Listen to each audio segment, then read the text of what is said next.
Hey, welcome to the Wild Soul Gathering 2024 Summit. Spirit.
Welcome, everyone. Welcome back to day 2 of Spirituality Explained.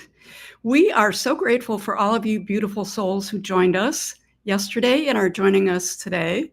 What an incredible day we had yesterday, and our 6 presenters today are ready to wow each of you. The presenters today are really excited to receive and address your questions. So if you've not already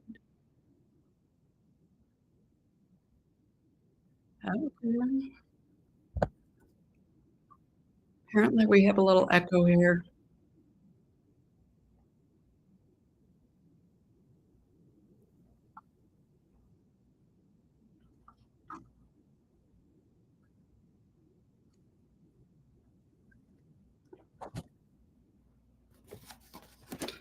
So I'm not sure what that echo was about or if you're hearing it on your end, but if you've not already done so, introduce yourself in the chat, and we'd like to know where everyone's coming from. So on that note, let's get this event started. Our first guest today is Heather Leigh Strom. Hey, Heather Leigh, how are you today? Good morning, Dr. Sandra and everybody else out there. It's great to be here. So I have to ask you, Heather Leigh, real quick, are you hearing an echo on your side? No, I wasn't hearing an echo. Okay, then I'm just going to ignore it and pretend it's not existing in my head. How do you like that? So we're starting today the 2024 Gathering Summit playing with Heather Leigh Strom. And Heather Leigh is going to be presenting on Healing on Spirit Guide. Healing is easy, not work. I'm really excited to talk about this. Welcome, Heather Leigh. Thank you very much, Sandra. It's wonderful to be here. And like you said, healing is meant to be easy. And that's I what we're know, going to talk I'm about really today. excited to jump into that. So, Heather Leigh, you're a quantum healer, you're a galactic K9 channel, and you're an award-winning author. And by the way, congratulations on that latest award you got. And you're Thank also you. a mentor. Yes, thank you. You were awakened back in 2022, which honestly wasn't that long ago.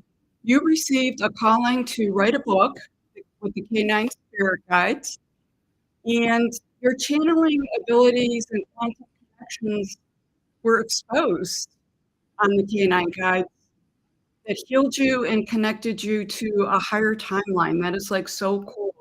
And that whole process of awakening and creating of your book only took 6 months. Yes. Wow.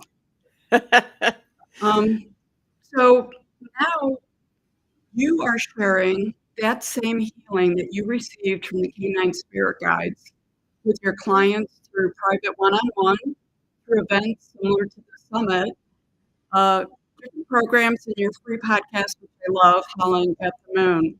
So I'm excited to have you here today and Thank discuss how you. easy it is for quick healing. And I'm going to let you run with this. You let me know All what you right. want me to do next.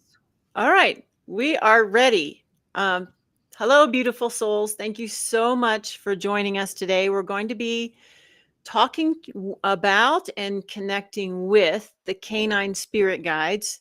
In case you don't know what they are, I'm going to share that with you. It's a brand new concept.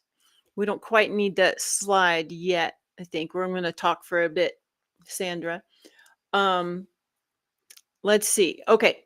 So there's a lot of frequency in this room right now. The canine guides are so excited to share with everybody.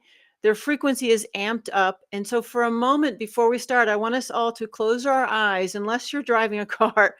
Just close your eyes and just tap into this frequency that they're wishing to share with you. They are so excited to be here and to share with everyone who's watching live and also who's going to be watching in the future. So just take a moment before we start and just tap into that frequency. It's really, really powerful. If you can't feel it, don't worry. It's still working with you, and you're going to get a chance to try it as we go through our program today. So, as Dr. Sandra mentioned, I do have a very unique channel. They gave me the title Galactic Canine Channel because I work with and I channel in the frequencies of the canine spirit guides, which I will be giving you more information about. And what they do is they assist humanity with in executing these incredibly, extremely fast, deep healing technologies with alignments and reconnections. I haven't found anything they can't do yet. Some of the case studies I've worked with, these canine spirit guides are eradicating childhood trauma, past life trauma, limiting beliefs and fears, which I have to say is the number one thing that holds us back is our own beliefs and fears. They also eliminate masks of illusion that prevent you from seeing yourself clearly. And also they prevent you from connecting fully into your own soul. They identify and eradicate tags, which I'll explain, that bind you and prevent you from your own spiritual growth. So this can hold you back if you're trying to achieve that spiritual nirvana, right? And then ancestral patterns are identified and cleared by them, patterns you're not even aware of, oaths and vows that you might have taken in this life and other lives. Also, concurrent life timeline entanglements. A lot of my clients right now are clearing multiple timelines simultaneously and even opting to take on new timelines. So the canine guides are proficient in assisting us with this. And also restoring soul alignment, which many of us are not completely aligned with our soul and have never truly been connected deeply with it. Also in activating and connecting us with new higher timelines, which is what happened with me during my awakening, and reconnecting to other dimensions and also intergalactic races that you've been associated with before. So the guides will assist you in making these connections again and developing the skills you need to do that. And even business alignment, reconnection, or actually strategy. They're beginning to work with my clients on this as well. So I haven't found anything that they can't do. And I'm always amazed at what they're coming up with and sharing with my clients and assisting them with on their path. But like Dr. Sandra said, I'm a newbie. And this is very motivating to you guys who are just beginning your journey. I was just like you only 2 years ago, frustrated, aggravated. I knew I was supposed to do something. I couldn't figure out what it was. I just felt stuck. And I was in a cocoon. I wasn't meant to come out yet, but I was in a preparation phase. So while you're in this preparation phase, there's a lot that you can do to help yourself. And we're going to be talking about a couple of those points today. But first, let's start with, and if anybody has any questions, please put them in the chat. I'm sure there's going to be some questions come up. This is a brand new topic, a canine spirit guide. What is a canine spirit guide? It really doesn't have a lot to do with our physical dogs here, except that they offer the conduit for us to receive from the canine spirit guide. So they are essentially a spirit guide that associates with the dogs here on this planet, but the guides are not here for the dogs themselves. You know, like we have our own spirit guides and they're here to guide us. Well, the spirit guides that are here for the dogs that refer to themselves as canine spirit guides are not necessarily here to help that dog. They're here to work with you. So if you have a dog, then there's a canine spirit guide associated with this dog, attempting to connect with you, attempting to show you healing opportunities. The fact that there are some things that need to be healed, drawing your attention to that.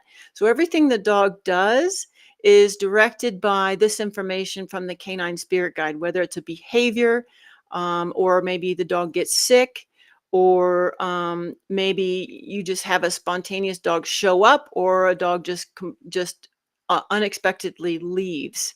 So all of this is the canine spirit guides attempting to connect with you. They've been attempting to connect with me my whole life. They've been around since the beginning of time. So they've always been with humanity. But through my life, they were working with me, and I could not understand that. I couldn't see what they were trying to offer me. And that's what was revealed in my book, Canine Spirit Guides. And that's why they had me write this book, in order to introduce them to the world, to humanity. They're here to help humanity heal and grow spiritually. So my entire awakening is in this book. This book covers my entire life from the age of 4. And it also talks about the 10 dogs in my life that were working with me through these canine spirit guides. Now, this book only covers 4 of the canine spirit guides. There are over 50 in total. So there are more guides coming through.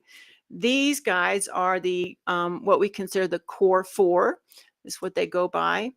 Let's see if I can. Oh, it won't let me. Sandra, can you post the core 4 image? It won't let me post it up there. So we're going to be working with one of the core 4 today. And one thing I want to share with you is the images that you see of these guides is a conjoined image. So this is one of the guides, and she is she identifies with the Basenji and the Black Panther. Okay, that's the energy that she carries. That's how she wishes to express herself. Those are the traits of the Basenji that she shares with us, and the energy of the Black Panther is what she shares with us when she appears in our life. So all those details are in the book. I'm not going to go into too much because there's so much they want me to cover with you today. They do want you to understand that what they have to offer is an advanced healing technology that humanity was not ready for before now. And that's why they're coming through now. We have shifted, we have turned the corner. Humanity has, and so has the planet. And so now we're able to hold a larger capacity of frequency. And our bodies are changing, our spiritual, our spiritual expression is changing. We're expanding as a race. We're growing and progressing. We are really, trust me, we are. Sometimes it feels like we're not. But because of this, we're finally ready to understand what they have to offer us in our healing. And the healing they offer is very quick. It's instant if you allow it. Sometimes our brain gets in the way, the ego gets in the way, wants to question what's going on, whether it's real, and this hinders us. This is one of the things I talk about when I share about beginners getting started and some pitfalls to avoid. So if we can find that space where we're comfortable and we can completely trust and ready to surrender, the ego has to take a back seat. We have to be fully ready to surrender.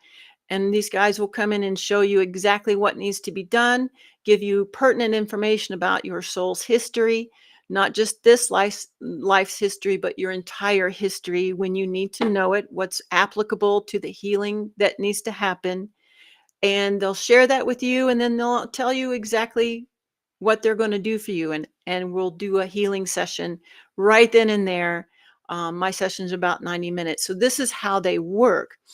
And I had some people ask me, so why you? Why did this happen to you? Why all of a sudden were you chosen to be this conduit? And I had the same question because I was not a spiritual person when I received my calling, my awakening. And that story is in my book. It's very, very interesting how they communicated to me that it was time to get to work. Um, but I just felt like I didn't have the skills to step up to this task when I was writing the book. And what happened was the guides were healing me as I was channeling in this information that they wanted to have in the book. So their process of healing was incredibly powerful. And a single session with them through a meditation, I would heal lifetimes and lifetimes of pain, baggage, fear. They would show me, identify exactly where I was missing pieces or thought patterns that were circulating me back in the same old grind. And I just couldn't make any progress before. And this is very important to understand because healing and becoming fully evolved in your spirituality is not a state of mind, it's energetic. So it's very important that we heal the lower vibrational energies and get them out of our energetic system, allowing more space to come in, more expanded frequency, higher vibrations to come in and allow us to elevate our frequency. If we don't heal those lower patterns first, they're taking up too much space. It's kind of like being in a hot air balloon, and you know those sandbags on the side of the balloon. The sandbags help weigh the balloon down so it can come down and land.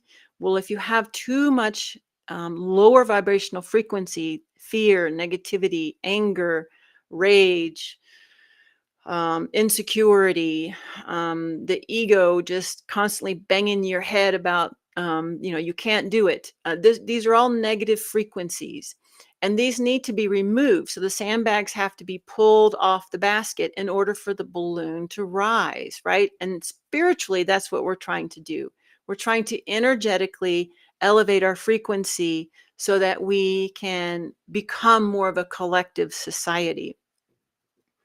So this is critical for humanity right now. We're at a critical juncture where we're really attempting to push through into this beautiful, harmonized, collective consciousness where we only operate on the good of all. And this is necessary in order for this to happen. We have to heal ourselves before humanity can heal. As we heal each of our pieces, so does humanity heal. So, are there any questions about that so far? No. Okay. So one of the messages that they have for the group today is a really critical component for achieving your spiritual nirvana, we'll say. Many of us are seeking that path. And so many people who I would call beginners or just beginning their journey or um, are kind of curious but not sure what's going on, um, are just looking for ways to do that, right? So as we begin, we're trying to understand, where do we begin? How do we do this? Why is it not working? You might go to some courses, or you might read some books or do some meditations, and you just feel like you can't get any traction. Well, I've come up with 10 essential components for achieving that spiritual awakening. And this is channeled information from the Canine Spirit Guides, although it's nothing new, I don't think, but it was really obvious through my awakening how these components really were imperative for my progress. I was able to awaken within 6 months. This is literally unheard of.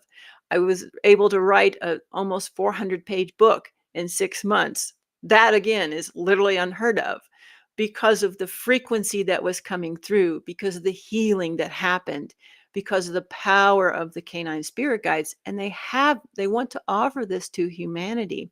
So the number one thing I'm going to share with you today, I'm taking out of my presentation that I give called 10 Essential Components to Spiritual Awakening. I'm going to give you a copy of this workshop so that you have it to refer to, and it's going to give you a lot of great information on starting your journey. So let's see that slide. I don't have one. Never mind. So the first thing, the most important thing from that talk that they want me to share with you today is that growing spiritually is, of course, an energetic process. And when you're trying to achieve that goal, your frequency is very critical. So your ability to grow spiritually requires a frequency match. So, like I just described just a few minutes ago about eliminating those negative frequencies, eliminating the lower vibrational frequencies, you have to do that first before you'll be able to elevate your own frequency. And this is a trap that a lot of beginners fall into because they'll skip that stage. Who wants to do that, right? It feels very intimidating to look at yourself that deeply. It feels like a lot of work, although I'll tell you it's not.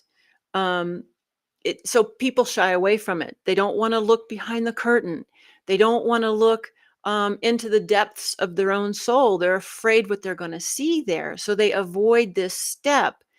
But when you do this, you're not going to make progress. You're going to keep circling back.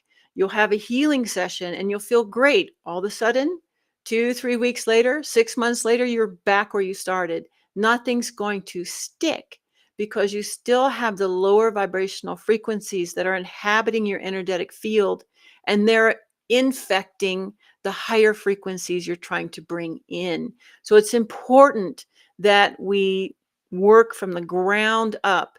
And this is what the canine spirit guides are so skilled at doing. Anthea, let's show a picture of Anthea here when you get a chance, Sandra.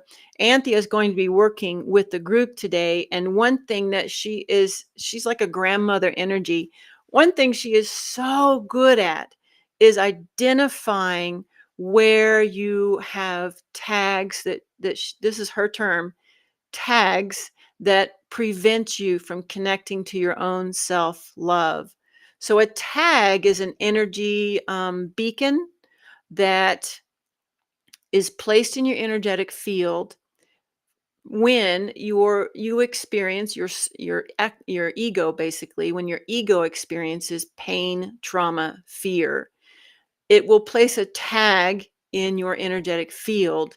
And what happens is you keep attracting these experiences. I don't feel loved. Nobody loves me. My boyfriends keep leaving me. My parents don't love me. They ignore me. Or, I have no friends. Whatever the rhetoric is, this is a tag in your energetic field that needs to be healed and then removed. And when this happens, those experiences are no longer drawn to you. You won't have them anymore. You won't feel that way. You won't see that in the world anymore. When the tag is completely gone, it doesn't come back. You don't have to fight with it anymore. It's not a state of mind. It's not about telling yourself that you're loved, that you're happy. Um, it's not mind control, it's energetic. So when that energy is finally healed and removed, it will no longer occur to you to even feel that way. No matter what happens, no matter what anybody else does, the tag is gone, so you won't react to it and you won't feel that way.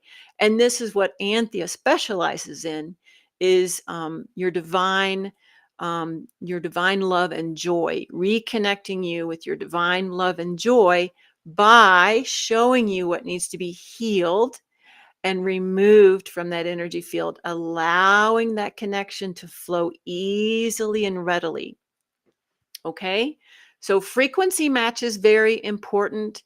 And this is why affirmations don't work, because if you just are trying to consciously talk yourself into a belief when the tag is still there, undercurrent and undermining your efforts, then your affirmations will not work. Instead of an affirmation, we need to go in and energetically clear the pattern that's causing the belief, and then you will just automatically raise in frequency when that energy is cleared out, and you can hold more of your own soul's frequency. So that's what Anthea specializes in. And you see here that she is the golden retriever and the cheetah. She is a very motherly frequency. She reminds me a lot of Mother Gaia, the same type of frequency. It's like if you saw your favorite grandmother standing in front of you holding a plate of cookies. This is the energy that she comes through with. Very unconditional love, supportive, soft and gentle. And we're going to be working with her today. She has a very special gift for everybody. You're going to be able to try her frequency. The other guides have different roles. They have different associations with the animals, different dog breeds, different shamanic spirit animals. And I will like to say that the breed of the canine spirit guide is not associated at all with your breed of dog. So that's irrelevant. They'll work with any dog. It doesn't even have to be purebred. They also will work with you if you request their assistance and you don't have a dog. So their frequency is available to all of humanity that is requesting it. And I have to say probably 50% now, 50% of the people I work with don't actually have dogs. At first, it was a lot higher. About 90% of the people I worked with didn't have dogs at all. Of course, the dog lovers are drawn to the concept, and who doesn't love a dog, right?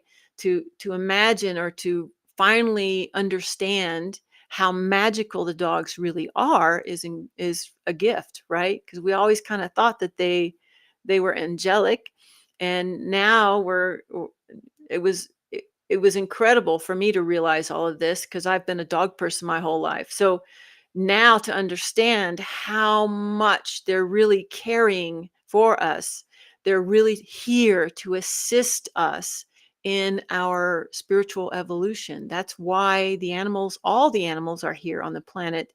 But the canine specifically has a very close union with the human. So they have a unique position to assist us like no other animal can. And this is why the canines are coming through first. There will be other animal kingdoms, but right now, just the canines are speaking through me. All right. So before we have our session with Anthea, I have a very special gift to offer the whole audience, whether you're watching this live or whether you're watching it on a recording. The canine guides really wanted to give you something so that you could become more familiar with them, with their frequency, what they have to offer humanity. So they've prepared a really special bundle for you. It's got a lot of information in it. Um, Sandra, can we put that first slide back up, please? They have this bundle I've prepared for you. You can access it on my website. I'm going to put the address here in the chat, if you guys can see that. heatherleestrom.com/free discovery. You have to go to that specific page because it's a hidden page just for you. And you can enroll in this free program that I've put together just for this event. And in this program, you get access to some of my greatest work with the canine spirit guides. You get the workshop I just mentioned with the 10 essential components for a successful spiritual awakening.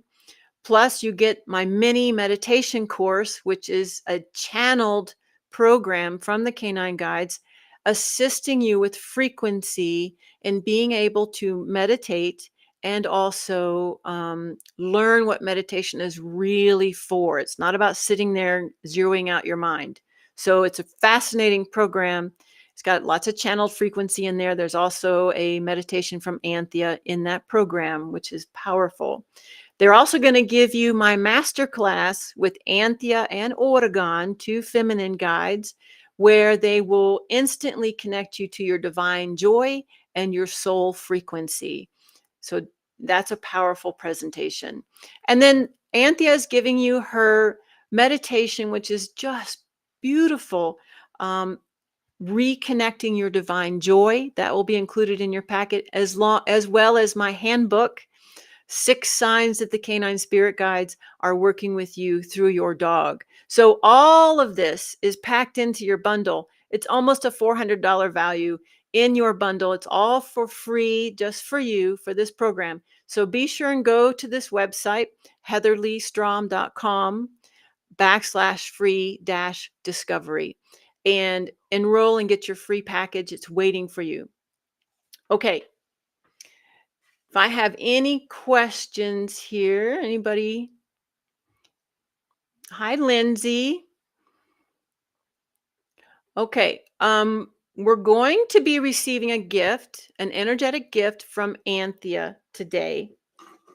And it's kind of like a guided meditation. So if you don't have any visual or perceptive abilities yet, just use your imagination, because your imagination is your bridge to your clairvoyance. Okay. And we can take that. Well, you can leave that slide up, I guess. It's all right. So just follow along with how I describe everything that's happening, and use your imagination if you can't see or feel or hear what's happening. Just trust that it is. And I've already sealed this space that we're going to be working in. It's a habit of mine. It's a huge space. All the canine guides are here, not just the core 4, but all 50 of them are here in this space. Very excited, lots of energy. And we're going to be focusing on working with Anthea, who is the motherly canine guide that I introduced you to, who is the golden retriever and the uh, cheetah. I'm speechless. And the cheetah. All right. So for those of you who wish to receive the gift, just give a telepathic yes, please. I'd like to receive. If you just want to watch and you're not sure if you want to receive the frequency, just say no, thank you, and you can come back later and do it if you decide to do that. So it's totally up to you. Free will. It's a gift from Anthea, and she's going to be helping this group with a tag that could be impeding your own spiritual journey, and that's the tag of um, I can't do it. Because we get frustrated when we feel like all the effort we're making isn't getting us anywhere, right? So she's going to be addressing this tag in your energetic field, I can't do it. And this tag stems from I'm not worthy, and also I'm not loved. So this is why it falls under Anthea's paradigm, because that's what she focuses on, reconnecting us with our divine joy and love, which is different than the joy and love we as humans experience here. Much higher frequency, much deeper connection. So that's what we're going to be doing here in just a couple seconds, okay? Are you guys ready? Are you ready to experience the canine guides? Looks like Lindsay is. Hi, Lindsay. All right. I don't see any questions. All right. Okay. So those of you who are wishing to participate, have your feet on the floor. Close your eyes. Take some deep breaths with me, in and out. Just get your body relaxed. And another deep breath in and out. Very good. And I want you to shift your focus to your sacral chakra just below your belly button. And from this space, we're going to be directing a grounding rod down through our base chakra, all the way out our energy field, down into the planet Mother Earth, Pachamama, all the way down to the center core crystal of the planet, and just anchor that in there like a fist wrapping around a boulder. Okay? Get that grounding rod nice and tight. Very good. As you connect in there, you're just going to feel the frequency of Gaia coming up through that grounding rod, all the way through your body. Feel that love that she shares with you, the protection she offers you. Just feel it coming up all the way through your body, comforting you, coming up all the way through the crown. As it comes through the crown, I want you to visualize, which is at the top of your head, I want you to visualize a window or a door just above the top of your head. And I want you to open that access there, because you're going to be receiving this frequency through your energetic field. So just open access, providing your consent to receive. And as you do, you feel this cosmic fatherly energy come down through you. It's a little bit cooler, crisper than the earth frequency you just experienced. Just feel it coming all the way through your body, all the way down your legs and out your feet. And take a deep breath as you connect with that frequency. Both of those frequency streams are mixing and mingling, spiraling through your body, connecting you fully with your grounding and your higher self. There you are. Beautiful. And going back to your breath, I'm going to invite you to breathe in a circle. So as you take that inhale and you get all the air that you need, instantly, immediately go into your exhale without pausing. As soon as your lungs are empty, go right away into your inhale. And just visualize this circular pattern with your breath, focusing inward on your breath, taking you to that inward portal of connection. There you are. Beautiful, beautiful. Anthea is coming into our space now. Just open up your abilities to perceive, having no expectations of what's going to happen, being willing to experience something beautiful, harmonious with your higher self, your higher being. As she comes in, you just feel this wash of energy. It just washes over you. She's giving you a cosmic hug. Very comforting. It's calming as well. You feel your heart rate slow, your breath wants to slow. Keep that breath coming though, because your breath moves the energy. Just feel the comfort she's offering you at the moment. And you might see her. She might appear to you as her golden retriever. She might appear to you as her cheetah. You might just see a bundle of frequency or just feel her presence. And all of that is perfectly fine. I see her as a bundle of frequency, and she'll tell me which form she wishes to appear in. But however she appears to you is perfect for you. The golden retriever has a different message than the cheetah. So if she wishes for you to know that, she will appear as one or the other. She's just giving you this big, big hug. She's so happy that you're here. She's so happy to be sharing with you today. And as she gives you a big hug, she begins to connect with your heart.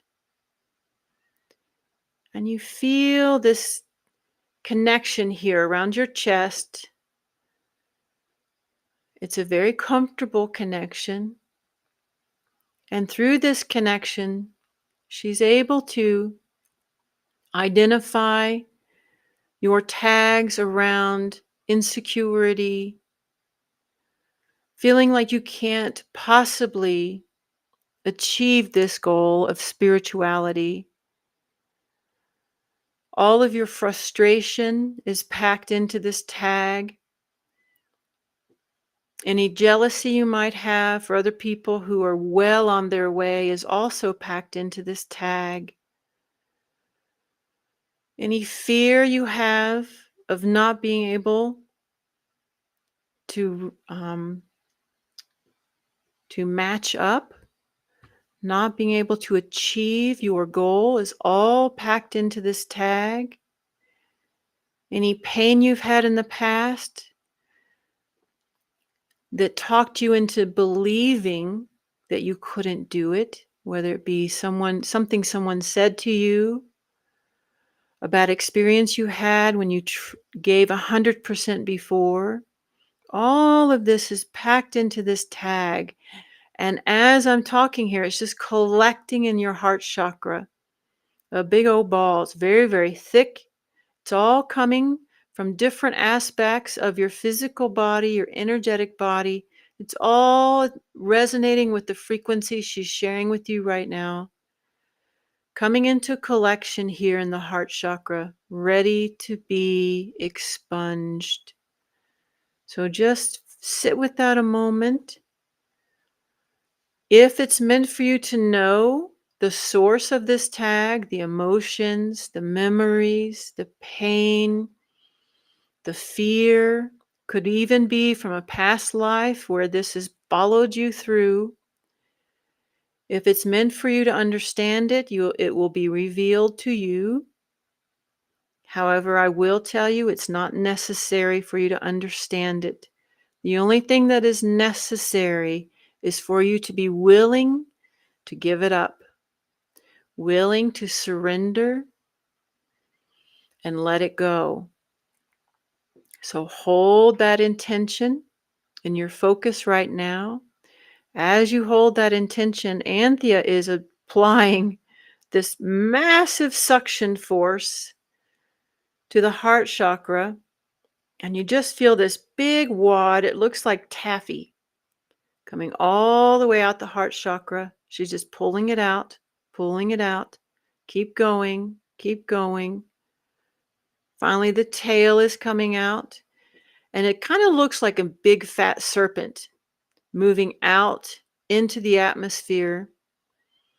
As this serpent, this taffy-like texture of a lower vibrational frequency moves further and further away, it suddenly bursts into violet flame.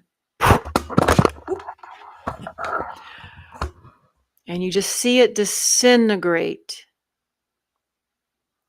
into all of these stars. And this frequency is being transmuted back to love and light. And it will be recirculated back into the world, into the universe, the multiverse. But it will not come back to you. You're done with that energy.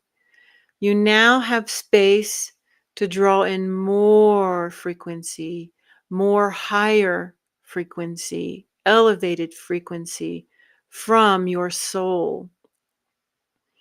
So she's sending some of this energy down to you through your heart.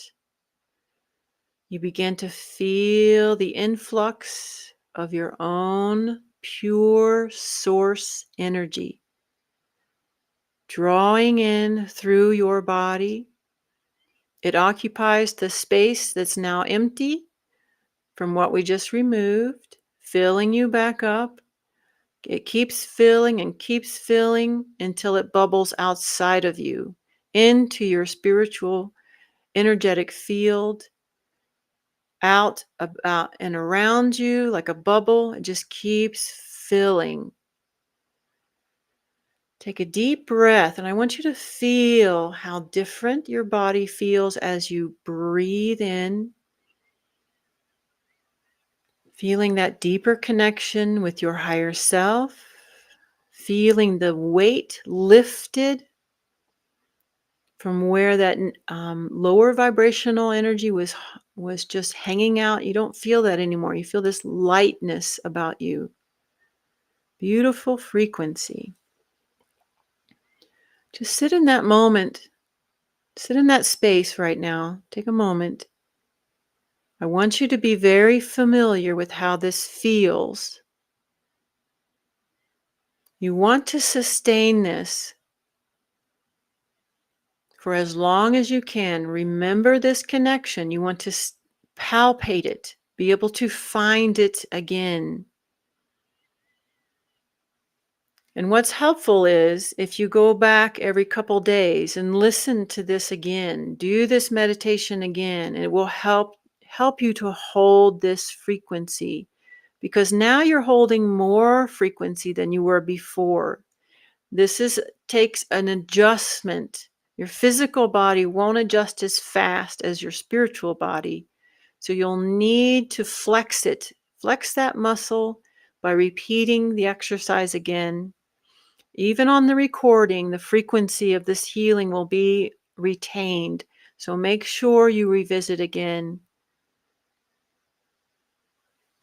Very good. Take some deep breaths in and really integrate that frequency, setting an intention to hold it and to never look for the frequency that was just removed again. Wipe it out of your mind. Just allow this new setting to take hold, elevating your frequency permanently. Beautiful. All right. Anthea has finished executing her gift. So let's hold the frequency, the emotion of gratitude in our heart. And from your heart, share that emotion with Anthea. Thank her for being of service today, for providing what you needed today. As we share this frequency of gratitude, this will seal in the work that you just received, the new frequency that you are now embodying. This gratitude will seal it in. She takes her leave. Okay, so now let's connect with the breath again. Revisit that grounding rod you placed all the way down into Pachamama. Visualize it again, reconnect with it. Begin to come back to the here and now. And as you do that, you just feel your body get a little bit heavier, sitting more firmly into the surface you're sitting on, coming back fully into your body. Beautiful. And when you are ready, join me back in the room again.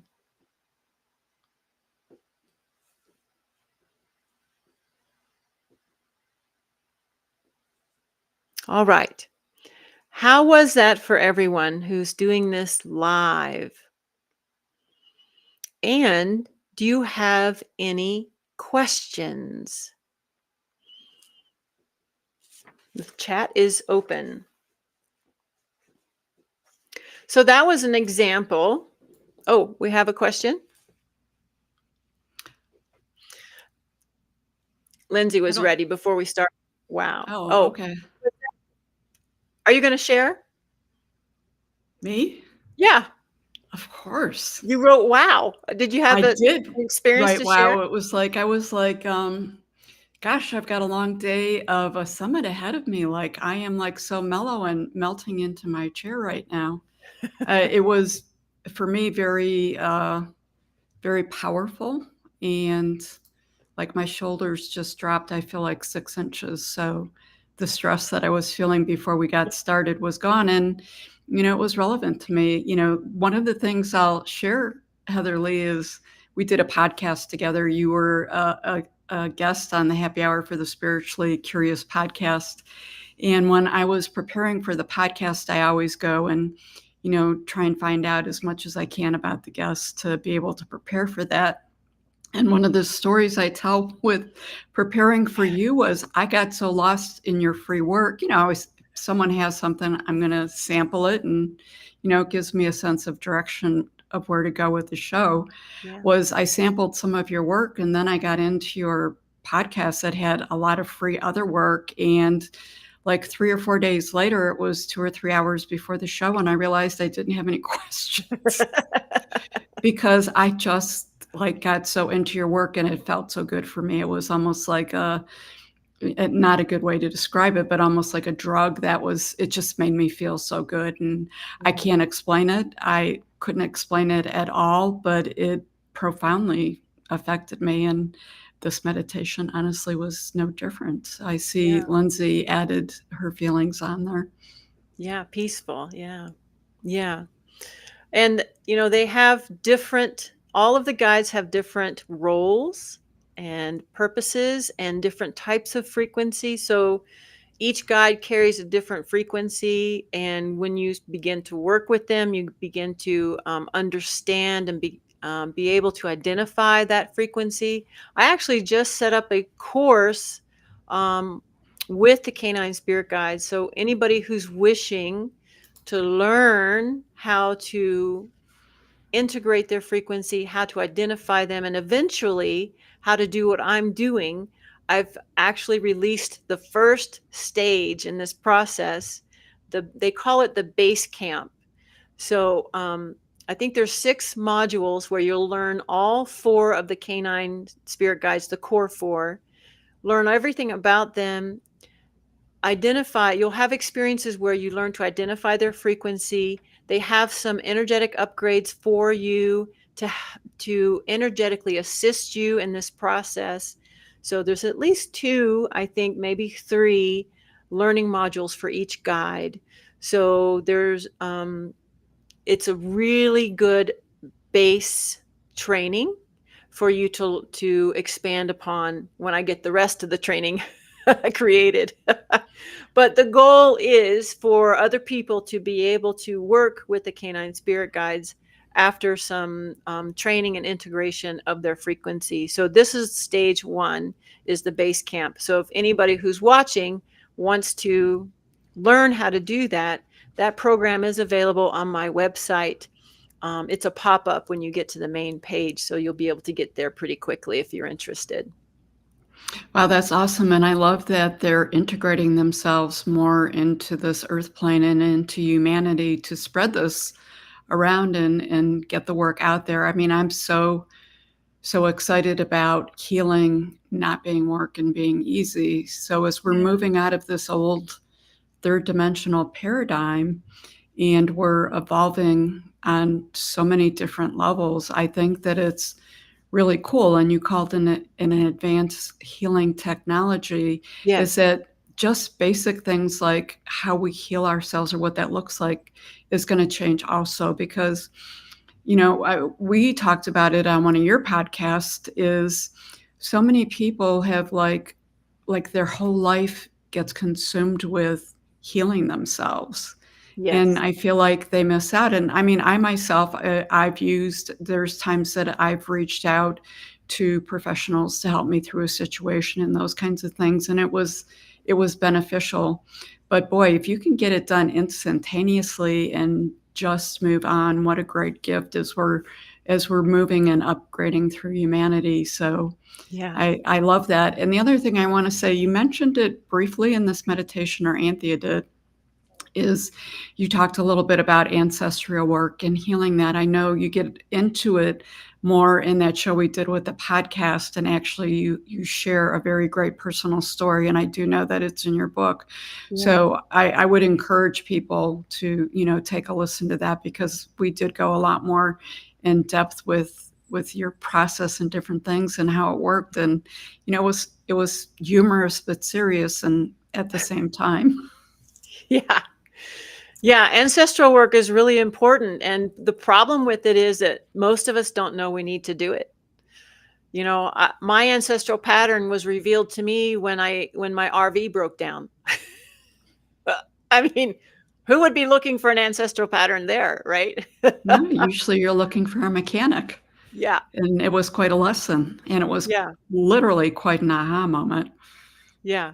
Yeah. So, and part of the learn as a beginner, it's so hard to sometimes connect with those messages when they're coming at you all day long. Messages from your higher self, messages from your spirit guides, and the hard part is seeing them or hearing them or understanding that an event is a message or something that comes out of someone else's mouth. Sometimes when I sit to meditate and I ask a question, I get frustrated because I don't get an answer in my meditation. But then I go for a walk and I start talking to a neighbor, and the words come out of the neighbor's mouth that are the answer to my question. Yeah, it's crazy. A lot of that is, and we're going to be talking a lot more about that later on today with some of the other sessions. So the whole intuition has been an underlying theme with this Spirituality Explained Summit. And we're really going to get into synchronicities and a little bit more about just what you talked about. And it was interesting when I was listening to Anthea, is her healing and that meditation, from my perspective, spoke to the core issues and reasons for the Spirituality Explained Summit. I know Oh. you and I had some conversation on the back end about what was the purpose, like what was the reason, what was the pull, what was the draw. Mm-hmm. And it was a very specific thread to help jump people on that, Yeah. to help them block and be more open to it. And I thought, you can't make this stuff up. It was just No. beautiful. No, and she actually offered that probably about a month ago, but I wrote it down. I said, okay, because typically they won't give me specific detail until right before an event. So I thought, well, just in case she changes her mind, I'll just hold on to this. But I know, and I know that you've had that happen before, where you thought you were talking about one thing and it ended up yeah, being something else. Well, we're almost close to finishing up our hour. That went really quick. You talked a little bit about what you're working on now. What yeah. is there anything else on the horizon that's big? What's your next thing? Well, the next thing is establishing programs in person. Right now I have a number of programs virtually, and I'm going to be doing I'm hearing, I haven't set it up yet. If anybody's watching this and they're interested, let me know. But I'm hearing that I need to take a group together through this healing process with the core four. So in October, I'm going to be starting a group journey to take people through the process of healing with each individual guide, kind of like what I experienced. So I don't know if that course will be 6 months long. I don't know. But it's going to be a group opportunity instead of just doing one-on-one. Some people can't afford the price. So sometimes a group opportunity is more sustainable for people. So that's going to be coming up. Okay, that sounds great. So on that note, honestly, Heatherly, whenever we get together, I am always just left with wow. I'm just going to leave it at that. Just wow. So thank you for being part of the summit. And what an amazing bundle of gifts that you've left for people, so that this wasn't just a quick hour, a little bit of dipping my toe in, but people can really sort of jump in with this and have this available to them free. Yeah, and they Because kept adding stuff to the package. I'm like, really? Okay. They wanted well, more. So I love it because this is really all about giving people tools that they can use and exposing them. So yeah, it's you a want to put that really slide up a so really they cool can see the bundle. address? Absolutely. And there is a level up opportunity on if you go to that page. If you think you want to do a private session, then you have access to that at a discounted rate from that page. Okay. So and that bundle, if you do it that way, that's almost a $600 value on that bundle. So it's a really great opportunity to kind of get your feet wet, test the waters, but do all the programs and the free stuff because there's a ton of frequency there. Yeah. I'm going to be jumping into it, and you'll probably be getting an email from me about it. Please go ahead. So we can discuss it. I know you're super committed. Again, I want to thank you. And until next time. All Up right. next, we have Reverend Joe Geores. He's going to be demystifying the tarot. So for those of you who are ready, he will be on in about the next 2 minutes. Thank you, Heather Leigh. You're welcome.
Five, 4, 3, 2, 1. 5, 4, 3, 2, 1. Hey, I hear you. How are you? That is so cool being heard. And we all strive to be heard, you know.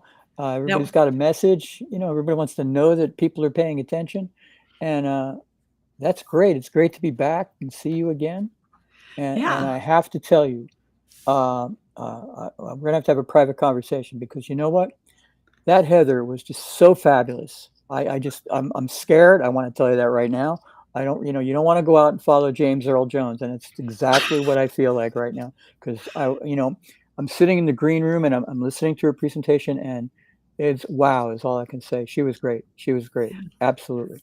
A lot of powerful energy, but honestly, you're your own special self. So right now we're going to, our next presentation, we are here live, is with Reverend Joe Geores. He is a master tarot card reader, and he's going to be talking about demystifying the tarot. So welcome to Spirituality Explained, Joe.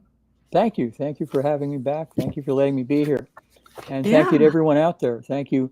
I want to start off by stressing this is all about you guys, and there's very little to do with us. Without you, there is no message. It's like when the tree falls in the forest and there's no one there. So thank you for your time. Thank you for your consideration and listening. And here goes. Here it goes. Yeah. So a little bit about you. You're a gifted medium as well as a tarot card person. You are very skilled with it. You are a master reader, but you also do a lot with teaching. And you really bring an eclectic background to your spiritual path. You have studied and worked with the tarot for over 3 decades. So a little bit of experience there. I think that you come with some street cred as you're going to be talking about this. And I would say your readings, as well as your work with pendulums, Reiki, your trance medium, help you provide insight and guidance when you're working with people. So I think today's going to be exciting. And I will have to say, Joe, for me, it is always a treat when we have a moment to reconnect. You're just full of so much information, and you come with all this history that you bring with it, along with the wisdom. And I always learn something new and walk away with an aha. So I do want to encourage everyone who's listening to this to introduce themselves in the chat, say where you're from. We're very open to any questions or comments. A lot of folks have a lot of questions about the tarot, and this is really a great opportunity to ask these questions because, as I just said, we have a fellow here who's been doing this for over 3 decades. Thank you. Yes, it's been a great journey. And I think it's awesome. It talks to something that's been going on within human society for, politely, I would say tens of thousands of years, but that pesky science and archaeology and sociology, they're just getting in the way again because they're pushing the boundaries in all directions in quantum physics, in sociology, in history, archaeology, and they're now pushing human civilization back far beyond 5,000 years, far beyond what we've ever been able to conceive, what with archaeology going on in Turkey and in Europe, all around the world. This is an amazing time to be alive. And throughout that time in history, man has striven, or strived rather, I don't even know if striven's a word, but has strived to connect and We could answer make the it a word. questions. Yeah, we could. We all have questions about our existence and afterlife and things like that. How come this happens? Or just plain old give thanks and stuff. And that's been something we've been doing literally for almost hundreds of thousands of years. This is one of the things I discovered in working on my class for the United Metaphysical Churches. And I really love this. There's an archaeological dig that was, I don't know if it's ongoing, but this goes back to 2021 in Israel, the Middle East there. They were uncovering some artifacts in an archaeological dig, and they came across these bones. And what was exciting to the archaeologists about the bones, they call them the Rami bones, there were these markings on these bones, but they're not the markings of a hunter who has had a kill and is now cleaning the kill to eat. These are specific markings, specifically placed, completely different from any other marking you would expect to see in that case. And what the archaeologists and sociologists have come up with is that this is perhaps an example of the hunter-gatherer giving thanks to the animal for its sacrifice and giving thanks to spirit for the abundance and stuff. And this is amazing stuff because the dig is dated to 120,000 years ago. So for at least that long, and even further back, man has been using symbols to communicate, to help things make sense in their day-to-day world. And that's kind of what tarot is all about, because it's pictures, and it's things that trigger the subconscious to connect, much like, all the visuals around us and even the audio signals around us. When you, I don't know, go to a famous museum, Philadelphia Museum of Art, Museum of Natural, the Met in New York, or perhaps the National Gallery, you're going to be exposed to all these images and all these pictures and all these things. And after a while, things are going to start to resonate to you. Perhaps you like this, you don't like that, this clicks. I feel something from that. And you move forward from that to the things that are around us, these little guys here that we carry with us that have all these images on them, and the TV and the movies and things. These are all moving pictures. These are pictures sending messages, helping us connect and working out that resonance, if you will, to not just help us feel better, but to be better. Thank you, Melissa. I'm going to give you a shout out now. I see your name pop up there, and she is just brilliant. She's a real dear friend of mine. She's been around for a very long time, and I had a feeling, I heard somewhere that you have her coming up in day 3, maybe. I do. She's going to jump us off on our final day, day 3, her and her mom, and that's going to be a special one. Oh my goodness! You folks, please, this is a shout out to Melissa and her mother. Please hang out for that. They're going to be really fantastic. They really, really, really well. And thank you, Sandra, for populating this blog here, this summit. This is a great thing. But going back to the talk of symbolism, we all feel isolated. We don't really feel connected sometimes. But just talking about cave time, or prehistoric, let's say, symbolism, there's also someone who's taken the cave art from around the world and codified it, compared it, laid it down. Oh, these are feather symbols, these are swirls, these are this, that. It turns out there's an alphabet, if you will, globally, in all these cave things, that they all refer to they all refer to things in the lifestyle, in the experience of the people that drew them. And it's a way of communication, as it turns out, globally. And, this is deep science. And I'm like, oh my God, this is crazy. This is amazing stuff. And so that's where my theories come from. That's where I think that it's spiritual in nature, because it helps us connect and help us bring spirit into us, because it's always out there. Spirit's always out there. At least for me, working with tarot over all these times, it's helped me open up to the beauty around me, to the resonance around me. You can always find something to be happy about, and always find something that's abundant, and always find some connection to help you out.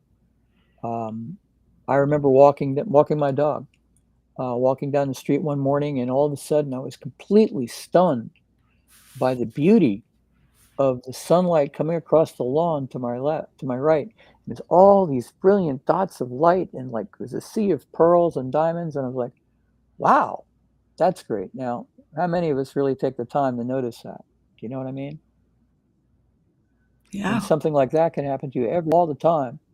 And that's one of the things work with tarot can help you do, is open up, slow down, and see the stuff that's happening around you. It's actually a very, very good thing. It's not just Can you about, expand on that a little bit? oh yeah, the more you work with something, it's like the old joke, how do you get to Carnegie Hall? Practice, practice, practice. The more you work with a given discipline, and there's so many out there, they're all correct to someone. But in terms of working with art and tarot to connect, the more you work with it, the more used to using symbolism you get. We start out with things like the red traffic light, or the stop sign, or the men's or ladies' room signs, different kinds of symbolism there. And we get wrapped up in modern life and get so busy that we don't really think much about all the different flowers, or all the birds, or the various trees, or the sky, or anything like that. It turns out, going back to flowers, okay, because I started out with talking about the drops of dew on the grass, and all of a sudden spirit clicked on me, hit me like, oh my goodness, I am really so abundant, thank you so much. Turns out in Victorian times, flowers had meaning. So, sometimes we think of the previous societies as being restrictive or constrictive or something like that, but there were ways to communicate. You could send flowers to people that would have a message because of what the meaning of the flower might be. And I'd love to be able to wax poetic and talk about it for an hour, but it's a huge subject. And, I can't remember Martin Scorsese's movie's name. Oh my goodness, this is terrible. There's a Martin Scorsese movie about Victorian times. And in it, protagonist sends a female lead yellow roses. Now, why that's important is that, you didn't write down that we would like to get together and have a relationship, because society would just roll right over you like a steamroller. That's not the way you do it.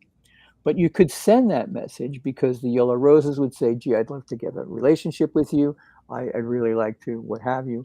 And, that would be a way of communicating, again, using the symbolism of flowers. Or rosemary, for example. Rosemary is known for remembrance rather.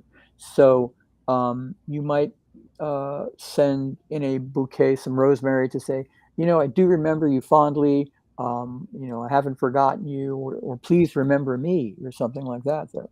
So that's just touching the iceberg of symbolism, for example, that, I stumbled on in my Wow. research, but how many people really know that? It's not quite a lost art, I don't think, but it's not overly well known in everybody's circle. I'm sure there are gardeners out there. I'm sure there are people who are into flowers and plants and things that get this, that understand the meaning of them and stuff. It's awesome, awesome, deep. Um, I have relationships with birds. Sounds weird, but um, when I see cardinals, I know it's my mother coming to visit me. Okay. That's a symbol for my mother. Now, it's also a symbol for a dear friend of ours who's transitioned. One of her guides was a red bird. And so when I see cardinals, I know that someone's out there tapping on the window, so to speak, trying to say hello and get my attention or just remind me that they're there. Because as we know and believe that we're never truly alone. I mean, we're always surrounded by energy. We're surrounded by those people on the other side. We're surrounded by those who've come before us, and they're there to support us. So once you start to embrace symbolism and you wander through your day-to-day life, it's perhaps a way to make it easier because now you're reminded that, oh my goodness, I've got some support here. I've got this. I've got that. Um, and especially when we need it and least expect to get it, that sort of thing. That makes so much sense. I feel like some of that has just gotten watered down and commercialized. I mean, we have different roses to symbolize different anniversaries, that kind of thing.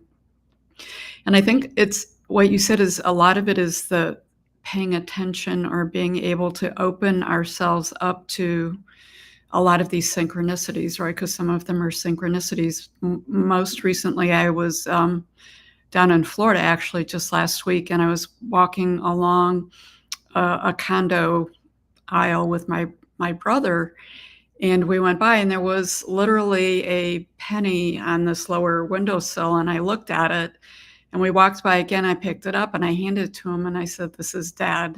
I said, "Dad is whenever these random pennies show up." And he sort of like looked at me like, "Yeah, right." And I said, "That penny wasn't there when we first walked down. The penny's there now, and it's in a very random place." And he's like, "Oh, you're right." I says, "Just trust me when I tell you it's Dad getting our attention." So it's just paying attention to those things. I totally agree that synchronicity. So one of the things I was talking about is in the summit, two of the topics that have really floated to the top have been intuition and synchronicity. So, I'm paying attention to that because it's a message that maybe I need to be getting the word out about intuition or having more conversations about that with the different forums that I have with the podcast. And then the other is synchronicities. They happen all the time, but are we aware of them? Some of us are. Some of us are, and I know I fall into this category.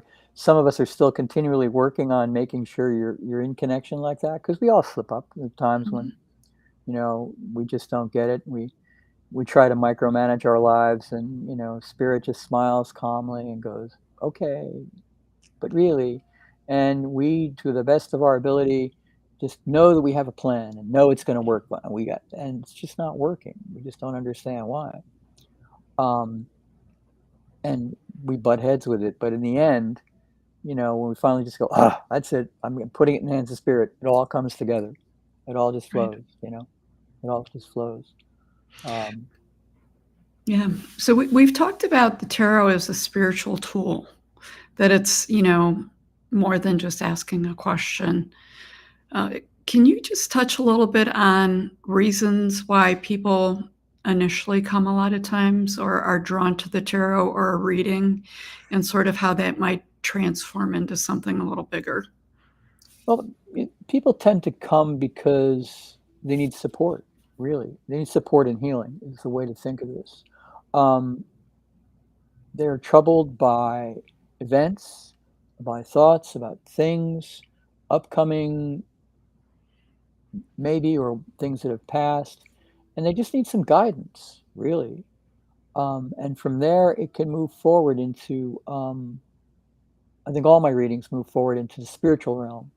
Um, uh, I have a pattern that I use when I started my readings, uh, uh, just to get us in the mood and get us to connected. And I talk about it not being casino exercise. It's just to shuffle the cards. It's not about dexterity or things like that.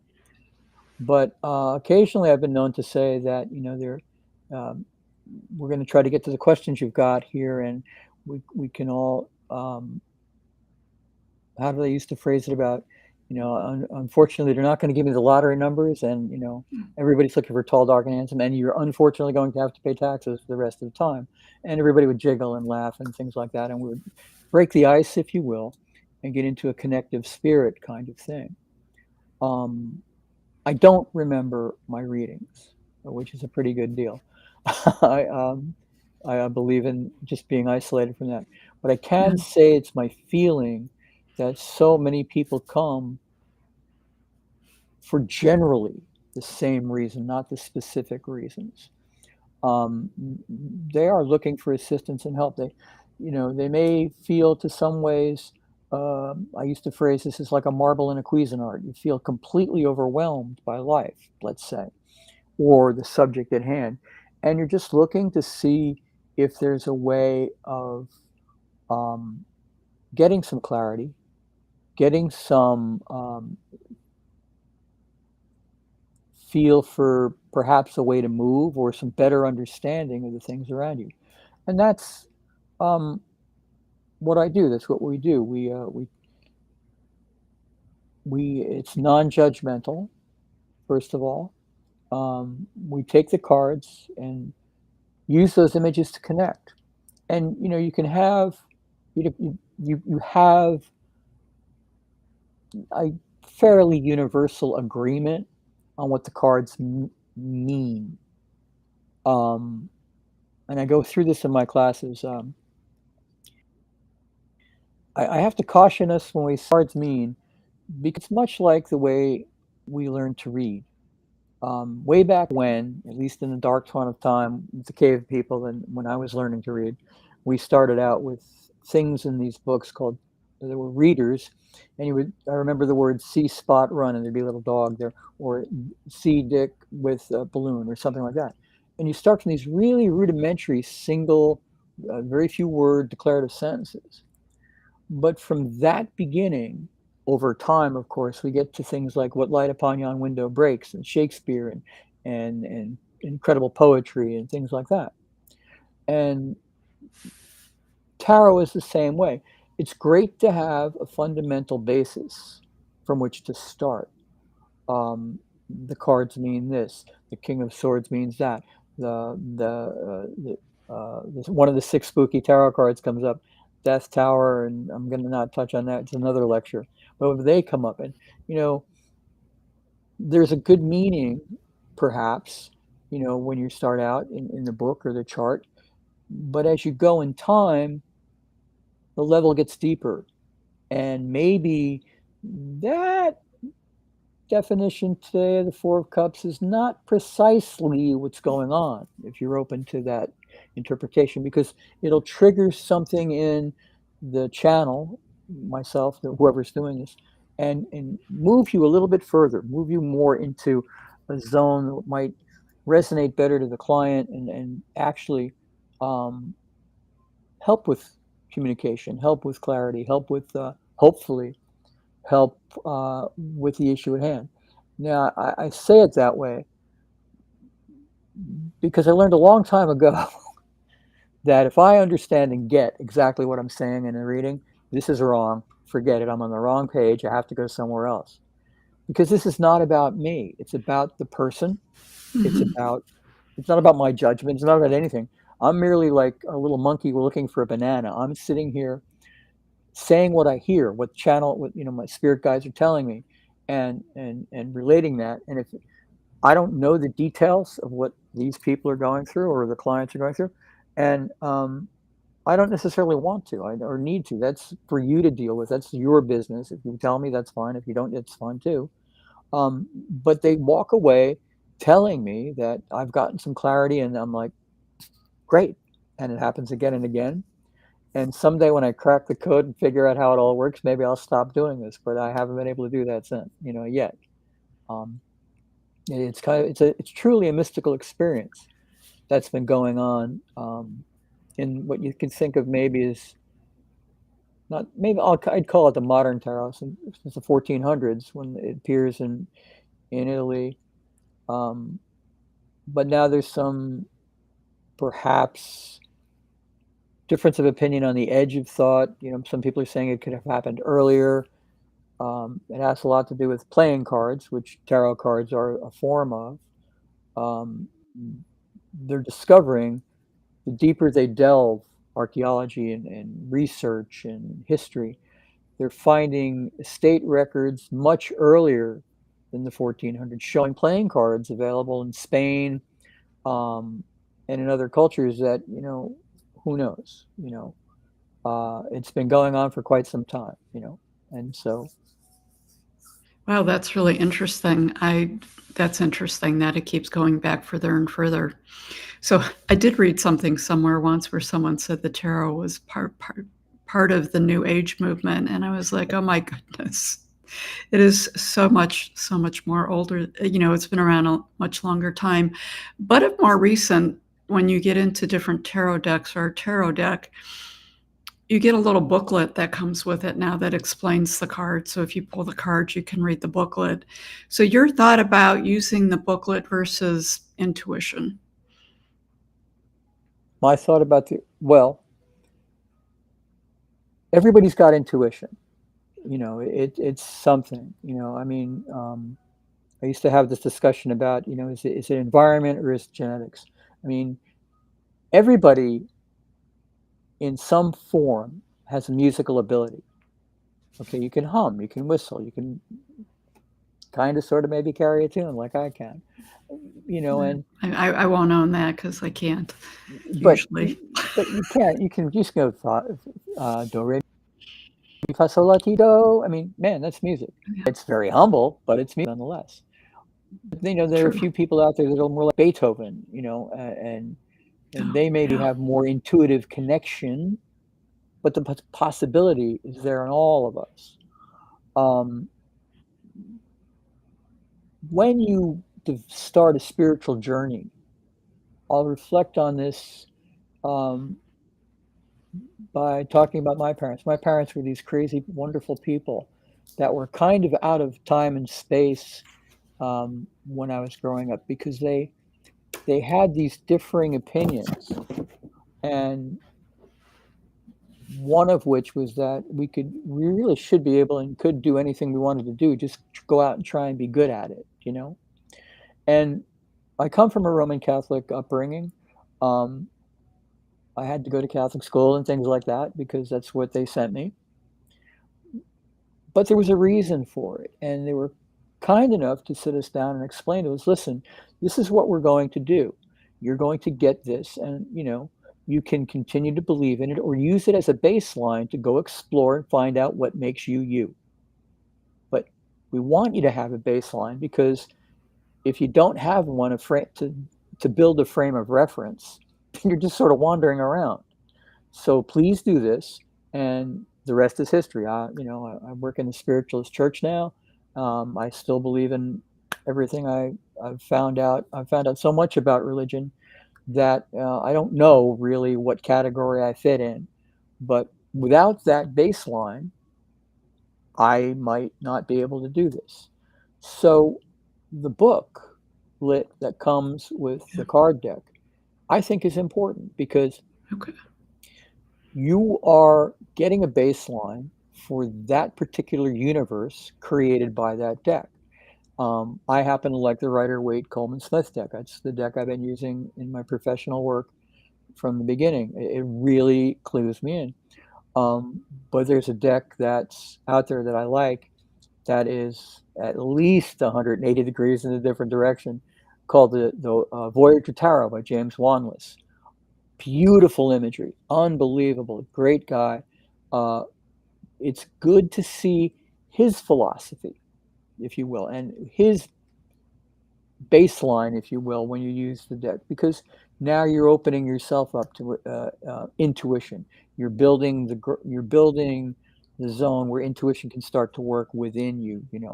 Um, it helps to have that baseline to really bring it out. You can, you're going to start and say, okay, well, this card means that. Okay, so these 3 cards would come out to this sentence. That's a great way to start. See, spot, run. But the more you work with a given deck, the more you work with a given tool of any kind, the better you're going to get at interpreting it, the better you're going to get with resonating to it, much like any tool. Do you know what I mean? Yeah, that makes sense. Yeah. So we had Sony Singh talk yesterday about demystifying oracle cards, which there's some similarities to the tarot deck. And when we talked about the oracle cards, is there like a living energy that goes with it? Or, a lot of people don't like you to touch their cards or they clear their cards. So is there a living energy actually with the deck, or is it energy that's being transferred Yes. to the deck? Yes. My deck has energy. I feel all decks have energy. If you were to walk out on stage and pick up the Edge's guitar, you'd probably get your fingers broken, because that's his axe, that's his tool, that's what he plays. You don't mess with Keith Richards. You know what I mean? Yeah. So all artists, all people have their own instrument, if you will, and by using it, you've begun a bond. You've begun to create a universe, if you want, with those instruments that help you now resonate.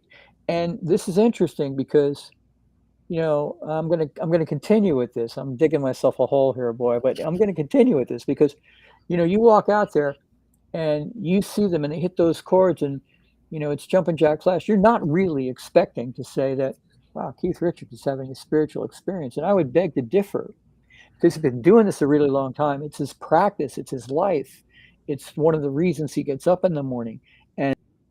And those instruments that help him, of that nature in the field, get that message out there, get their message out there, have a life of their own, if you will. That's why it's so important to them, and it's so important to respect them. If for no other reason that it's polite, you don't go, manhandling people's stuff without permission, and I think some of that is it too. But my tarot deck is much like anybody's kitchen knife, any carpenter's hammer and plane or anything like that, because you build a relationship with the things that help you connect and work your art, and I think they should be respected, everybody's stuff, and I know you're connected to it. So we do know that I think we agree that the tarot deck is a spiritual tool. Do you think that it's a tool that could be used to help someone move along on a spiritual journey, pull them either into that journey in a more conscious way or help them understand the path a little more? Oh, it's helped me. Yes, I'm in the audience of one that I am 100% of the people have had that happen. Yeah, absolutely. I think it can pull you and it can help. It's I'm going to get in a lot of trouble when this is played back. I'm telling you right now. Here goes. When you look at the religions in the world whose reason for being is to connect you spiritually, the organized religions. And I'm not limiting that to a number. In my definition, that's actually a very broad realm of faith and belief. In like Islam, they do not have graven images, but in their discipline, they have these incredible geometrics that are like mandalas that you would also find in the Indian religion, the Hindi and religions from the Asian element, So there is a way of connecting that way. And then when you come to the Western religions, like in Catholicism and some of the cathedrals and things, there's this incredible statuary, incredible stained art, and again, mosaics and things. And all of these things exist to either remind you of a story or to connect you better, to help you on your spiritual way. And from that, we get to art. Art does the same sort of thing. Art can be very controversial and make people angry and stuff, but it's also there to resonate and help make you think and help make you connect. And that's one of its functions, and that's what it does. I would take this out as far as that's the word, indigenous peoples around the world, their belief systems. Because if you look at the Native American, indigenous Americans, we've got to be correct here. I don't want to make anybody angry, but in the Southwest, there's the sand painting, which has a function within within the spiritual belief and healing and growth of this people. The shaman will come in, the practitioner will come in and create the sand painting, and the person might sit in it, or whatever the ritual is, and move it forward. Or in another part of the United States, and there might be symbolism on a shield or in a cloak or around them that would make that connection. So again, it comes back to a universal thing of this as an art form, which is a very important spooky card, which happened to be on the bottom of the deck, and I wish I could have staged that. But that has a way of drawing us in and getting us connected and moving, to a higher self, a higher being, a higher place, to help us get through things, help us have some meaning and stuff like that. Wow. And of course, that wasn't random that you pulled that up. But when you talk about that, because that's my other question, is people in a lot of my conversations absolutely have a load of curiosity about the tarot, about the oracle, about a lot of the different cards, but there's a hesitancy, and there seems to be a fear with that. And sometimes it's hard for them to language it, but they're like, yeah, I want to do it, but I'm afraid. Sure. Where do you think that's driven from? And do you think that's always been around? I think it's been around since sometime after the 1400s, when the powers that be, I'm trying to be really politically correct here, I don't want anybody knocking on my door, but if you look at history, I won't tell them where you live. Constraints, thank you. There are constraints against practices in the doctrine and dogma. And around the 1400s, when tarot becomes popular as a game, but also as a fortune-telling tool in Italy, there were constraints in papal bulls and proclamations and things that you couldn't go to a fortune teller, you couldn't go to an astrologer, but they were never mentioned. And it turns out that until later on in history, all of a sudden, it became a problem for you to use these pasteboard things. It might have had something to do with the revolt against taxes on pasteboard. I don't really know. Maybe. But nonetheless, the people that were running the show basically dictated, no, this is not good. Over time, it's been repeated and been repeated and been repeated and been repeated. So when you grow up, you learn that these symbols are good, but don't be going over there. That they're not. We don't do those. And for you, that may be valid. But as you grow and you open up and you start to crack the mold, so to speak, maybe you find out that this particular genre resonates and works to you. I mean, this is not to say that oracle cards are not important. I mean, they're very important because they work for other people. They work for them. Maybe tarot doesn't work for them. Maybe tarot and oracle cards doesn't work for the third person on the Zoom meeting on that frequency bandwidth, because for them, it's rune stones. You know what I mean? Mm-hmm. The runic stones and the etching on those just flips that switch inside, and all of a sudden they get that feeling from, you know what I mean? Right. So it's gotten a bad rap tarot has in a way, and you'll see it in all the 6 spooky cards in the tarot deck. Because let's face it, there's a James Bond movie that comes into my mind, but you've seen them in art and literature, where the person's turns over the tarot card, and you hear that crescendo, and everybody, you can hear the intake of breath in the audience. You're like, oh my goodness, because it's the death card, or one of the other 6 spooky cards, one of which might be called the 8 of Swords, which doesn't look like a very popular or positive card to begin with, but nonetheless, there's a great meaning behind it. I'll talk to in a minute. Okay. It turns out that the 6 spooky cards are death, the Tower, the Devil, in the major arcana, and below that might be the 5 of Pentacles, the 10 of Swords, certainly, the 9 of Swords, and possibly the 8 of Swords, which is volunteered for the lecture today, standing right there. We're going to leave the minor arcana cards down to the side for a second and talk about the big three: Death, the Tower, and the Devil. And they're spooky looking, man. I mean, we've all got the concept of the Death card in our mind. The skull and crossbones, the specter coming across the landscape, and desolation and things. The Tower is a building being hit by lightning and by people falling off. And oh man, that doesn't look positive today either.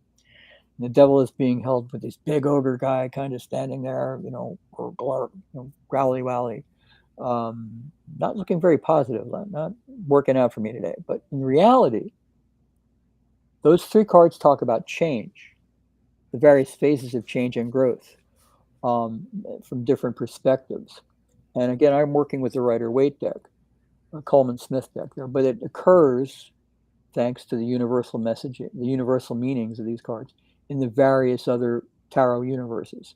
At least when I look at them and I resonate, because Death talks about evolution. It talks about change occurring in a naturally evolving way, growth, and one's foot in front of the other, that sort of thing. The Devil is a great card. Even when you get the Devil in a reading with me, I'm excited for you, because it talks about you taking back your power. You're basically saying, nope, I got this. Because when you study that card in the deck, nobody's really tied up or anything like that. They're all just sort of accepting what's going on. You don't have to. You can institute change and growth in your life at the drop of a hat. Well, at any time, drop of a hat might be too quick. By simply saying, this doesn't work for me. I'm not judging it for you guys. It works for you guys, that's fine, but this path in my life isn't working. I'm going to make a change. So that's the 2 ways. The Tower, with the bolt of lightning hitting the building and people falling down on the rocks below, oh my goodness, is another great card, because you're talking about listening before and micromanaging your life and saying, I've got this, I'm Spirit, I know. And Spirit goes, Joe, come on, we got this plan for you. And you go, I've got this, I know what's going on. Okay, but we really want to consider our idea. And then, no. And you get caught in that, somebody in my experience once called the velvet rut. The velvet rut exists in our lives when we have things to complain about. Maybe they're justified, maybe it's an opinion, but we complain. They're not working out. It's not good, but it's so comfy here. I don't know if I really want to make a change. I could complain a little more. And Spirit's got a plan for us, and the clock is ticking, even though their time works are different. They might be going, come on, Joe, let's. Finally, they just go, all right, you asked for it, and bam, they blow you right out of there, and they blow you on to growth and things like that. And that's what I call externally induced change, and it's all good. It's all about growth and moving forward with those cards. Linking in. I haven't talked about the minors yet. Do you want me to do that? Yeah. Okay, the six spooky minor arcana cards. Okay. Well, they're not 6. I call it 6 overall in the deck, but the 10 of Swords is another card that people get. You can feel the air stop in the room. It's face down in the mud, sword sticking in your spine all the way up, mud and gloom and red and black sky. But the meaning in the card really comes from the horizon line way over there, It's all about the new beginning because this is finality defined. It is about being over. You've run the race. There it is. You've run the race. You've won. You've got it. It's all about Okay. not being face down in the mud, not being not being gloom and doom from the cloud, but the sunrise at the other side of that. Swords are air Wow. signs. They're tools. They got sharp edges, but they can be used as levers, ladders, all these things. Fencing, you're protected, and you've got a passel of tools to use to move forward with this. This is Okay. really good. It's time to get up, dust yourself off, and move forward. If you're in that, the Nine of Swords, maybe Spirit will be nice to. You know what? I can't make this stuff up. That's intuition. I didn't structure. I swear to you, I didn't structure this deck. Okay. Nine of Swords. Now here's someone Wow. suffering from the epitome of a migraine headache. Oh my God, you're sitting there. It isn't working. I don't know what to do. Can I do? Help me, help me, help me, help me. You know what I mean? But now look Yep. at that. Those swords are ladder up, man. You've got all these tools. You're sitting under the abundance symbol of all this abundance and greatness. And here's the meaning of this card, way down here, right there. There's Orlando Bloom. There's Johnny Depp. There's Basil Rathbone. There's Errol Flynn. They're wailing. They're dancing. They're poking and stabbing and all these other kind of things. But you know what? You're doing it to yourself. In this image, there's nobody else there. It's just about you. So again, it's coming to terms with the idea that it's about you, and you really do have nothing to fear but fear itself. You know what I'm saying? Oh, this is all good to know because these are all cards that I pull on a more frequent basis than that. It's all about building faith in yourself. Okay. We're not given challenges for fun. We're given challenges to help grow when we come here. And it's kind of our fault, really, because we participated in the decision-making process that created this life that we're in, and we thought this was a good idea on the other side. I know. So yeah, no, I'm aware of all of that. So I have our next guest, Rick Hayes, in the green room here. Can I pull him on, and would you pull some cards for him? He's very curious about the tarot. be honored. Maybe I would be honored. Okay. It would be great. Awesome. Rick. Hello. Good afternoon. Good morning. Good evening. Absolutely. Hello, Rick, Rick. this it's is great to meet you. Joe. It's an honor and pleasure to meet you, Reverend. And I've been listening and embracing and engulfing everything you're sharing. So very, very interesting. Thank you. Thank you. Because I like many people, wander through life going, man, am I getting this right or not? I hope this is making sense to people because, I'm confused. And that's a good way to be as a reader because if I'm confused and I'm thinking this isn't making any sense, it probably is, but it's just not making sense to me because that's nothing to do with me. It has to do with you and people, the messaging that you've got there, Well, I'm excited to see what you receive. Actually, I got my chocolate here with me ready to go. So let's do this. All right. I'm clearing the deck. I'm putting this Rick Hayes energy on it. This pandemic way of doing things when we couldn't get together, which is kind of a neat thing. Mother, thank you. Come on and help me give a great reading for our new friend Rick here. The spirit of wisdom and understanding, truth. Thank you for all the blessings and abundance. Thank you. I need you to pick a number from 1 to 5. 3. And we start with the third card down. Queen of Cups energy.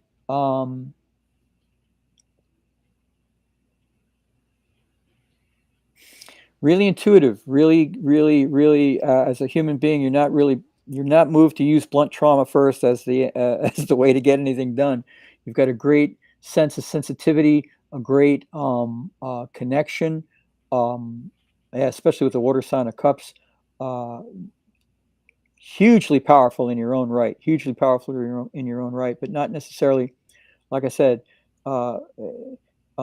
we have these concepts of man and woman and masculine and feminine, and they're kind of behavior things, whereas I define kings and queens as incredibly powerful, but the kings may be, masculine and result to blunt trauma first before reasoning. And the female energy doesn't do that. Well, they are completely capable of blunt trauma in the time when it's needed to. It's a good balance there, I think. Next card down is Four of Cups.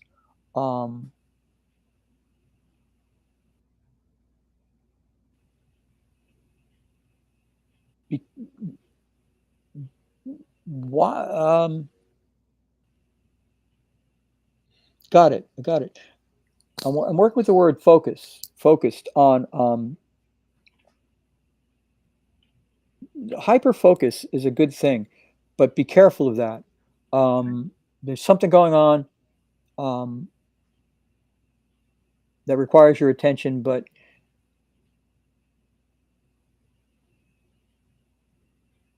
be careful of it encompassing all of your attention, if that makes any sense to you, whatever. Yes. It's important, by all means, focus. I'm not saying don't focus on it, but be aware that there's another piece to this that you're not expecting, that's going to be coming out to you. Spirit's got your back, my friend. Spirit's got your back. And that's interesting. You twisted around that for me, because I wasn't looking at it that way. If you, in your discipline, I'm sure this happens to you, they suddenly realign you and say, no, over here. And yeah, just be careful of that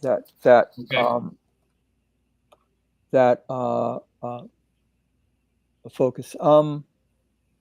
The Emperor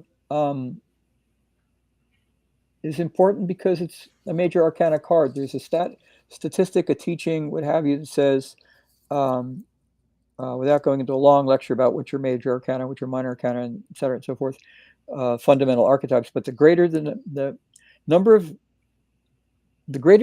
major arcana cards, because major arcana works on a DNA bedrock level, way down deep, in a given number of card reading, the greater the potential for change. But again, change of a really fundamental direction, not that I'm going to wear a black t-shirt today or be on a blog or something. It's like really, bang, like 90-degree change, let's say. And this is 1 out of 3, so it's a 33% chance. I think this is big and important. An important direction in your life, and it's big and important, and you're paying attention to it, and it's going to work out great, I think. But definitely, not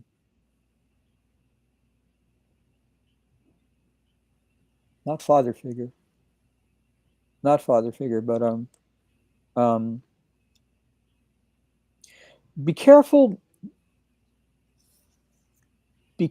of solidifying, if you will. Do you know what I mean? Mm-hmm. Keep that flexibility. Keep this flexibility. Do you know what I'm saying? Because we have a trend here of getting more and more and more I want to say like granite, like the granite in here, or like concrete, or dried concrete, or something dried. You know what I mean? Keep the flexibility, keep the fluidity available, because that's going to be important in the resolution of this, if that makes any kind of sense whatsoever. Absolutely. 2 out of 4. Okay, it's a very big deal for Rick.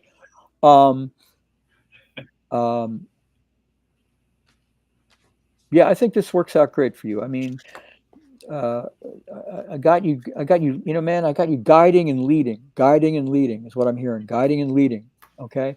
And doing a profoundly good job at that. And I honor you for that, because thank you. The Hierophant, it's got that kind of, that official religion, biblical kind of looking at, teaching kind of thing, but it's not quite about that. It's about your guidance to people and the way you're going. And I think you're moving in a new direction. I think this is going to be really, really great. I think you're going to be really, really great, because I've got red in these 3 cards. I've got red. As we're walking down this pathway, we're getting redder and redder and redder. And you're going to say, so what? Well, I'm heavily influenced for somewhat, whatever reason, for a kid, Irish American kid from suburbia, by the Asian culture. And in the Asian cultures, red is so important. It's such an honor. It's amazing color. It's high abundance, high good luck, high benefit. It's an amazingly important color, and you're getting more and more of that in here. So it's not like a danger zone. I think it's speaking to the abundance and speaking to the benefit. It's speaking to the positivity. Thank you, the positivity of that direction. Does that make any kind of sense to you? Absolutely does. Absolutely does. This is scaring. It's amazing. It's amazing how these cards fell into place with, just what's been going on in the last 2-3 weeks for me. So it's all incorporating perfectly. So yes. I just want you both and everybody out here to know you're scaring the life out of me because we've never met. I mean, we're not even in the same part of the. I don't know where you are. I'm in the bottom of New Jersey here, and this is where. But that you see, this is why you say, why is it mystical? This is mysticism, man. This is like shamanism. This is like going back to the campfire and dancing to connect and talking to the animals because we so desperately need them. You know what I mean? This is that kind of thing, and it's an amazing, amazing thing that works here. And I'm sure it works for people with the oracle card. I know it works with the runes. When this happens and connects like that, that's mind-boggling. It's still mind-boggling after 40 years. It's mind-boggling. Well, I appreciate you pulling the cards, and it's again an honor to meet you. Thank Doc here for putting this summit together so we can meet. And you're going to be a hard act to follow, but I'll do my very best. No, man, no. Look, believe me. The hard act to follow is Heather because I'm heavily into dogs. We've had Labrador Retriever for 40 years. Upstairs in the kennel is our latest Labrador Retriever, who's Lily. She's a really special puppy. She's going to be 2 years old in September. And I appreciate Heather's work with the canine archetypes because they do resonate to humans so much, and I've learned so much from my dogs. I can't even begin to go there. I mean, they're great. So again, thank you, Sandra, for hooking Rick and I up. Thank you for letting me do this. This is really truly an honor, and I mean, it's great.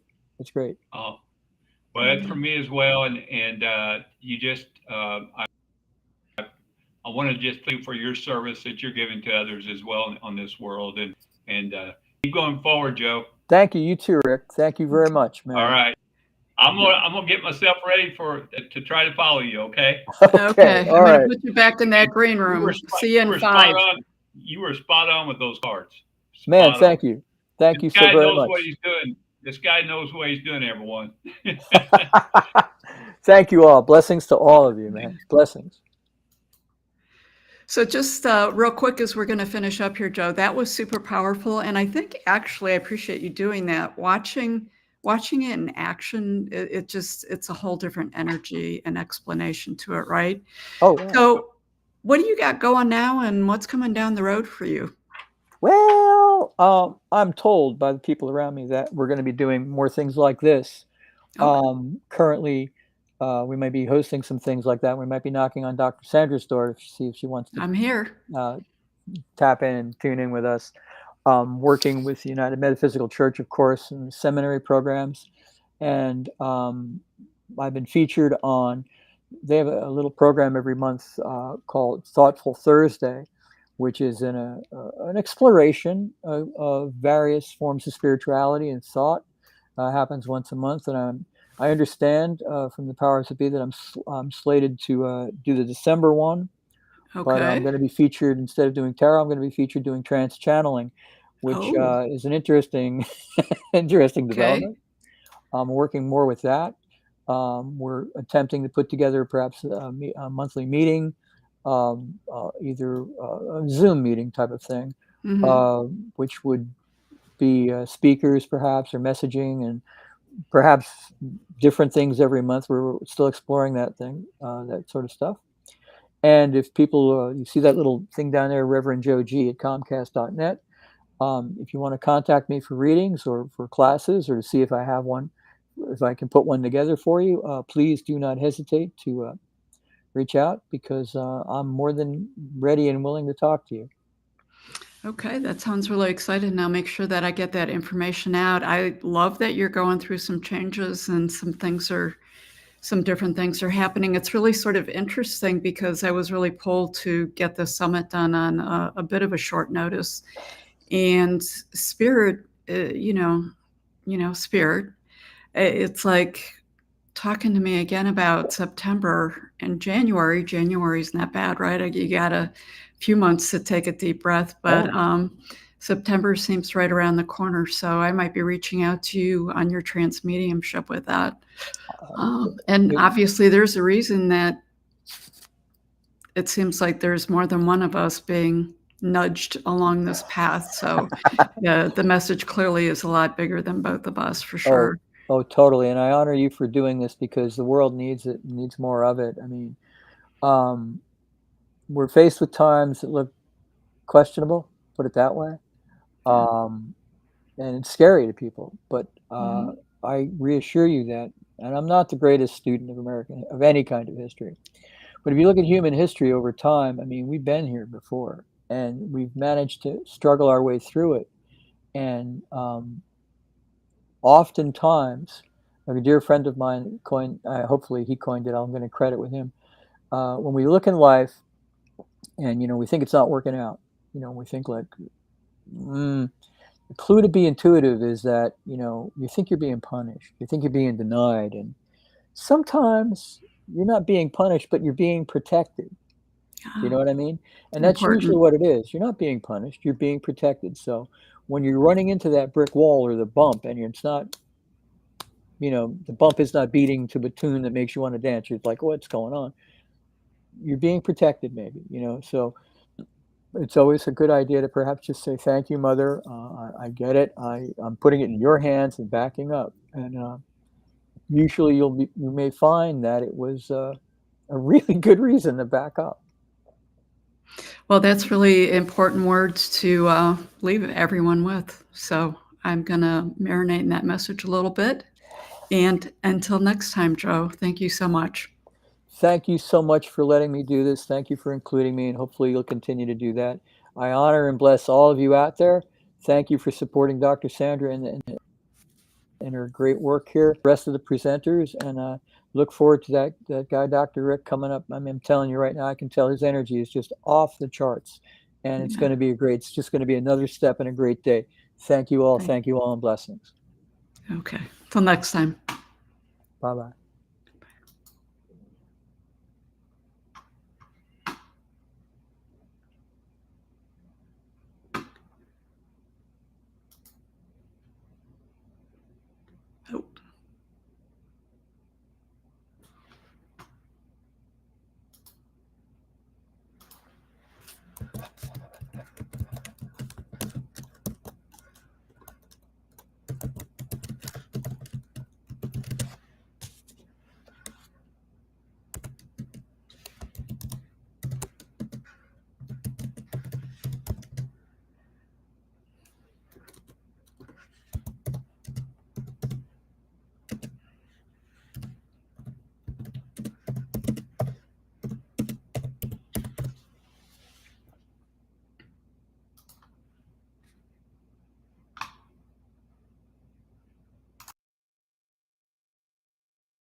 Hey, welcome back.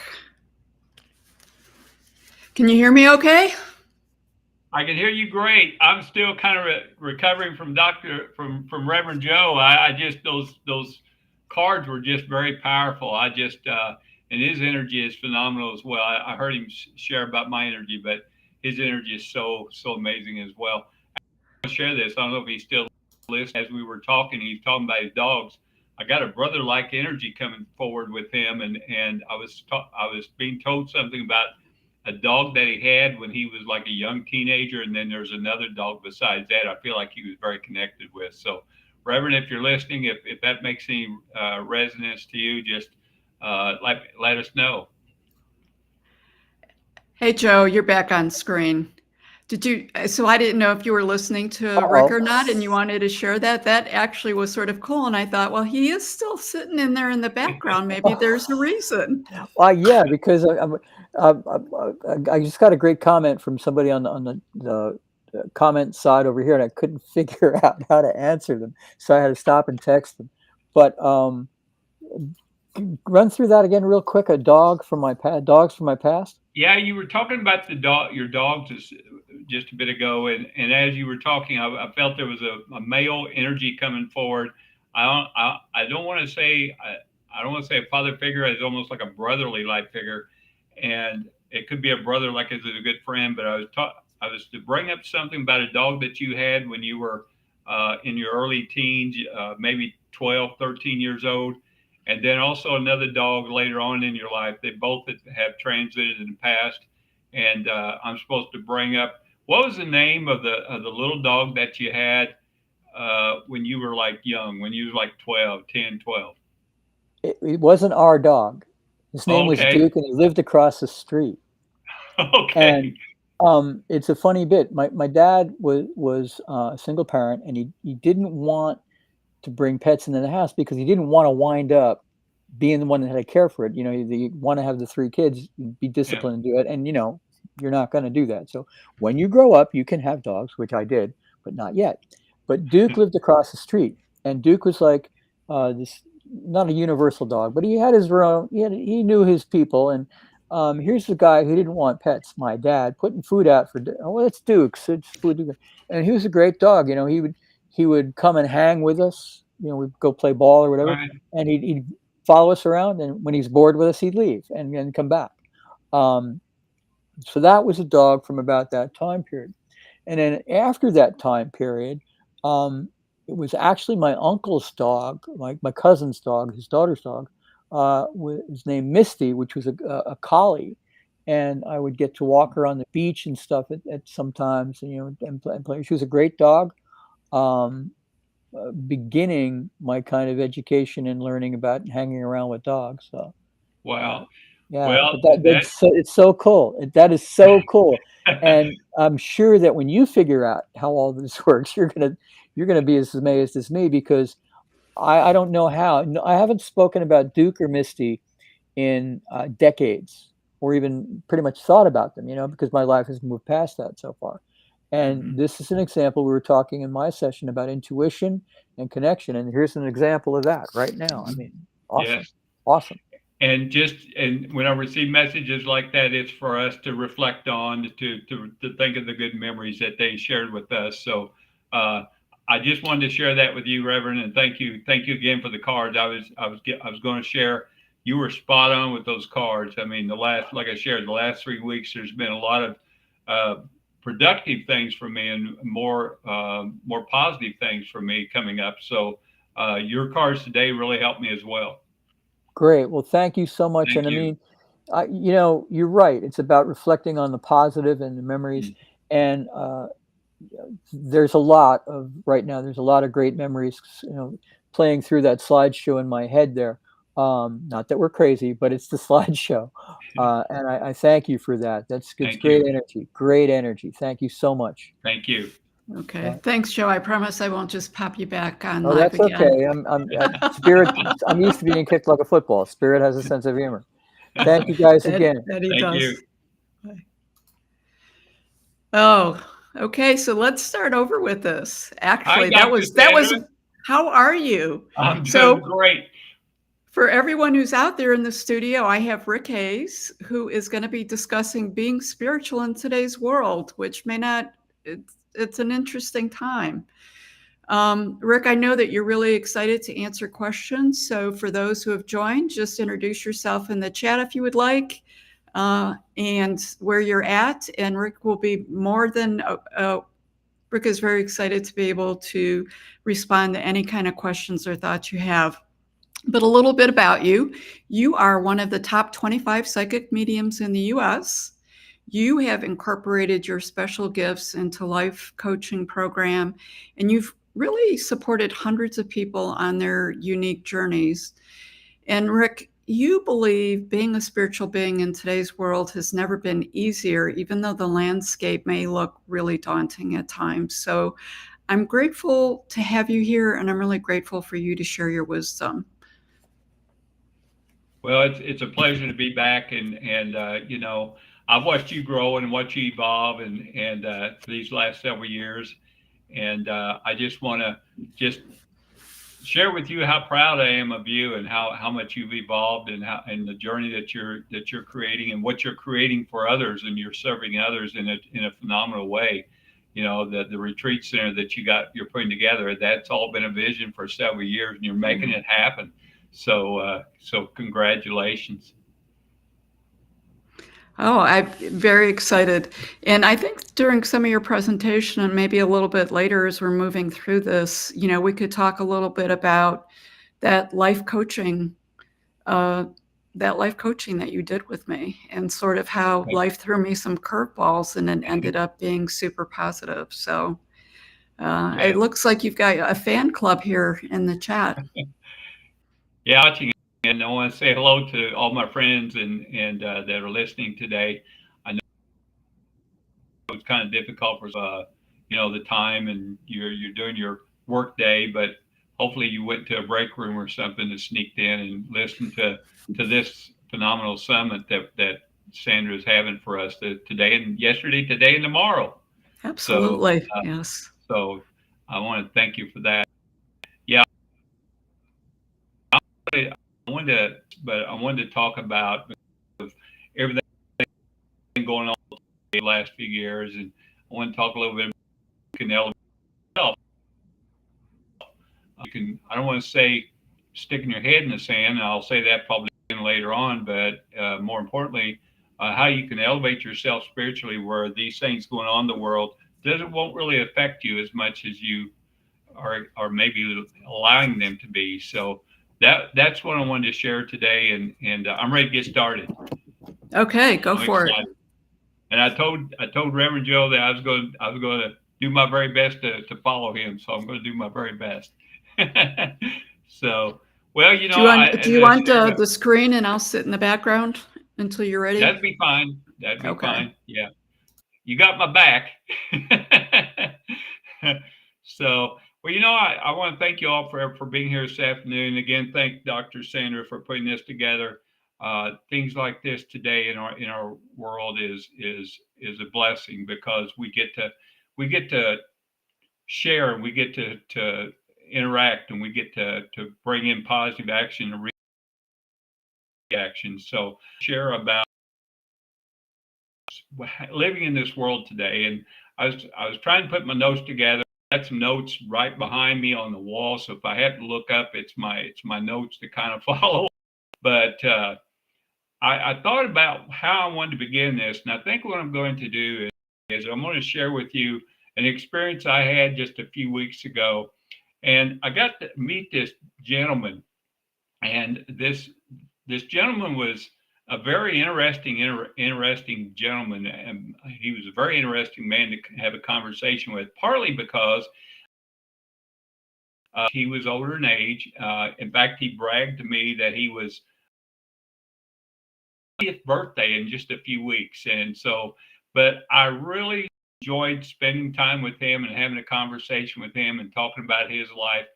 And he asked me this question, which really kind of got me off guard, but he asked me this question. He said, "Young man," and by the way, when he said young man, he is like, yeah, I like that.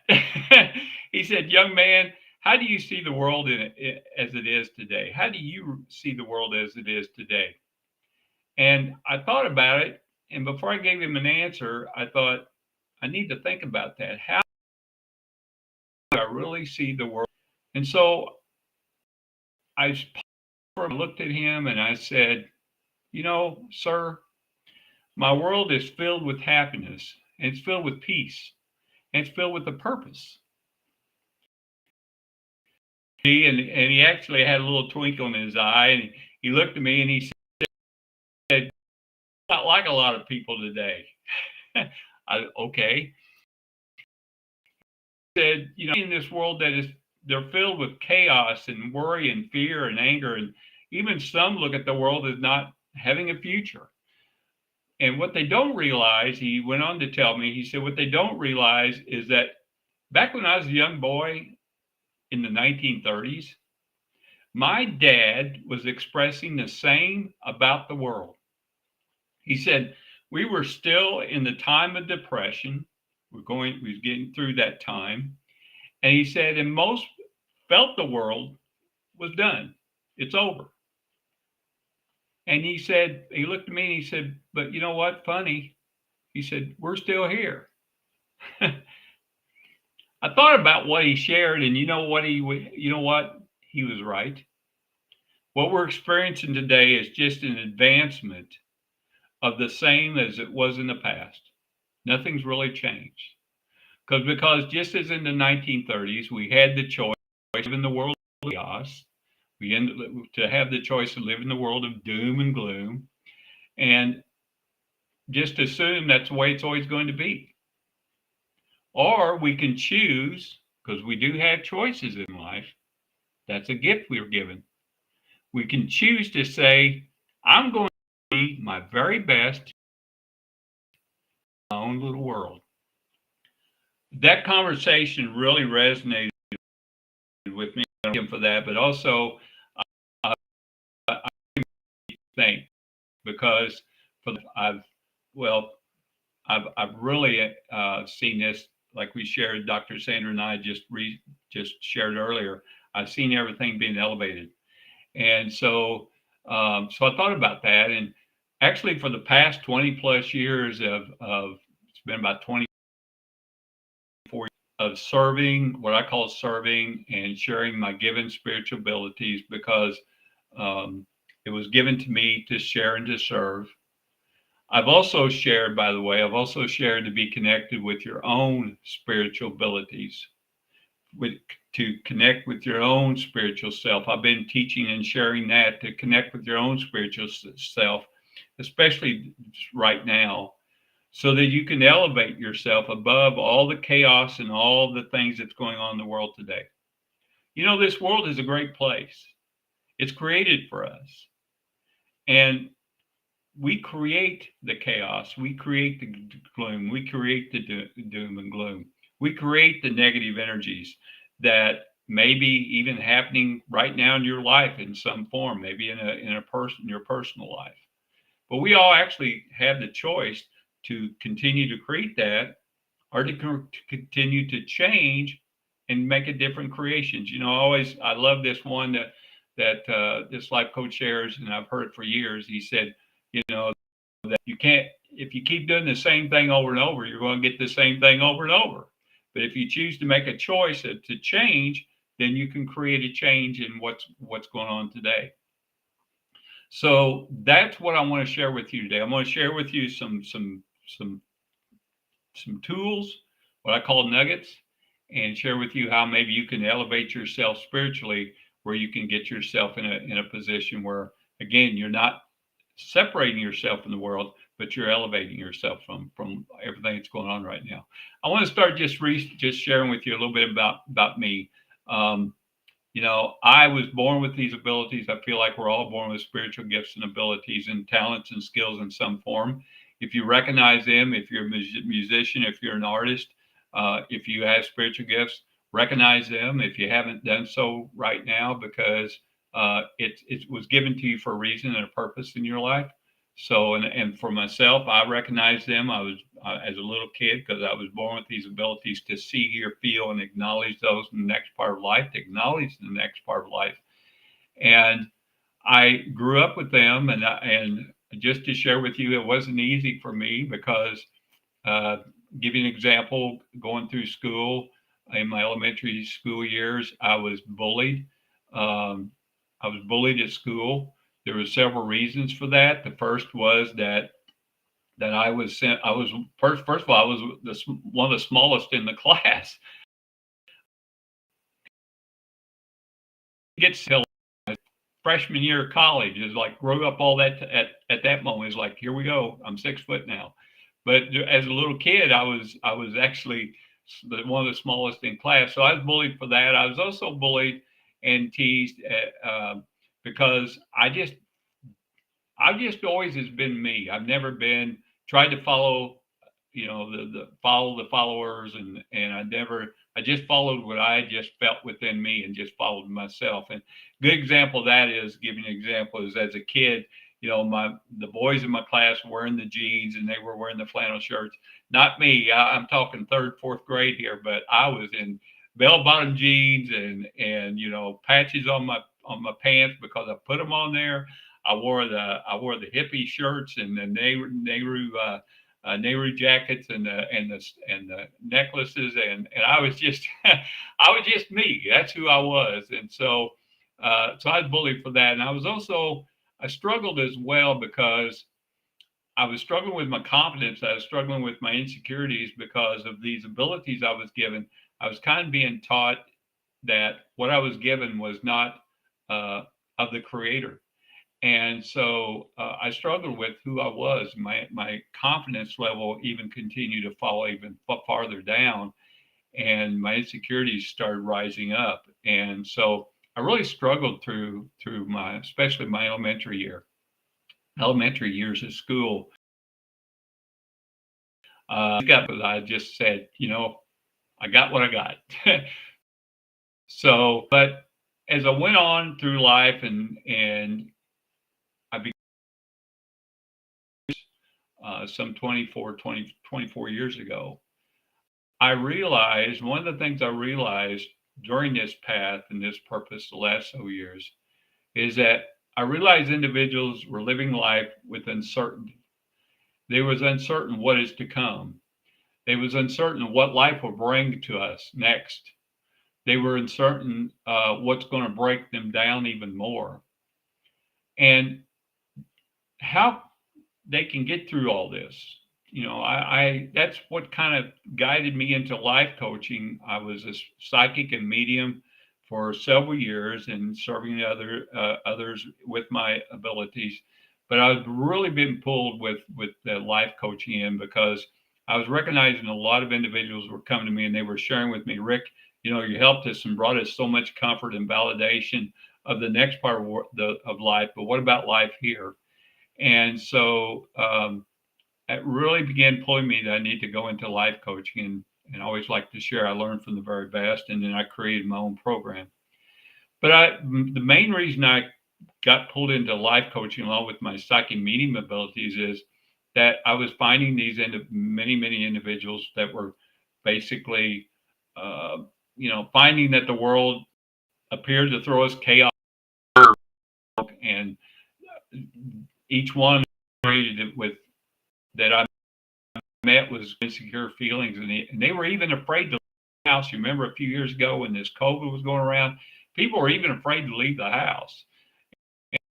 And COVID, we had government in this decisiveness, and it continues on with gas prices, the war in Ukraine, prices rising, and our usual routine was disrupted by unusual patterns.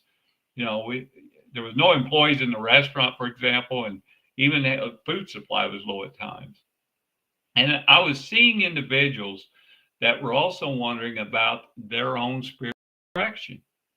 They thought about what they had learned growing up, and they became more and more wanting to open up and learn more about their own spiritual self. And I had individuals come to me and say, I feel like I got some spiritual abilities, but I don't know what to do with them. And I don't know, I'm a little bit afraid of it. And they were hoping that somehow they would find some comfort through their spiritual self.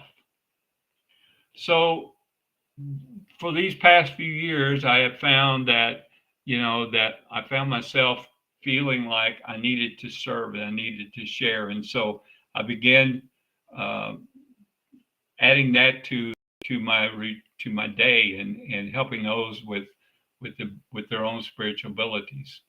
Now, I want you to understand, as I said this earlier, I'm not saying you stick your head in the sand and you ignore what's going on around us. I'm not one to watch television, especially the news, because I've shared this once. In the morning, one morning several years ago, I woke up one morning. I thought, you know what? I'm going to just get a cup of coffee and I'm going to watch a little bit of television. I turned it on and there was a show on there, and I won't say the name of the show, but it was a news type show. And they started out, but their intro was "Good Morning America." And they began showing these positive photos, and they was like upbeat music, and it made you feel really good. And then once that intro was done, the host began sharing, "Today in such and such part of the world, chaos happened and killings and murders." And I thought, oh my gosh, what a way to shift everything. I started watching that show, and it was Good Morning America. I felt good, and my brain was telling me it's going to be a great day. And then all of a sudden, switch, and all of a sudden, boom. And so I quickly turned it off. I thought, I'm going to stick with the Good Morning America. So that's why today I'm going to share with you the techniques I personally utilize each and every day to bring an elevation of vibration, proactive life, and a positive mindset. And also to a spiritual set so you can receive an abundant life each and every day. I've been teaching this for years. I truly am a believer in this. If you keep this, the mental and the emotional health and strong, it's going to take care of your body. So today I'm going to start by teaching you. I'm going to teach you a couple things. I'm going to teach you how to start your day. I share this in my master class. I'm going to teach you how to begin your day, and then I'm going to teach you how to end your day. And as I'm sharing this with you, excuse me, as I'm sharing this with you, I want you to make a mental note that you're going to apply this. I challenge you to apply this for 27 straight days. And why 27 straight days? Well, there was a survey in England that they did a paper on habits, and they found that individuals, if they do something every day for 66 straight days, it becomes a habit. In my classes, I teach, do this for 27 straight days, and you're going to find it'll become part of your routine. So, and then I want to share with you briefly how to find your spiritual strength, your what I call your spiritual core, your spiritual strength, and elevate and connect. So let's start off by sharing this, your morning elevation. And as you already probably recognize, I don't use the long words. I don't use these mystical words. I'm just who I am, like I said, since I was a kid. So I'm going to use words I feel comfortable with. So let's start with your morning elevation.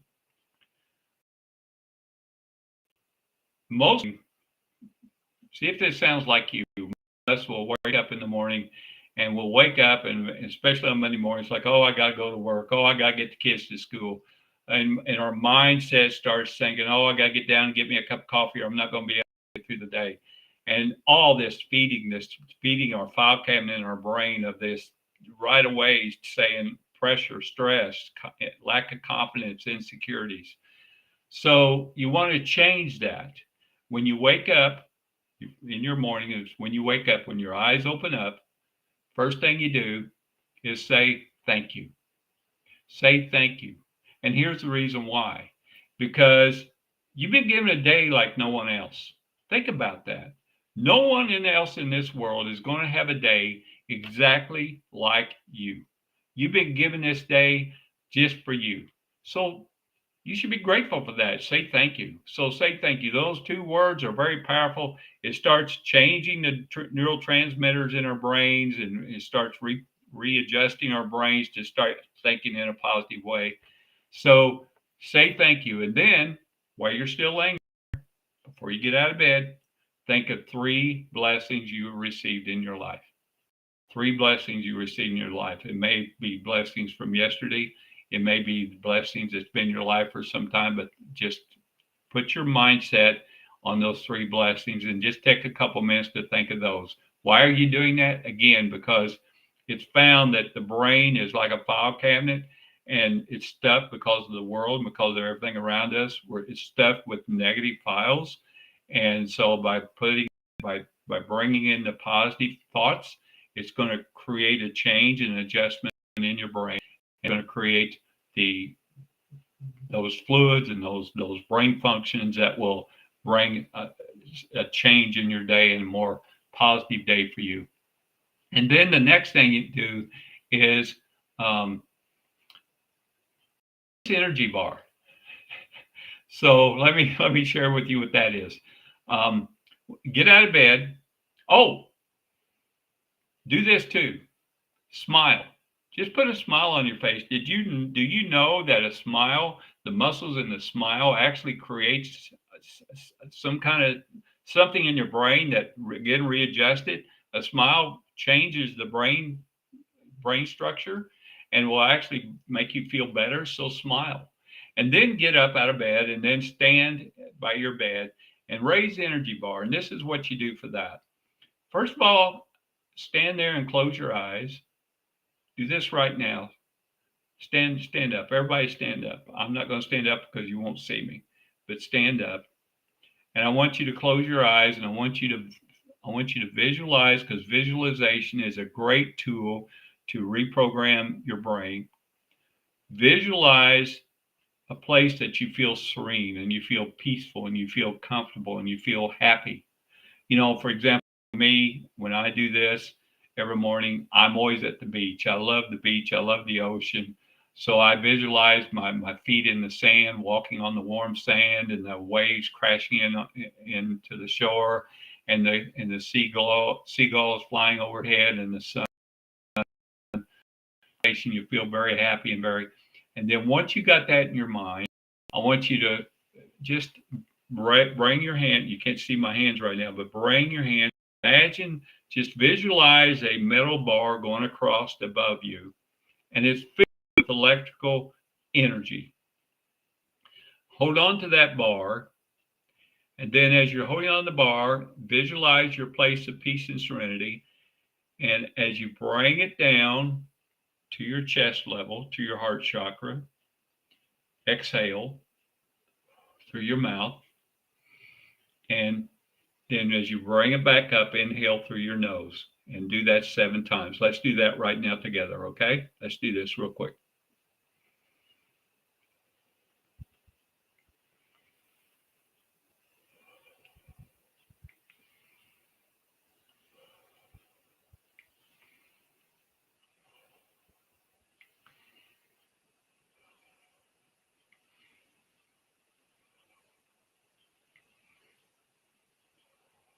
Seven times. Now you can do that at the speed that you feel most comfortable with. But as you're doing that, again, the oxygen into the body is a great vitamin, and it's great for your body. So you're bringing in that oxygen, you're exhaling the bad, and it's going to create a change in your body.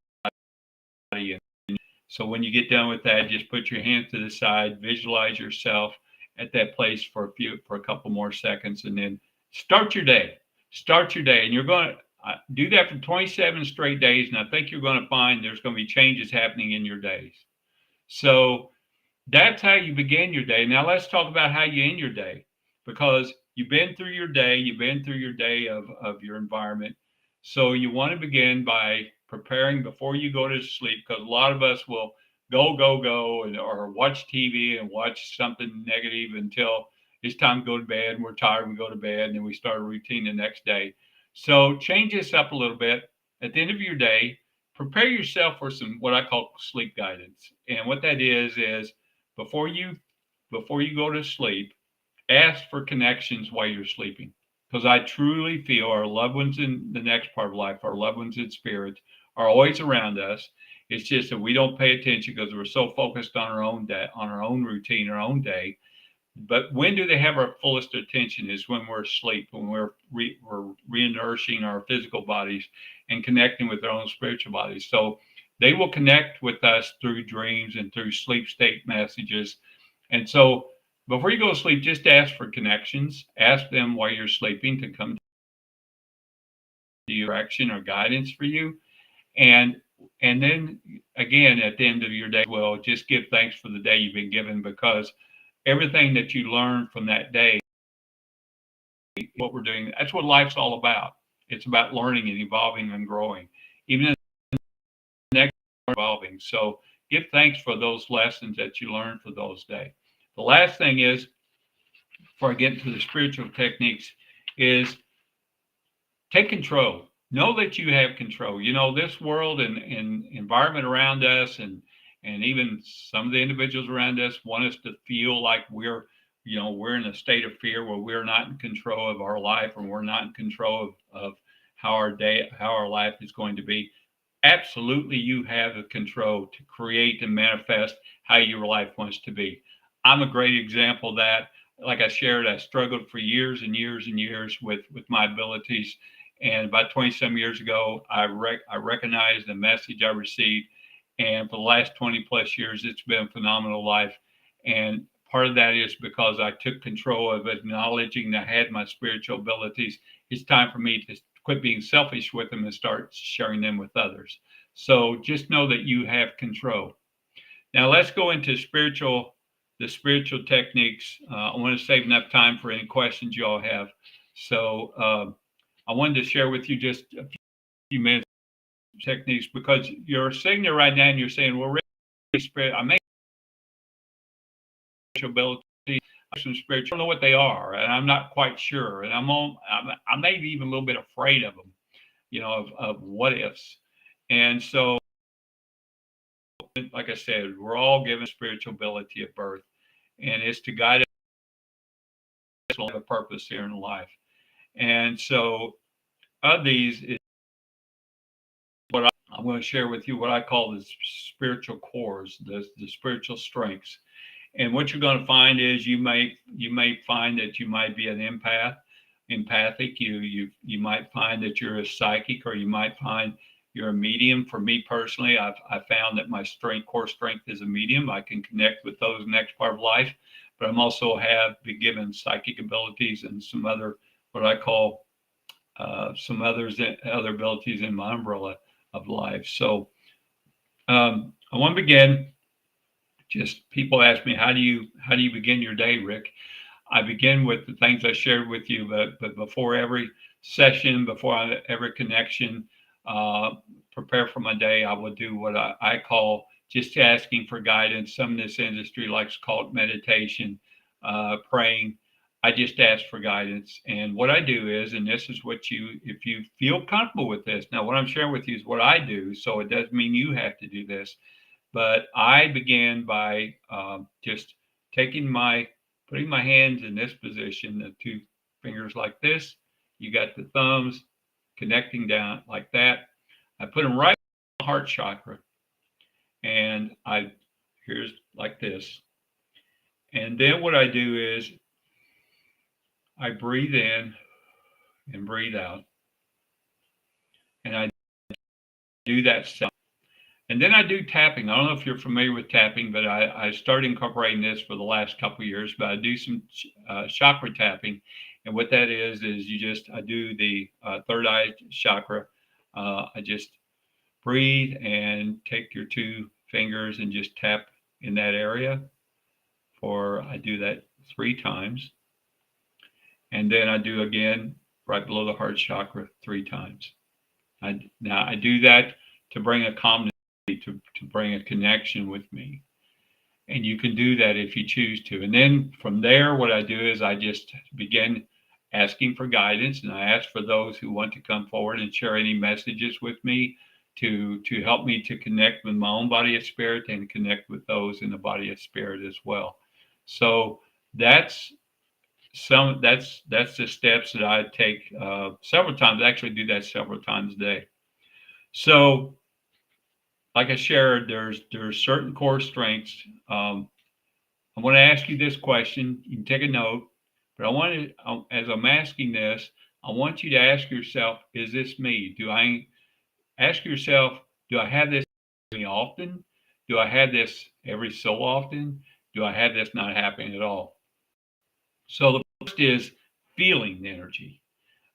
Give me that. Is there sometimes you're in a room by yourself, but you feel like someone else is there? You just have that feeling someone else is there?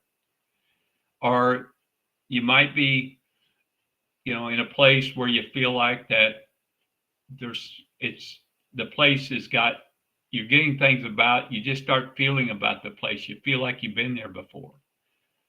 Have you ever done that?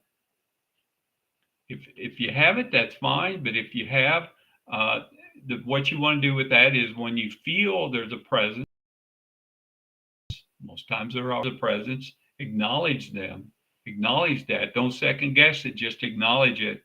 And where do you feel it's coming from? Once you receive that, where do you feel it's coming from? Is the energy a close family member? Is it a friend? And then connect with that. So do you do that often? Do you do that every so often? Do you not do that at all? See, have you ever seen a spirit?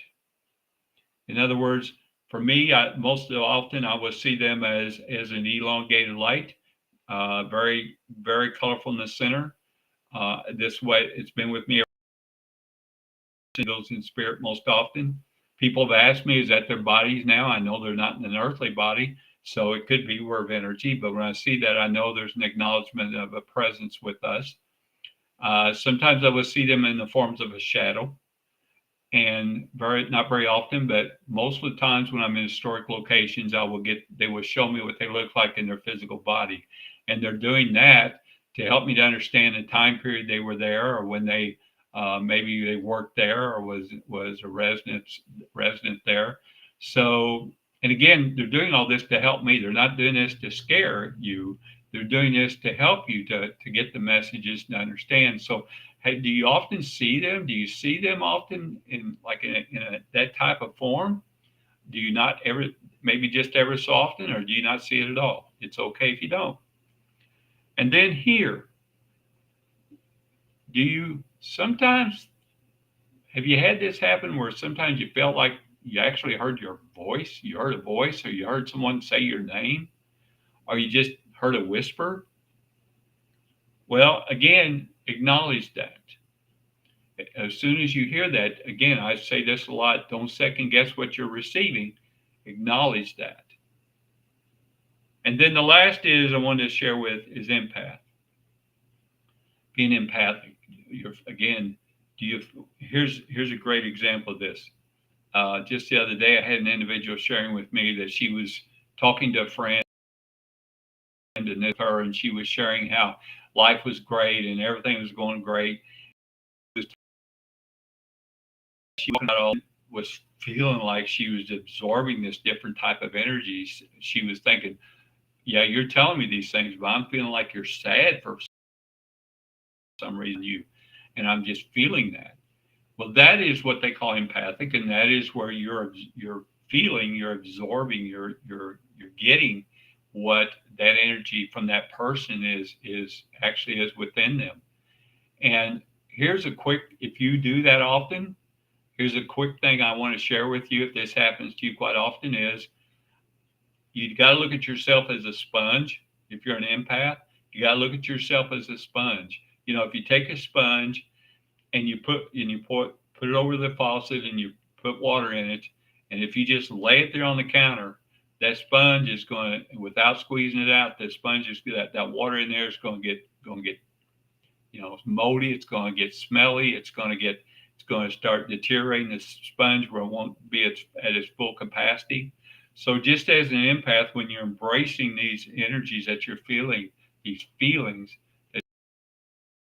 once you receive it and once you help in some way with what you're receiving with that person you're with, once you're done with that, be sure and squeeze out your sponge.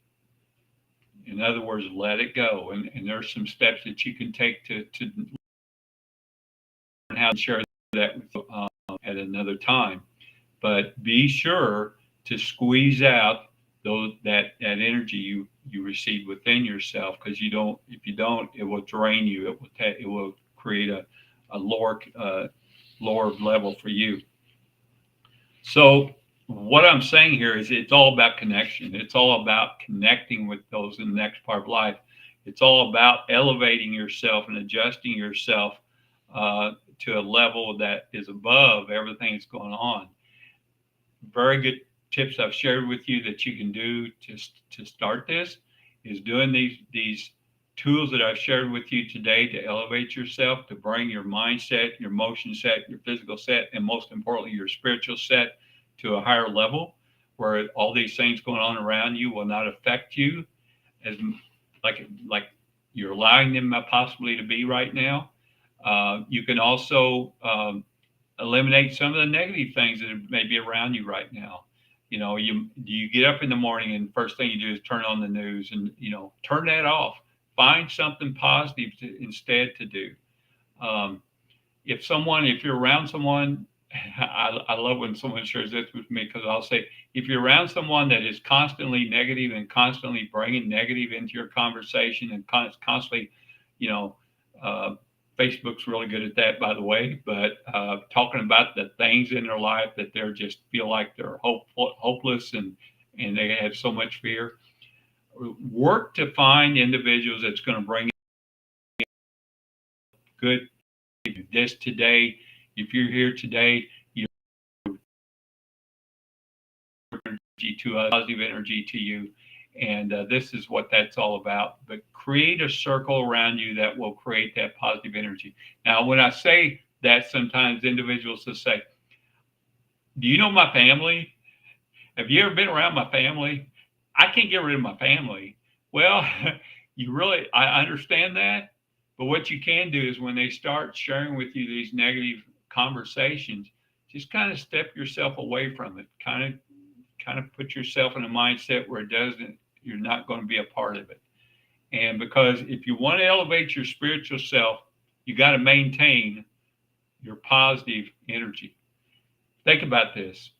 You were created before you became into the body of the earth. You were created as the spirit and soul, and the spirit and the soul was then placed into the womb of the mother and evolved and grew into a physical body for us to learn and grow and evolve in this earth. And then once we complete this part of life, we just simply leave the physical body. We transcend into our next part of life. We go back to what I call original body.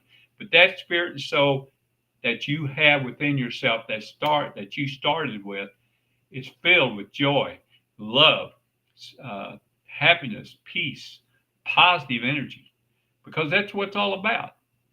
And so pay attention and elevate yourself. Pay attention to these things we talked about. The last thing I wanted to share with you is this. When we're talking about all these things, it's very, very important that you and you lower your insecurities. Growing up around the environment we've been in, it's constant creating insecurities within us. It's constantly lowering our confidence within ourselves.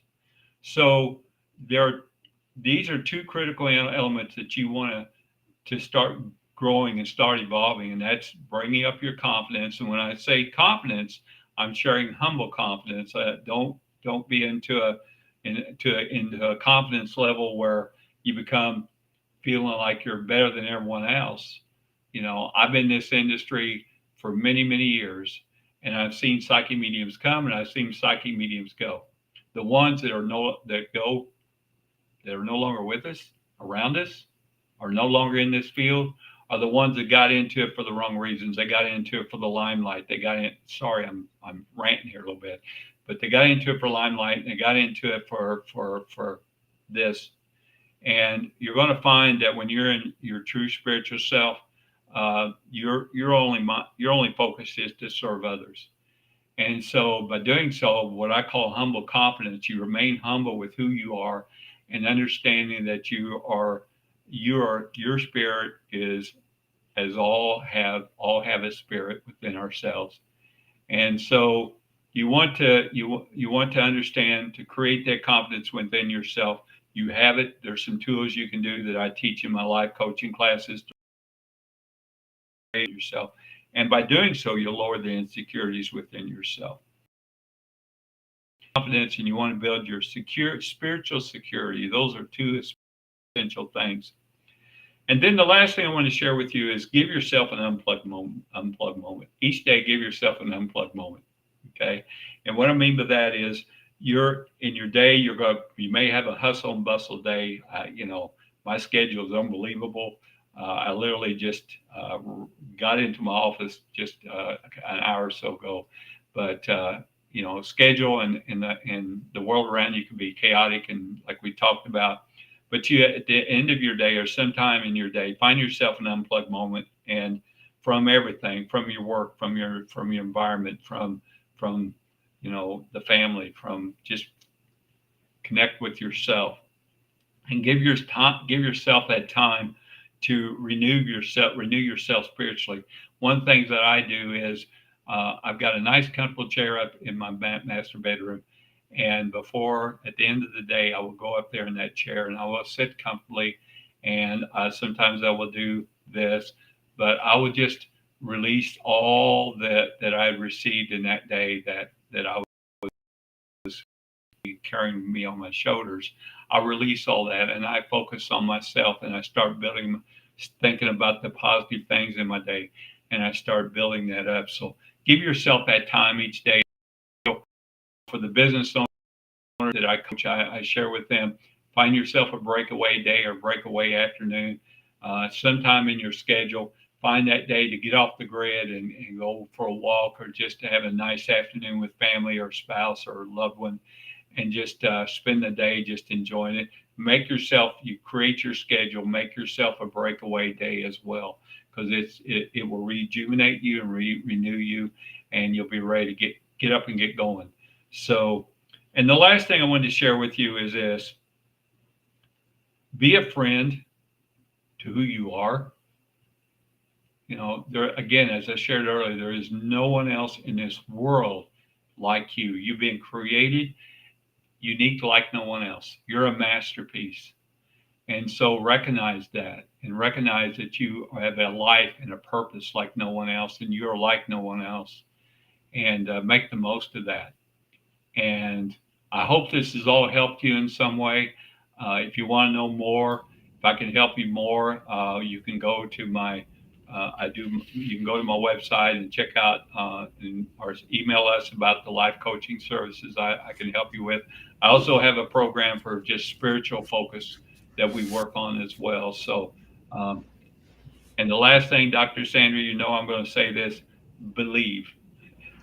Absolutely believe. That was just a beautiful presentation.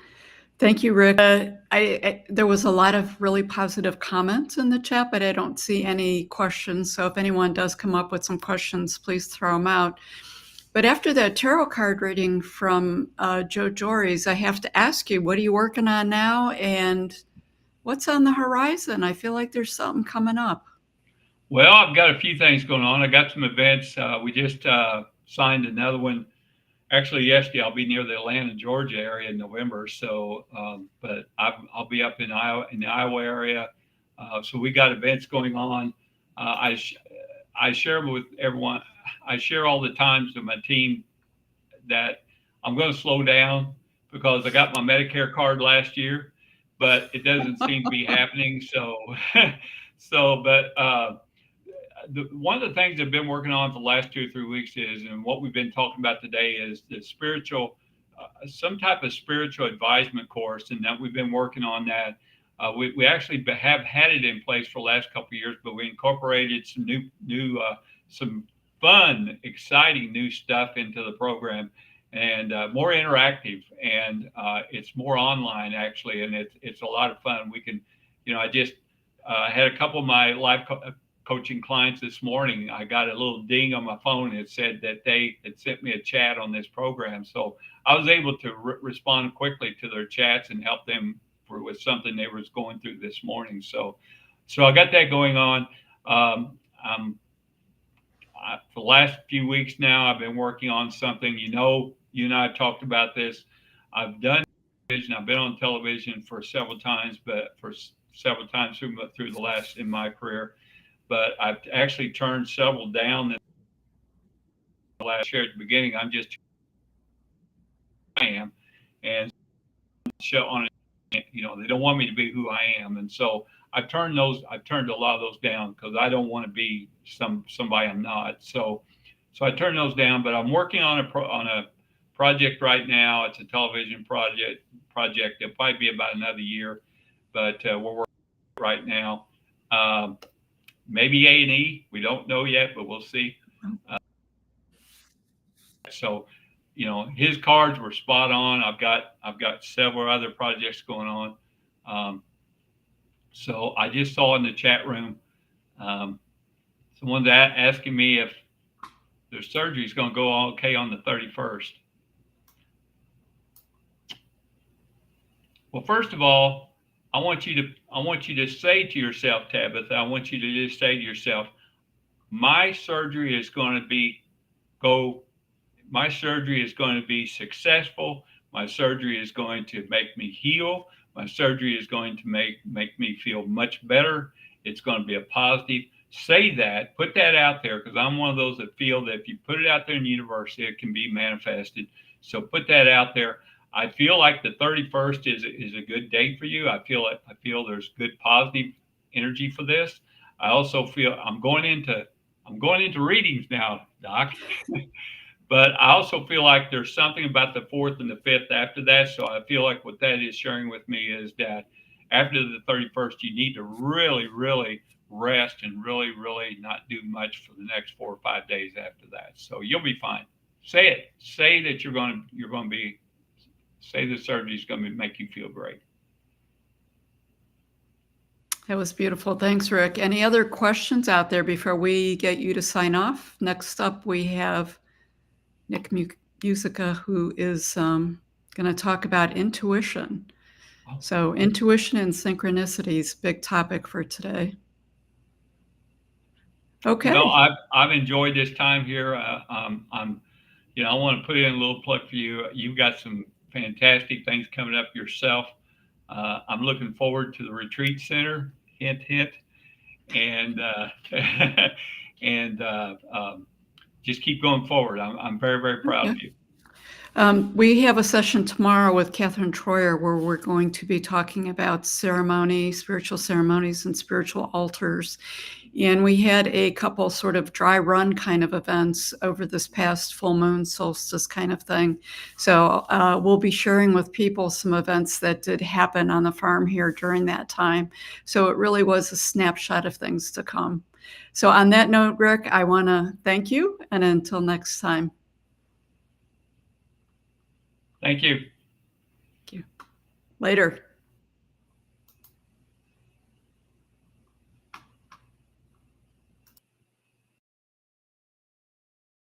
Hello, Dr. Sandra Marie here. Take a moment to pause and enjoy these series of poems from the Doctor of Divinity and award-winning author, Soni Singh. Hey, Soni here again to read a poem from my book, Embrace. This one is called Perfection. I am a recovering perfectionist, so the topic of perfection has come up quite a lot. And one of the things that I've had to work the hardest at is recognizing that perfection doesn't exist.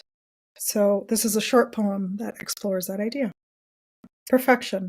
There is no such thing. There is no need, especially not to be Goldilocks. Nothing is too easy or hard, too small or big. It is perfect, just the way it is. In all its crooked glory, perfection is a construct, not a reality.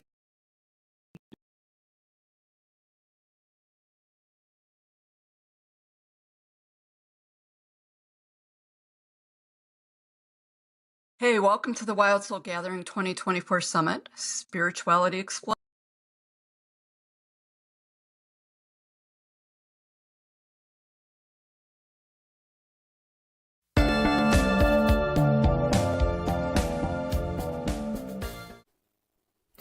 Hello, everyone. I have two beautiful souls with me here today to talk about decoding spiritual terms. Tanya Kirstein from Feel Needed, Feel Connected Massage, and I have Haley Jane, a Reiki Master. Welcome, you guys. Hi, thank you. I want to thank you both for being part of the 2024 Wild Soul Gathering Spiritual Summit, Spirituality Explained. This is going to be a beautiful event, and we're doing something a little different with both of you. We're pre-recording this session, and we're going to be presenting it in snapshots with the information over the next 3 days. And I really appreciate both of you being open to being out of the box with this. So how this is going to work is I'm going to throw out some spiritual terms, and Tanya and Haley are going to share their insights on the terms and what they mean to them. So if you're ready, let's get started. Meditation. We talk about meditation all the time, and many people, when they're first starting out, honestly find meditation unattainable or painful, or they struggle with it a little bit. We take the term meditation for granted. How would you actually language what meditation is to someone who's just starting out in spirituality? And they're like really curious about what's this all about, and is this something I want to get into? I just tell my clients it's not, sitting with your legs crisscrossed and your hands open and trying to reach that perfect set. Meditation is whatever it is to you. So, for example, my mom, she has this thing where if she's clean, then she can totally clear her mind. And so whether that's, cleaning some part of the house or doing dishes or folding laundry, whatever, it's her way of completely clearing her mind. And that is essentially all meditation is just letting go of everything, letting your mind clear, almost so that it can kind of rest and be able to kind of come back, and you can be then your best self at that point. Also walking, going on walks, sitting in nature, anything that brings you joy and can clear your mind. That's simply all meditation is. What a cool explanation. How about you, Haley Jane? I was going to say the same thing. You have to sit in this pose and you have to do this mudra and you have to breathe this way. And it can be done that way and have profound effects, but it can also be something as simple as doing the dishes. For me, I love dancing. I love drumming. I love singing and doing music. I love walking in nature. I mean, it's all kinds of different things. It's whatever can get you kind of to that brain state where you're in the seat of your soul rather than your critical thinking mind all of the time. That's all it is. You're just getting out of your thinking mind. And that's not even to say that you won't have thoughts that arise, but it's whenever you're in a state of meditation, or I even like to use the word flow, then you can kind of view all of these things objectively and watch them almost as a passerby. So you're not being ruled by your conscious mind or your unconscious mind. You're kind of just floating there to be able to hold space for whatever is coming in and going out and all of the other things. Wow, that is just an amazing explanation, and I think that is going to really shift a lot of ahas for people, so I thank you for that. I mean, truly a rock star way to describe that. I love it. Consciousness. I feel like it's just kind of the ability to release attachments and have awareness and know that it's inside and it's everywhere. And I feel like it kind of ties into that enlightenment as well. Consciousness versus spirituality, same or different? Really, what consciousness is the basis of all things. So you could look at consciousness almost as it's God's source. It's what everything is in its own specific design. So you could look at consciousness as this giant lake, right? And then you have all of these different streams of consciousness that come out of that lake and branch off and into all of these different things in reality. But consciousness is kind of that existence, that sense of, oh, like, I'm here, I'm doing this, I'm Haley, I'm Tanya, I'm whatever. Like, but at the same time, I think people tend to think that consciousness is only inherent in like living creatures. People don't tend to usually think that that rock in the creek is conscious, or that the roots of the tree are conscious, or that the mycelium are talking to everything at all times and have consciousness. Consciousness is the basis of absolutely everything. It just is expressing itself differently through different things at any given time. Nice. So do either of you have a spiritual word or spiritual term that I've not thrown out there that you would like to talk about for the folks listening? One the other day, and it really tripped me up, and I was actually texting Haley about it because I was like, what is this? But I had a client come to me and she was talking about unclaimed energy. And I had never heard that term before. And I was really baffled because I was like, if energy is everywhere and is everything, how can it be unclaimed? Something has to claim it, right? Yeah, I've never heard that. Haley, did you have some wisdom? Or were you baffled? Well, it's one of those kind of like residual funks that you see in someone's aura, because the context was like it was left behind from someone else when they left the room. And so my first thought was maybe that it's not necessarily unclaimed, but it's just like that trail that I see. I don't know if other people do or not, but that you can see when somebody gets up and kind of just leaves a lingering energy behind in some way or another. And that's as far as I had gotten with it. Off the top of my head, no, I couldn't think of another term either, so. Okay, so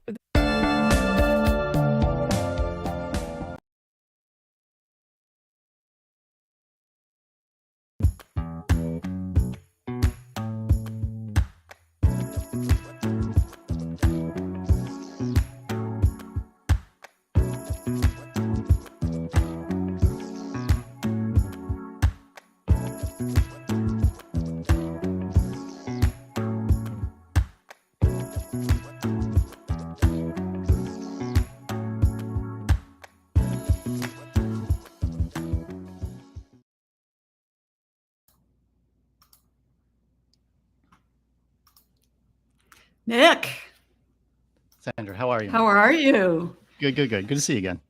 Yes. Hey, everyone. Up next, we have the amazing and gifted Nick Musica, who will be presenting on Commit Your Intuition and Use Your Intuition to Commit.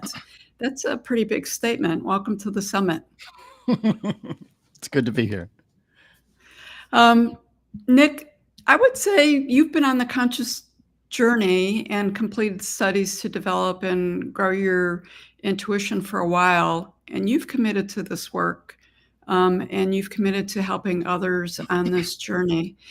A little bit about you: you're also an animal communicator, like a psychic medium for animals, where you share their messages for their human companions. But I know that you have also worked a lot with intuition, and that it's been a common theme, and I think that they sort of all interplay. So I'm going to let you talk a little bit about your story. And for all the viewers out there, if you can introduce yourself, if you haven't already, in the chat, where you're from. And Nick is very open to addressing any questions that you may have. Fantastic. Thanks, Sandra. Can you hear me okay? I just want to make sure my levels are all right. Yeah, no, you sound great. Okay, that should be a little bit better. Audio is my, and fumbling through it is my core competency. I like to say. We all have them. That's mine. Yeah. So, I mean, for a long time, for 20 years, I've been the SEO guy. I've been doing search engine optimization for 20 years, right? And I run my own agency. I've been doing that for about 5 years. And that's really how I identify with myself, or at least I used to, quite a bit. And then, you know, there's no coincidences. And so out of the blue, we'll say, my wife and I go to this psychic fair here in Carlsbad, where we live, because our pickleball gets canceled. And we're like, oh my goodness, let's go to the right, because coincidences. And so we end up going to the psychic fair. We walk around the floor, and we don't see anyone that's really hitting us. And then we approach the floor from a different direction. And right in front of us is the psychic medium. And I go, hey, Jewel, what do you think about her? And my wife says, that sounds great. Why don't you go first? Oh, okay. All right. So, and you know, psychic mediums have not been part of my experiences. I've been, to say skeptical, I'm skeptical of a lot of things, and still, regardless of my experiences. And so, you know, psychic mediums were part of that skepticism. But I sit down with medium Adelita, and she starts our session by drawing this heart.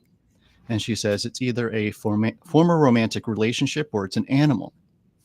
And I go, Henry, it's Henry.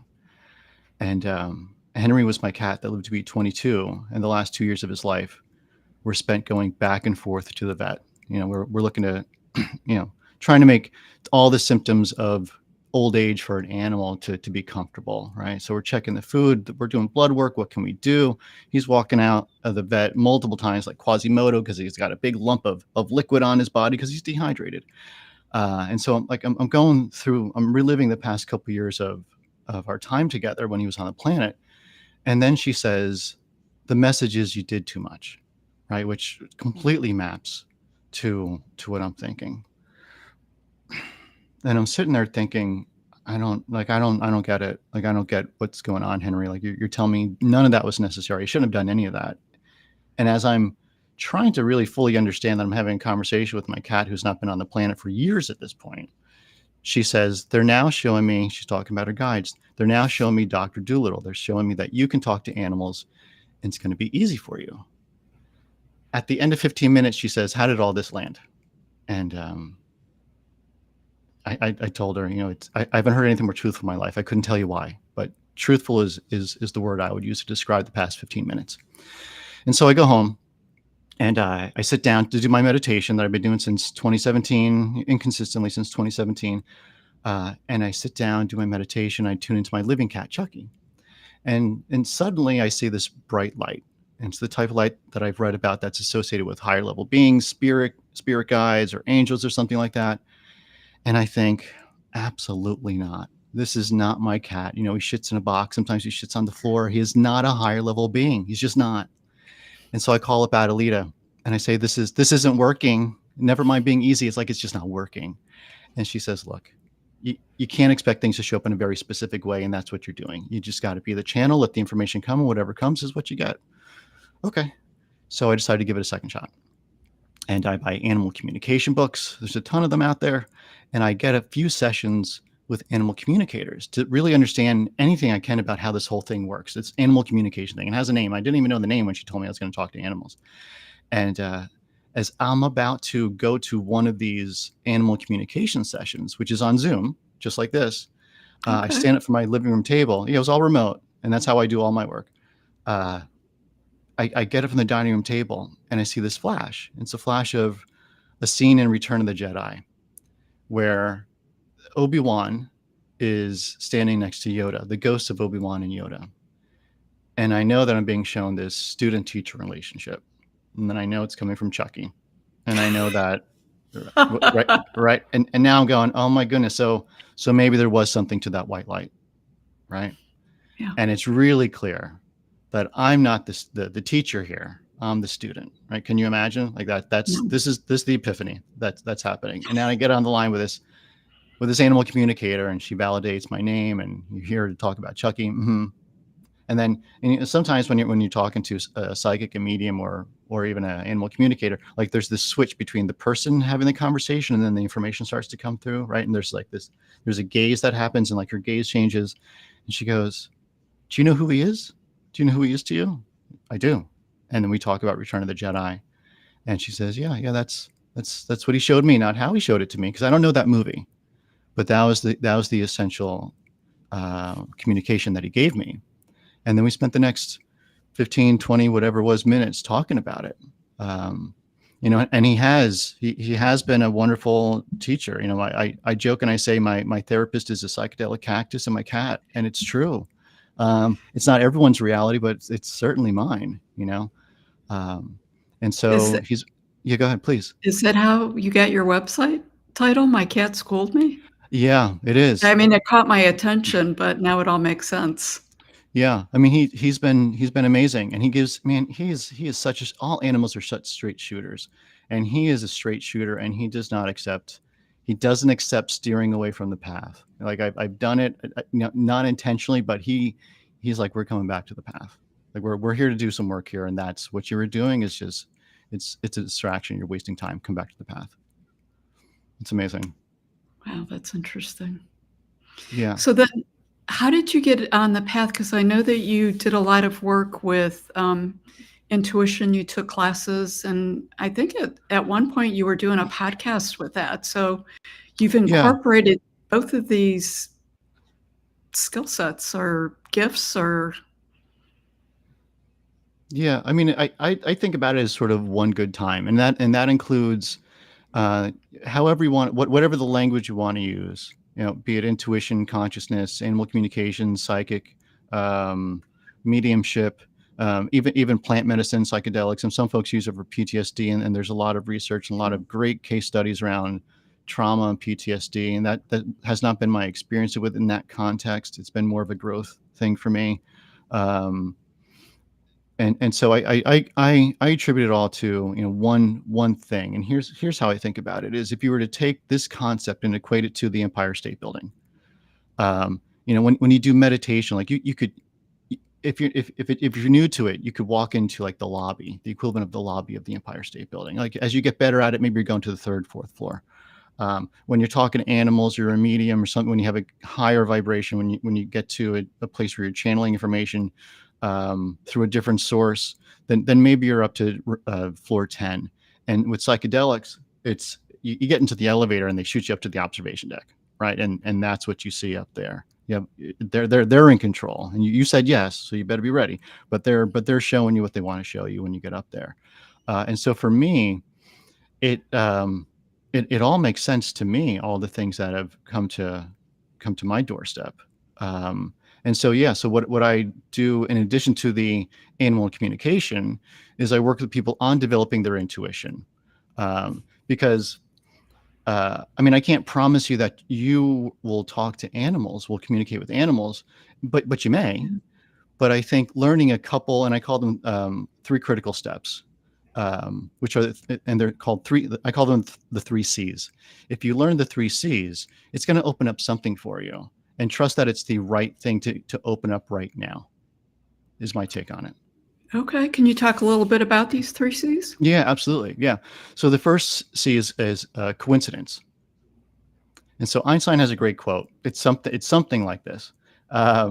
There's 2 ways to live your life. One is as if everything is a miracle, and the other is as if nothing is a miracle. And I think consciousness can be thought of very similarly. I think you can say coincidences. Everything is a coincidence, or nothing is a coincidence. And so if nothing is a coincidence, then it's got to be something more to it, right? It's got to be synergy. It's got to be breadcrumbs we're picking up. There's got to be messages to it. The events are just not random. There's no randomness to it. I remember when I was a teenager and I'd be thinking about a buddy, and then all of a sudden the phone rings, and I go, "Oh my God, I was just thinking about you. This is so weird," right? And a lot of folks have had similar type of experiences to that. And here's the thing: you can't do anything with weird. You can't do anything with accidents. You can't do anything with coincidence. But when you start to see these things as just little openings, pierces through the veil, you start to see them as those synergies. You start to see them as those messages, as something bigger and pieces that you can start to put together to get your attention. And once you see that, you sort of can't look away from them, and you start to see them everywhere, right? It's pretty amazing. And so here's how it showed up recently. I went up to Santa Barbara a few months ago to a psychedelic club to talk about my relationship with psychedelic cactus, and animals. And I'm driving up there with my wife. It's about a 4-hour drive from San Diego. And I have this fleeting thought of, is this what I should be doing with my time? Should I be getting in front of people to talk about animals and all the things we've been talking about? Mhm. And then I don't think about it again. Well, we get to Santa Barbara 4-ish hours later. We pull into the Airbnb parking lot. We're staying in this one unit of the multi-level unit. So there's a big parking lot in the back. And we're parking spot number 11. And I'm counting the spots. 1, 2, 3, 4, 5, 6, 7, 8, 9, 10. They're all on the asphalt, like you would imagine regular parking spots to be. Regular size, regular parking spots. And then I find 11, 12, and 13. They're in a barn. They're in individual stables, right? I'm like, you got to be kidding me, right? There's wooden doors, black, green, white wooden doors. And I open up the stable door. I'm like, there's no way I can fit my car in there. I drive a RAV4, and I can tell that someone at some point was in a sedan, and they got into this spot, and they open up the passenger door, and the sheetrock is buckled. But I'm thinking, I used to be a valet parker in my college years. Like I like a parking challenge. So I fold in the mirrors and I pull the car in, and then I try to get out, and I can't get out. Right. So my door opens up 6 inches. My wife, who's built like a little ballerina, she can't get out either. So we end up pulling the car out, parking on the street, and I'm irritated. I spent $1,000 for 3 nights, and it included parking. Now I'm parking on the street. Right. And so we're lugging our stuff upstairs. And we're about 2 hours before I need to go get in front of a group of people and have the conversation. So we're trying to find some place to eat on the phone. I'm trying to find a place to eat on the phone while my wife is getting ready. And I see this little spider that's dripping down my hair, and I pick him up and I bring him outside. And then my wife and I come down to the car, and at the rear bumper, there's this little feather. And I pick up the little feather. We get in the car, and I show my wife, and I just put it down on the dashboard. And we get to State Street in Santa Barbara, where all the hotels are, or the big tourist area. They close off the street for pedestrians, and all the restaurants are there.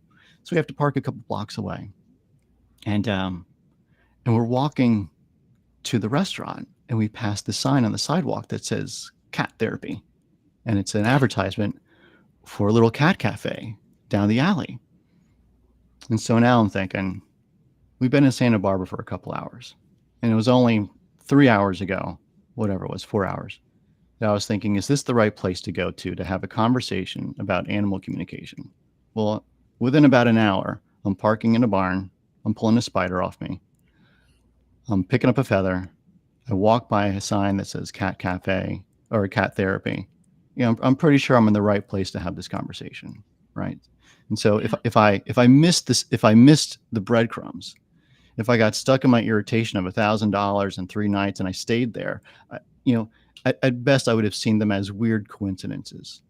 But instead I saw them as what I believe what they were. They're synergies. There's everyday miracles that are around us, and we get to choose to see them if we want to. Oh gosh, I love it. One of my questions for you was going to be, do synchronicities and intuition interplay? But I feel like that story just explained all of that. I'm going to go with 100% yes. Yeah. For sure. So how do you use these tools? Awareness obviously is one of them. How do you leverage them to really start to recognize your path or get on a path? Yeah, I would jump to the second C, which is recognizing that you're the channel, right? Be the channel.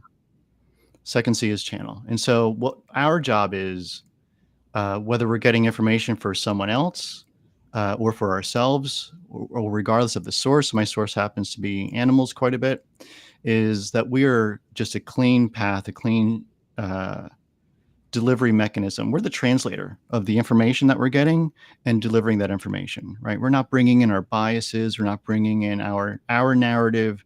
We're not bringing in our agendas and putting this in the conversation. That's not what we're doing. We're just being that open channel. And so once we get that clean channel and our intention is there and our actions are there, it's then a matter of like, well, how does this even show up then? What does that even mean? Right. And so for me, it shows up a lot with seeing things and hearing things, feeling things, and song sometimes shows up, messages through songs. And so I'll hear things, and sometimes it's a version of my own voice. And then other times, I mean, there was this dog that showed up, and he sounded like he was just this older gentleman, construction from Boston. Like he just had a very come at you right in your face. Like, no, we're not talking about anything that doesn't matter. We're talking about the things that matter. And also, Nick, you better tell her about all the things that I'm saying. Like that was, and it was through this Boston accent. And I get on the line with the lady, and I said, so here's how he showed up with this Boston accent. And she goes, Boston, huh? Yeah. Does that mean anything to you? Well, I lived in Boston for a while. Oh, well, then you know the personality. I do. Okay. Well, here's what he said.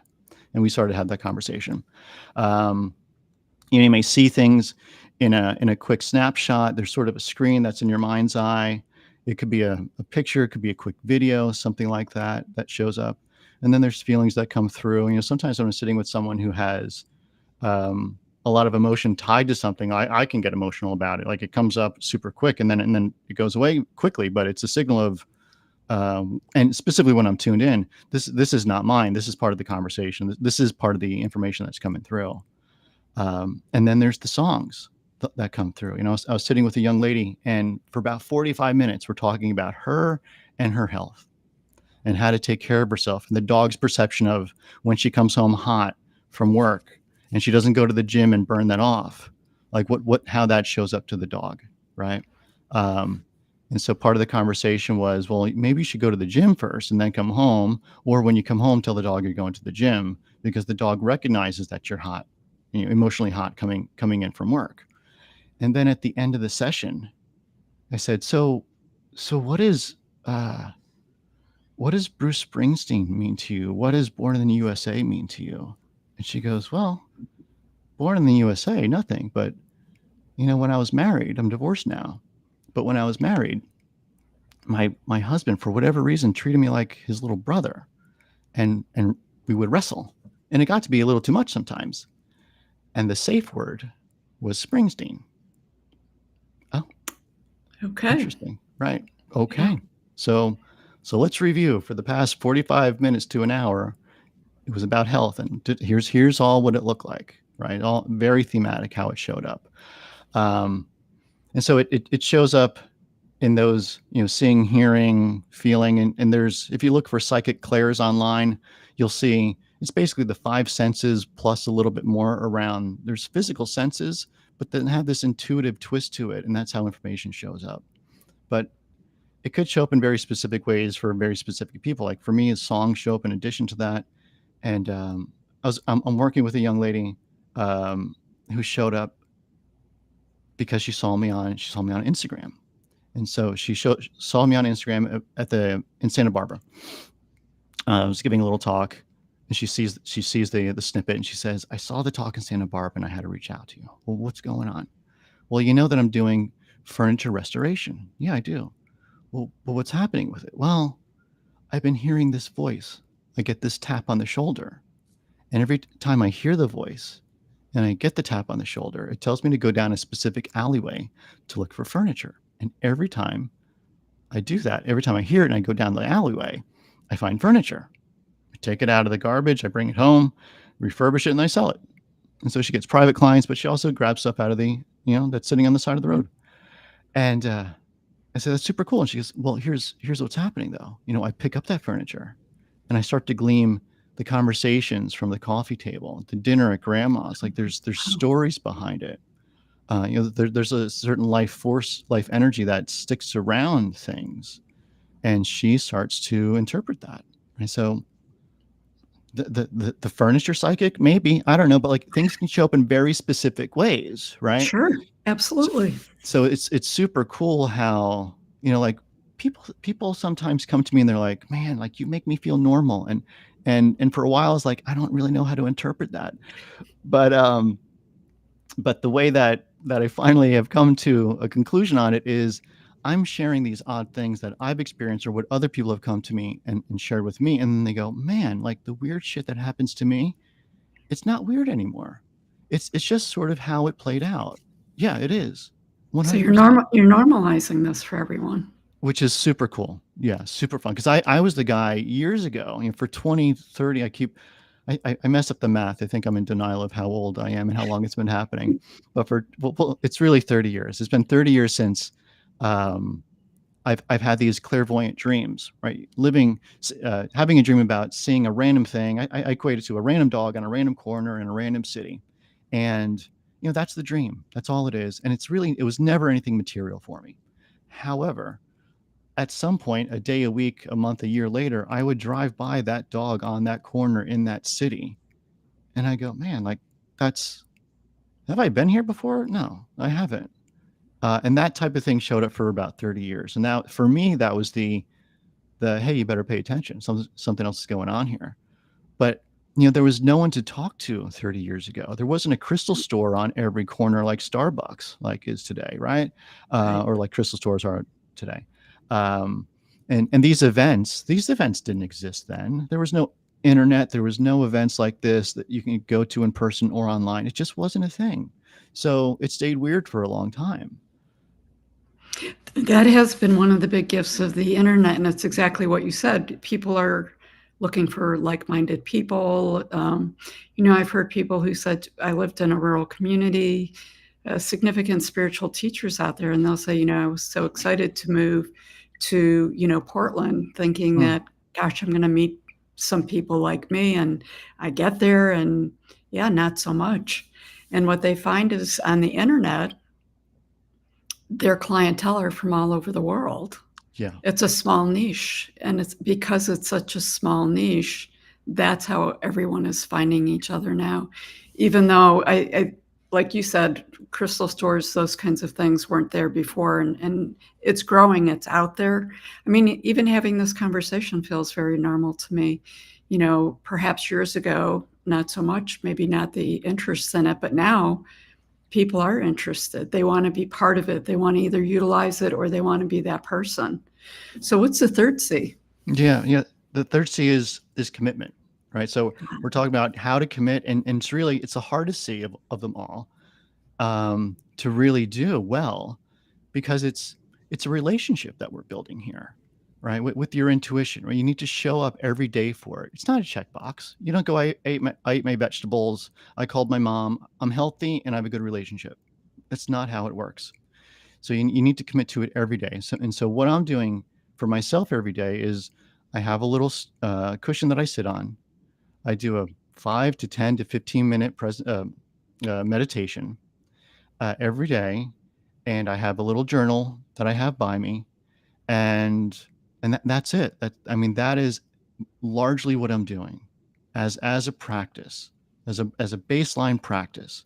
And I was doing it inconsistently since 2017, but ever since the animal has shown up, it's something that I need to do to continue having that conversation. It's my maintenance. I need to do it. And then I talk to the animals multiple times a week. And that is, for me, that's even more so. But the training, that's the activity, but the training really is the meditation.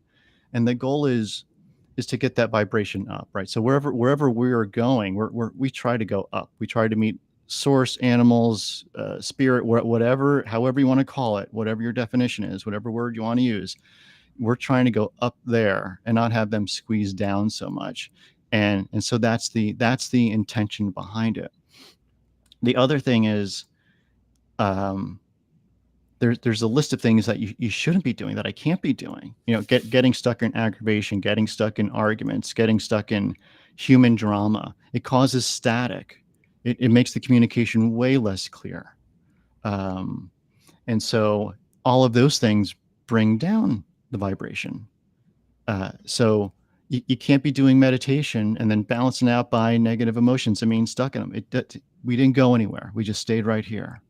About a year ago, I went out with a buddy for a beer, and I felt fine going out having a beer with him, and then coming back, I felt fine. And then the next day, I wake up and I just feel completely 100% flat. Like I went through this energetic depression for about a week, and I thought that can't be right. So, let's employ scientific method. Let's do the same activity and see if we get the same result. And I did. Flat again. Okay, well, I can't do that anymore because alcohol is a depressive. It brings you down. Okay, so you have to choose which way you're going to go. And so the choice really is, it's not just, I want to be spiritual. It's not a box. It's an action. It's an intention, and then there's action behind it. And so if you I'm just speaking for myself. If you were to sit down and do meditation 5 to 7 days a week for 5 minutes, if you're not good at it, do it for 1 minute. Great. You're going to get better at it. Right. But there's a free resource at the end of this that folks can go to. I set up a 5-minute meditation. Do it for 30 days. Try it out. Right. And it's not that your world is going to change in 30 days. It may. I would imagine you'll have some experiences in 30 days. But really, 30 days will help you start to build that momentum and start to build those habits so that you can continue to do the meditation. Because if you have a journal, optional but super helpful, have a place to sit, have a certain time, and you do it multiple days a week, you have everything you need, certainly to start out. Yeah, that makes sense. So can I ask you what meditation looks like for you? Because meditation can be a hot topic for some people, and there's a lot of discussion on how it looks. Yeah. I mean, my version of meditation is sitting down, breathing, and lighting up chakras and getting energy to move in my body. There's other forms of, I would say, energy management. This is how I would describe it, where if I don't go for a surf on a consistent basis, I feel gunky. If I don't go out into the woods and go for a walk, I feel gunky. If I get stuck in a negative pattern, I feel gunky, right? So those types of things need management. But for me, my go-to meditation is sitting down, grounding, and going into a meditation, opening up the crown. But there was a few folks who were on before me, and they're talking about walking and exercise and a bunch of different versions of it. Right. I mean, I agree with, generally speaking, the overall shape of it. But I don't know if I'm going to be able to talk to my guides while I'm hiking as intentionally as I am if I'm just sitting still in the space that I cultivated for the specific reason of talking to them. Okay, so for you, with the work that you do and being a coach, a mentor for someone who really wants to hone and develop their intuition, which will open them up to more awareness of their synchronicities. Yeah. That's some of the commitment that you're talking about. Absolutely. Yeah. It's not a multitasking kind of event. I don't think so. So. And I'm not encouraging don't do those things. That's not what I'm saying. Well, it's a different type. Yeah. I think so. At least for me, it is. Okay. So one of the things that you brought up, and it seems to come up more and more, I don't know if it just always was or it's just more in my awareness, but I feel like it's just growing more as I really consistently hear the importance of using nature to connect and to grow your spirituality. So you just touched on some of those things with an overall broad stroke, nature and growing spiritually. Mm-hmm. Your thoughts on that? Yeah, it's necessary. I mean, so here's how I think about the animals, and it's sort of it's a very specific use case for me. But here's, I think, how it's a framework for how other people can think about animals and trees and getting out to nature. If you surf, great. If you like to go for hikes, great. If you like to just put your feet on the grass, fantastic. But we have this misconception that there's this big bubble, and we call it nature. And then we have this little bubble, and it's outside of the big one, and it's called us. right? It's me, it's my name, it's people, it's not nature. And it's become very, very clear to me that that little bubble is just a label within the bigger bubble. And within the bigger bubble are all the trees, all the animals, the rocks, the streams, all the things that we see out there that we classify as nature. And when we say that,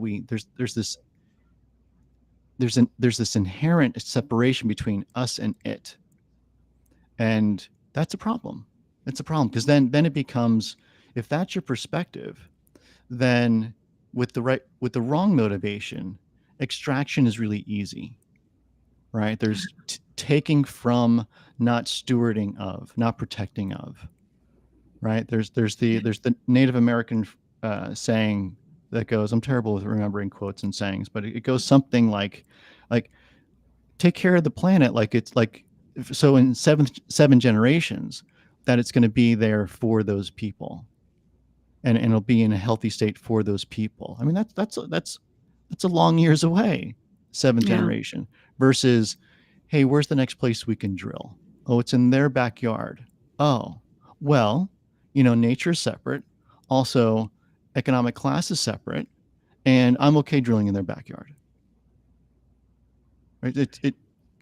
It breaks things apart. There's so much evidence to just take a look outside and go, when we separate ourselves from nature, what happens?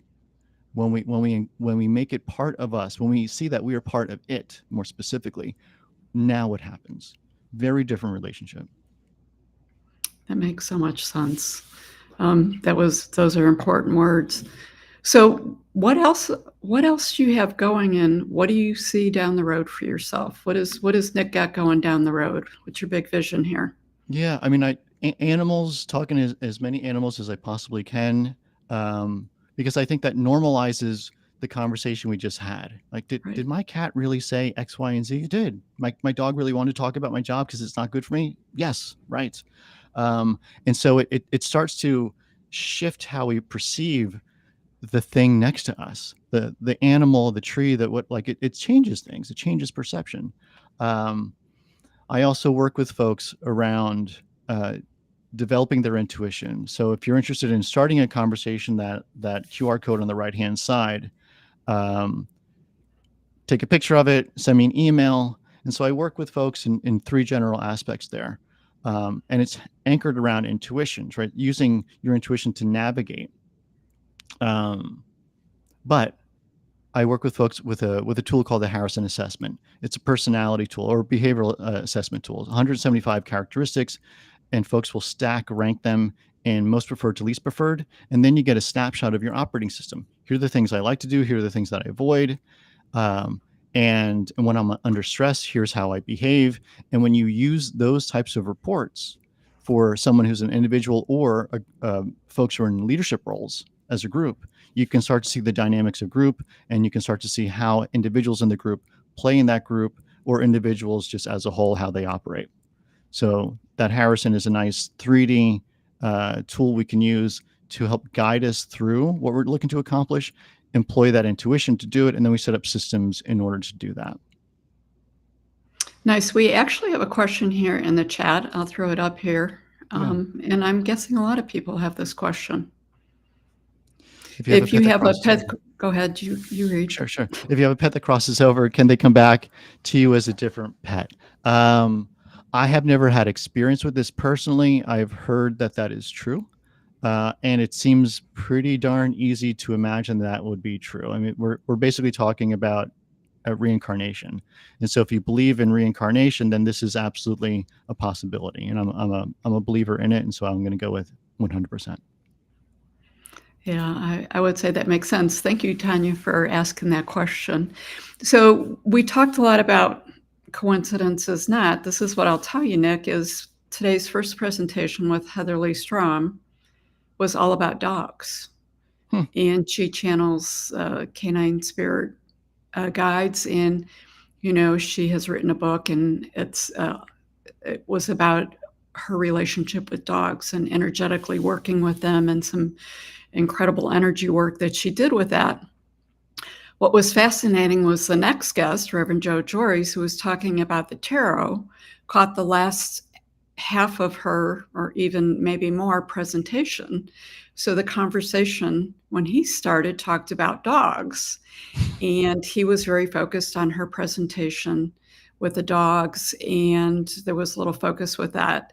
So at the end of Joe Jory's presentation, he did a reading for the next guest, Rick Hayes, with the tarot, which was pretty powerful. We were flipping over to Rick starting, and I had just clicked Joe off, but he was sitting in the background in the green room still, which is interesting because pretty much everyone jumps off pretty quickly, but he stuck on in it, and it caught my attention, right? So this all plays together. Yeah. So Rick goes, that last guest, I really want to thank Joe, but I'm getting this message from these dogs, from a dog that I think was his childhood dog. When you see him, can you share this with him? And I says, well, when I see him, let me just pop him back into the live stream. And it was like, hey, by the way, Joe, you're live again. And they had this big conversation about this dog from when he was 11 or 12, which wasn't his dog, but it was a dog that lived across the street. Oh, interesting. And now I'm talking to you about intuition and animal communication. So what I'll say is there was clearly no planning on today's speakers or the events that, hey, today is Animal Dog Day, right? Yeah. But out there's Chucky. Speaking of animals, yeah, he does like to come visit. He does. Is that it was been a consistent theme. So when you're talking about the synchronicities or paying attention, as you were just finishing up here, I was like, well, okay, clearly this is all interconnected for a reason. Not exactly sure, but I can take some guesses. And I'm guessing as I ponder things tonight on the back deck, I'll get some ahas out of it. But I wanted to share that with you because I can see you're intrigued by it. It's super cool. Yeah, thanks. I mean, and it's super cool that you're managing a lot between yesterday, today, and tomorrow. I mean, this event does not take energy and coordination and making sure everything goes right. And that's such just to be involved in the day-to-day activities, making sure things go well. It's so easy to miss these things. So to pick it up that's super, super cool. Yeah. Which I think is a great lesson for everyone. Stop and smell the roses and see what's going on around you, type of thing. Yeah, pay attention.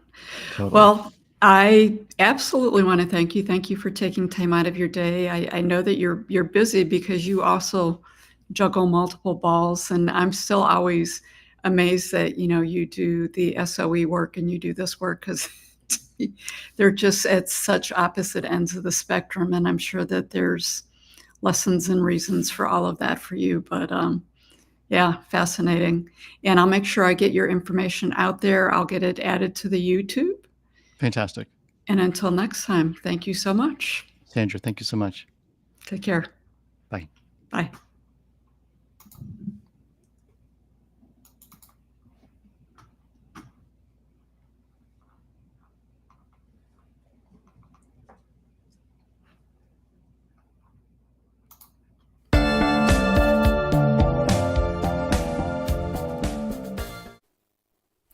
Hello, everyone. I have two beautiful souls with me here today to talk about decoding spiritual terms. Tanya Kirstein from Feel Needed, Feel Connected Massage, and I have Haley Jane, a Reiki Master. Welcome, you guys. Hi, I want to thank you both for being part of the 2024 Wild Soul Gathering Spiritual Summit, Spirituality Explained. This is going to be a beautiful event. And we're doing something a little different with both of you. We're pre-recording this session, and we're going to be presenting it in snapshots with the information over the next 3 days. And I really appreciate both of you being open to being out of the box with this. So how this is going to work is I'm going to throw out some spiritual terms, and Tanya and Haley are going to share their insights on the terms and what they mean to them. So if you're ready, let's get started. Intention setting. I feel like these are all playing off of each other. A little bit. In Tanya, do you want to take that one? unintentional way when they were listed, but you got to love how spirit works. So I think intention setting is very just simple. It's just kind of knowing what you want, or what you need, and using that to get it. Sorry. So like, for example, if you're setting a crystal grid, or if you're getting a Reiki session, even if you're doing a massage session, like anything, and you just set a goal of what you want to accomplish with that. So if you're setting a crystal grid, like, and you want the crystal grid for protection, then just kind of holding those crystals and giving it that goal of, I want protection. Or if you're in a Reiki session and you're wanting to clear like blocks that you may have in your heart or something, then just setting that goal of, I want to clear out these blocks. And it kind of lets the universe know that, like, hey, I'm really serious. This is what I really want. So, please help me out with that. It's interesting. A practice that I've recently gotten into over the last month or so is setting intentions before I go to sleep, because there's so much work that occurs in our sleep space that either we're conscious of or unconscious of. Excuse me, that we're either conscious of or unconscious of. It just seemed to become important that I set an intention with that, so that I'm sort of utilizing all the tools that are available to me. We're going to say something? Intention is kind of the prerequisite to manifestation. So setting the intention is just putting out there what you're wanting to call back to you. And doing an intention is doing it in a very conscious, very powerful way, because you have to be very precise about what you want and put that out so that it can ripple back to you. Yeah, I will say that I have set, thank you for saying that, especially the preciseness, because I've certainly set intentions and received the manifestation of it, but I clearly didn't think it through once I've got the result. Be careful what you wish for, you just might get it. The next time, right? Exactly. Soul tribe. Any being that is in your core vibrational wave space. So that can be people, things, whatever on this plane. It can be out of this plane. It can be kind of an amalgamation of all different kinds of people. It could just be your family or your friend group, but it could also be your spirit guides, people that you've had a pre-birth intention of having as a part of your experience in one way or another. Could be positive, could be negative too. Some people, you've agreed to have them come in and cause havoc in your life a little bit for you to learn specific lessons and things like that. So it goes both ways, but it would just be anyone, anything, any being that is here to help you in your expansion on whatever plane that may be.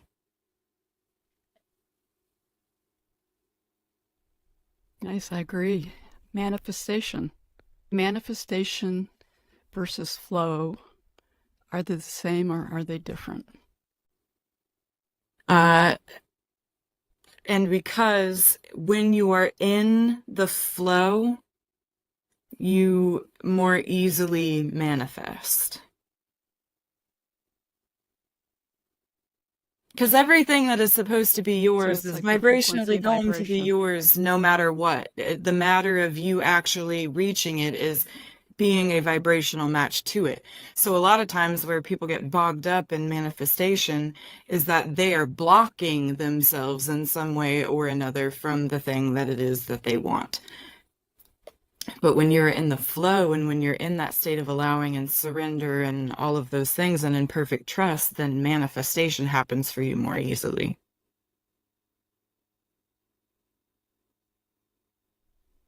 Okay, so we have the intention, the manifestation, and the flow. It almost feels like it's a process there. Okay.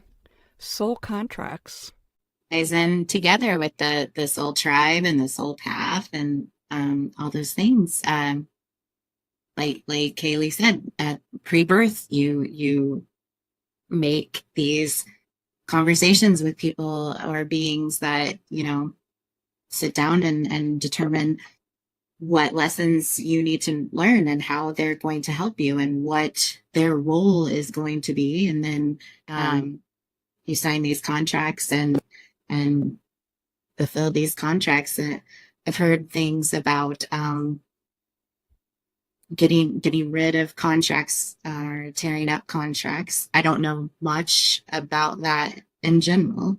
I don't know if it's after one has been fulfilled or if it's, just maybe it's not working. I'm not sure how that works, but yeah. I had not heard that. Interesting. So yeah, it piggybacked off of what we had just talked about. Quantum healing. You, Haley. Quantum healing is, to put it in words that are easy to understand.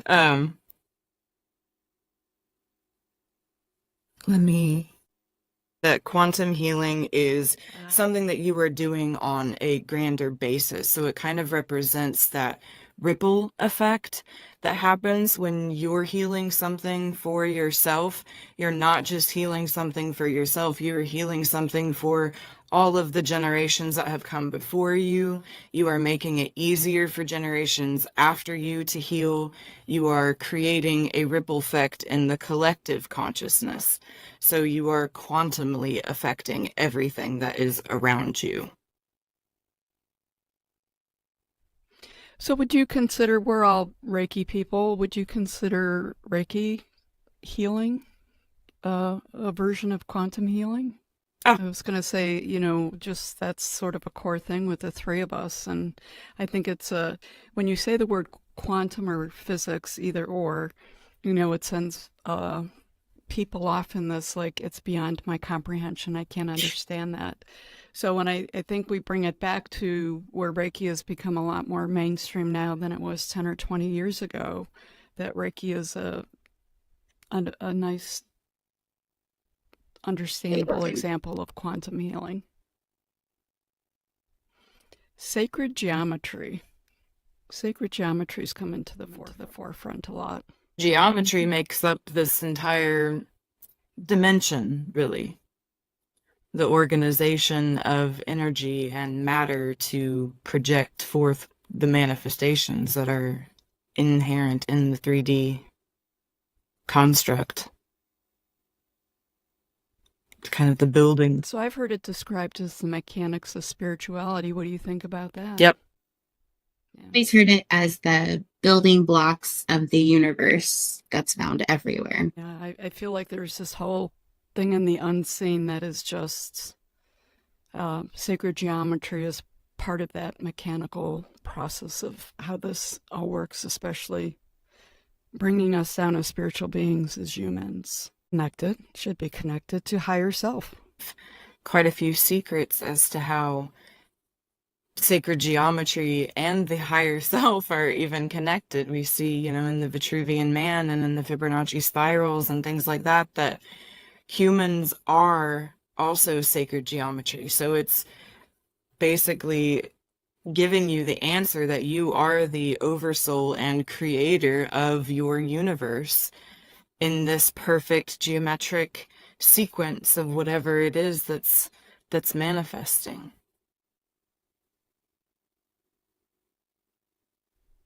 Nice connection. And thank you for bringing up that Michelangelo's work, because he put it out there a long time ago and people just didn't pay attention, or it didn't serve a purpose, I think. There were more than one Renaissance alchemist. That was a big Renaissance period, and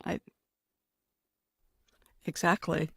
And I feel like we are now at the beginning of another huge Renaissance period, and a lot of alchemy that's happening, and multiple layers. So that's interesting.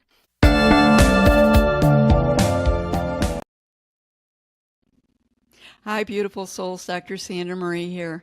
I wanted to take this time to promote Jim Sells for Mastering Alchemy's Project Park Bench. We frequently discuss how there's so many different paths, so many different roads to get to consciousness, and mastering alchemy has been one of mine. I'm feeling really passionate about this project of world service. It is free, and it's our opportunity to be a creator in moving humanity forward. I've engaged in previous park bench projects with Mastering Alchemy. If you're not able to attend the live sessions, they're all recorded for your convenience, and the recordings are just as powerful. It's our opportunity to influence and make a difference. Enjoy this promotional video. See you on the other side. A physical park bench is optional. The world is changing. It is transitioning.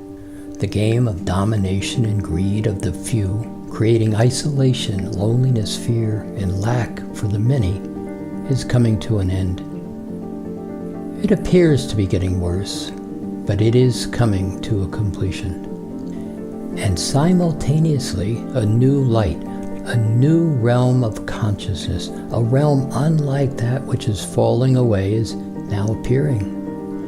A new world built upon agreement, opportunity, oneness, respect, is now coming into form. Not as hope, but as a physical experience of possibility.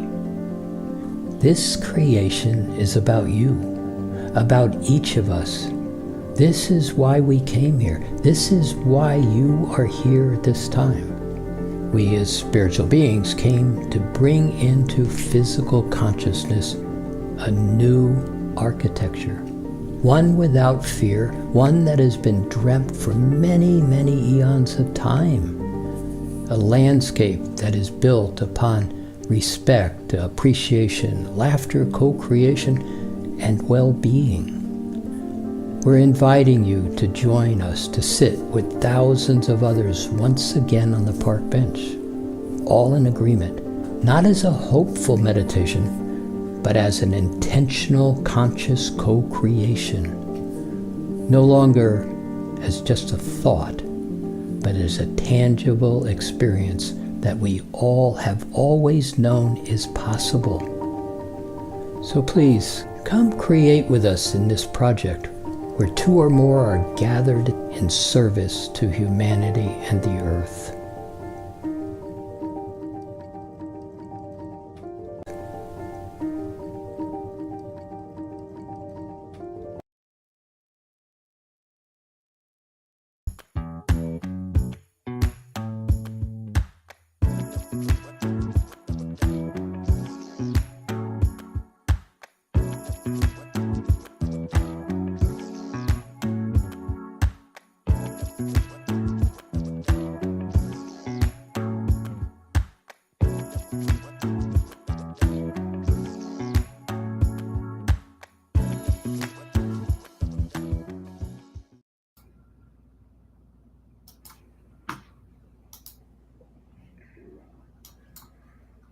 Hey, Steve, in the house, we have Hey. Dr. Steve Koch.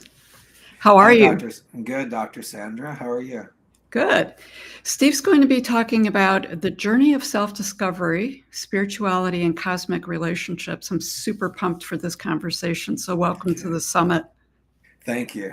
Thank you so much. Steve, you've been immersed in the spiritual work for, gosh, what, at least 45 years, working as a doctor of chiropractic medicine. You're a yoga and meditation instructor. You're a businessman. Your worldly and spiritual adventures have given you a unique perspective on the human experience. So we just listened to Nick Musica do a presentation on intuition. And I have to tell you, intuition seems to be an underlying theme with all the presentations for the summit thus far. The other theme has been synchronicities, and maybe the two go together. I feel like they do. I'm excited to talk to you a little bit more about synchronicities because I feel like they've definitely played a huge role in your life. But before we get started, can you share a little bit about yourself, your story a little bit? Sure. So, first I want to say thanks for having me on your summit here. This is pretty exciting. And I want to acknowledge how amazing it is that you have put this together. And how are you doing? How are you holding up? This is a big energy you're holding here.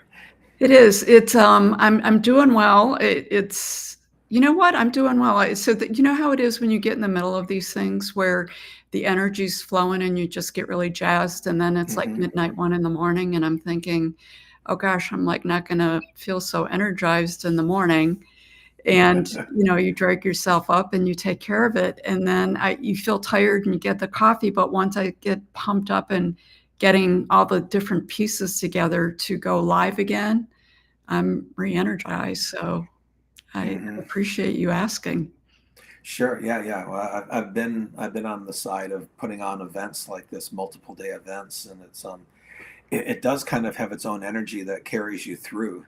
So I understand that. And I'm glad you're plugged into that, because that's, talking about flow and synchronicities, that's an intuition. It's all necessary to be able to hold it together during something like this, because there are a lot of elements going on. You've got to follow the intuitive voice, because a lot of times that'll be feeding you right in the moment. You throw the plans out because there's a different direction things are going, and if you're not in your intuitive sense and paying attention to synchronicities and how they connect, and Yeah, exactly. Because sometimes spirit has a little bit of a different direction it's going to go, and it'll it's going to throw something in there that's going to point you into that direction. So yeah, 100%. Sure. Yeah. You talk about journeys and this human experience. It's just, what the heck is it? Just getting down to basics. We're in these bodies. Self-discovery. That's our first self that we discover. I think, look at little kids. They discover their feet, or they're I don't remember it myself, but I'm sure I was blown away the first time I connected that these feet thing I have some control over. there's some connection. It's part of myself, and the hands and everything else. And so early self-discovery starts with just the physical discovery of we're in a body. And then, gosh, as a doctor studying the body, it's just so amazing. As your studies have shown you and taken you, I'm sure it's like there are so many processes going on right in this moment that are making it possible for us to even be speaking and hearing, and our energy flowing and the blood flowing and everything. It's just awareness of that is enough to be a mind blower, let alone then bring into, we've got the mental awareness and the spiritual awareness on top of that. But just even the physical alone, being on the planet, being a human being, having these opportunities to have this life, and what comes our way. And that's where intuition and synchronicities, the connectedness, the overlapping events and people, places, and things coming together. It's happening all the time. And paying attention, slowing our mental process enough so it's not overriding with where we're thinking we're supposed to be next. What happened? Well, I wish I would have said that different, an hour ago. And, oh, I've got to do this thing later today, and so forth. And, well, what about now? So the power of now. And I like to say the power of no. Just say no to all this other crap that's trying to get our attention, and use the power of no and say, no, I want the power of now and being here present in this moment. And it's easier said than done. Yes. It's a constant. There's no, oh, I've got it now, so that's it. I don't have to work on it anymore. It's no, there's a new now. So it's a new now to be in. And so it's a constant process. You can call it work, or you can call it just being aware of being present, but it never ends, and it keeps it fresh and exciting. And I don't believe in boredom. Even what might seem still and nothing's going on, there's so much in every single moment. Even just paying attention to what are the sounds, what are you feeling? Again, getting back to the physical embodiment. Our self-discovery, we start to learn about our bodies, things we like to do or things we don't like to do. I mean, you learn certain ways you like to lay there and watch TV as a kid. A certain way works for you or it doesn't. That's, you're discovering yourself. We become aware of our sexuality. We become aware of our ability to have certain talents or skills for sports or a hobby or something like that. So I believe self-discovery begins with just on the base physical level. If we don't know our physical self, that's a disadvantage. Next step. Oh, go ahead. Sorry. No. Actually, as you said that, I thought, honestly, I think I always just skip that step when I think about self-discovery. So that's an important point. Thank you. Oh, sure. Yeah, that's something I've learned later in life is that there's something called spiritual bypassing where we skip steps because, we want to get to the juicy part. We want to eat dessert first. Yep. We want the good sweet stuff. We want that, third eye to open and all that. It's like there's all these other steps that I found a lot of times the hard way and by making mistakes is that those steps are necessary because so your third eye blows open and you see the oneness of the universe and all that, but then you come back to, well, psychologically I'm a mess or physically I'm a mess. And it's like, it's better to have all the elements coming together with stability and not skipping steps. I was working with this guy, John Bradshaw, back in I guess it was probably the 90s in LA, and he was doing some work there. And he was kind of there was this men's movement happening in the 90s. Robert Bly and John Bradshaw and these books, The Fire in the Belly, and getting out and men getting together and banging on drums in the woods and expressing their emotions and finding out, men do have feelings. They don't just have a feeling, they have multiple feelings. And so that movement, was good for a lot of opening up for people. And I got a lot out of that. But he told me, he goes, "You've lived your life backwards." I go, "What do you mean?" He goes, "Well, you didn't do the physical and then develop emotionally and then develop spiritually. You just instantly jumped into spirituality." Because maybe 4 or 5 years old, I was already, laying in bed at night, astral projecting and going off into infinity and experiencing my connection to that and having these experiences that I, didn't have terms for or didn't have an emotional capability to process them. And from there went on to more and more just always going after the spiritual. But he said, you did it backwards. Excuse me, getting ahead of myself, get so excited. I don't believe that it was backwards. I don't think there is a linear order to any of this. But I understood what he was saying is that don't skip the steps. Don't miss out on having a well-balanced fullness between the physical, the mental, and the spiritual. And, early on, I got a lot of exposure to religion, which I rebelled against, and a lot of different times in my life was religion bad. Oh, that's funny. I'm even doing a cross to block out religion.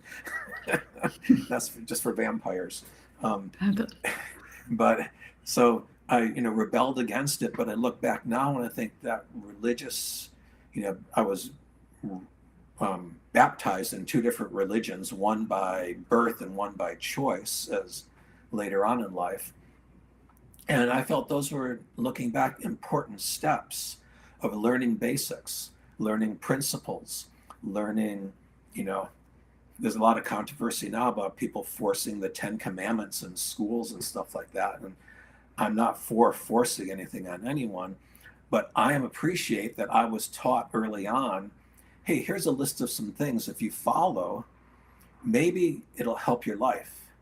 They were calling them commandments and stuff. I look back at it, there was just kind of like some guidelines of, don't kill, don't make a mess, don't lie about stuff, don't take stuff that's not yours. Good principles.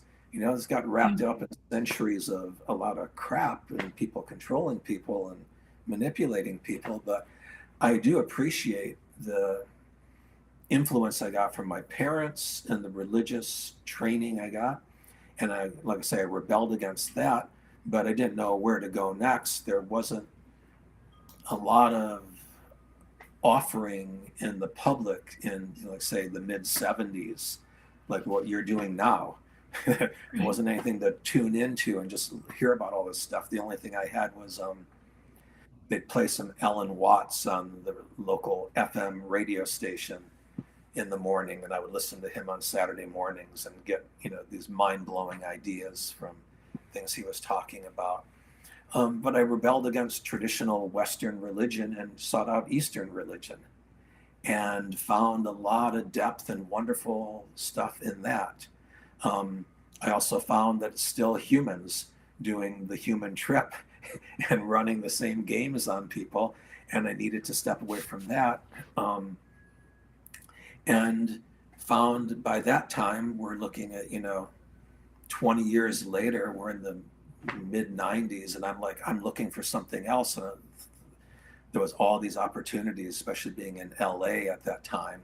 There were endless groups and gatherings and teachers and ways to connect with people in spiritual community. But by that time, I felt that it was time to move on and find it in myself and become an independent spiritual being, and take the path of taking the risk of going out there and saying, I'm not going to rely on anyone else's system. I will take what I see from them that's good. I will apply it to myself. I will incorporate as much as I can and learn from everyone. But I'm not going to be a follower anymore on anyone's path but my own.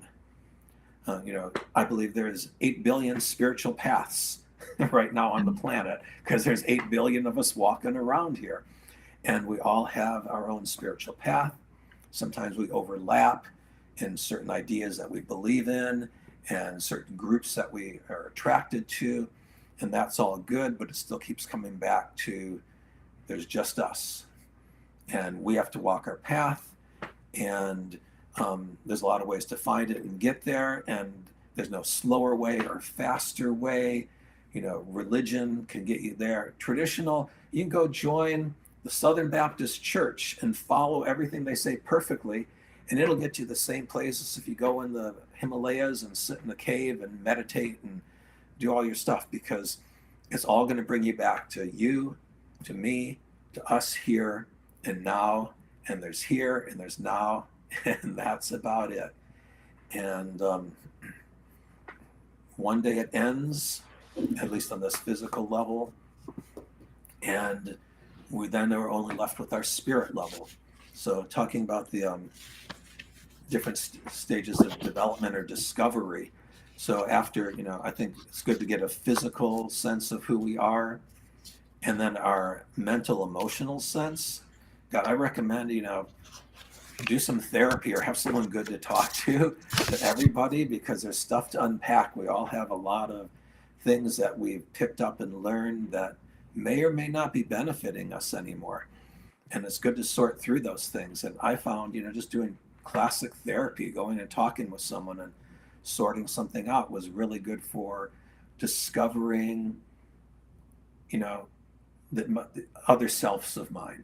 We have so many aspects, so many facets to ourselves, like a gem shining on all these different sides. And depending on what side of it you look at, you see the reflection from that side. And I see that, the mental, emotional, personality, all those kind of things. Get your chart done, I'd recommend to people. Get your astrological chart done to discover a lot about yourself. That's just kind of like, get a good astrologer and you'll be blown away by these different aspects that are really clear. And it's not this big mystery. Our personalities, our mental processes, there's a lot of information and a lot of talented people who know how to guide us through sorting through that and getting clear on what that is. And getting clear on the mental stuff, getting clear on who we are physically is important, because it takes us to, I think, the spiritual self-discovery. Who are we as a spirit or a soul or a being? Or when I say I, who am I really talking? There's I, the body, I, my personality, and then there's some deeper consciousness that I've experienced Some people deny it, and they're really quick to point out that those who believe in this are all kind of whack, because there is nothing, there's lights out when you die, there is no spirit or soul. But I've experienced consciousness, awareness, a sense of I without my body and without my mind. So where does that exist? In this energetic realm, this spirit realm? But I'm aware of it, I've experienced it, and I expect it to still be there even when the brain turns off and the body stops breathing. And that I don't know why it wouldn't still exist, because I've experienced it without my body and without my mind. Right. So it's cool. And I've been working lately, past few months, I've been working at a hospice, a holistic hospice. And it's pretty interesting hanging out with people who are on the verge of dying. It's a residential hospice, so they've got 16 beds, and people come and stay there for the remainder of their life. You have to be in your last month of life to come there.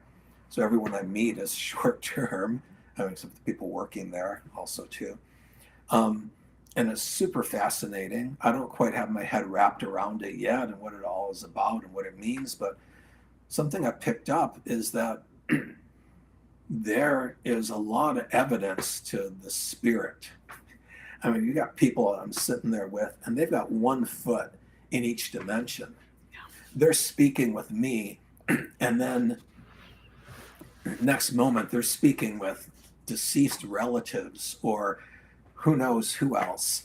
And and they keep going, transitioning back and forth from one plane to the other, and you watch this happen, and it's not just some type of psychosis. It's like it's actively going on, and you witness it. It's like, okay, there is another realm, and sometimes they overlap and you get a view of it, but often our mind's just keeping us locked in here.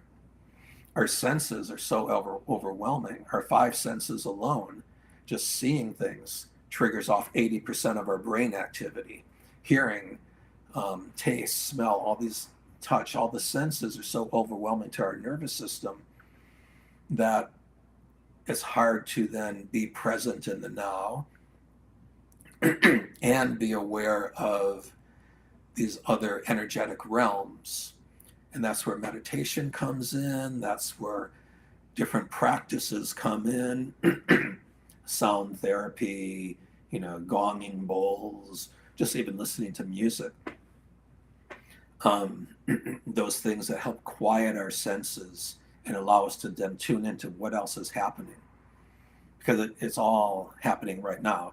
The same spirits that people were speaking with as they're dying, those spirits are around you and me right now, the ones that are bonded to us. Mm-hmm. And if we slow down enough, and we can connect. If we get it still enough, we can connect.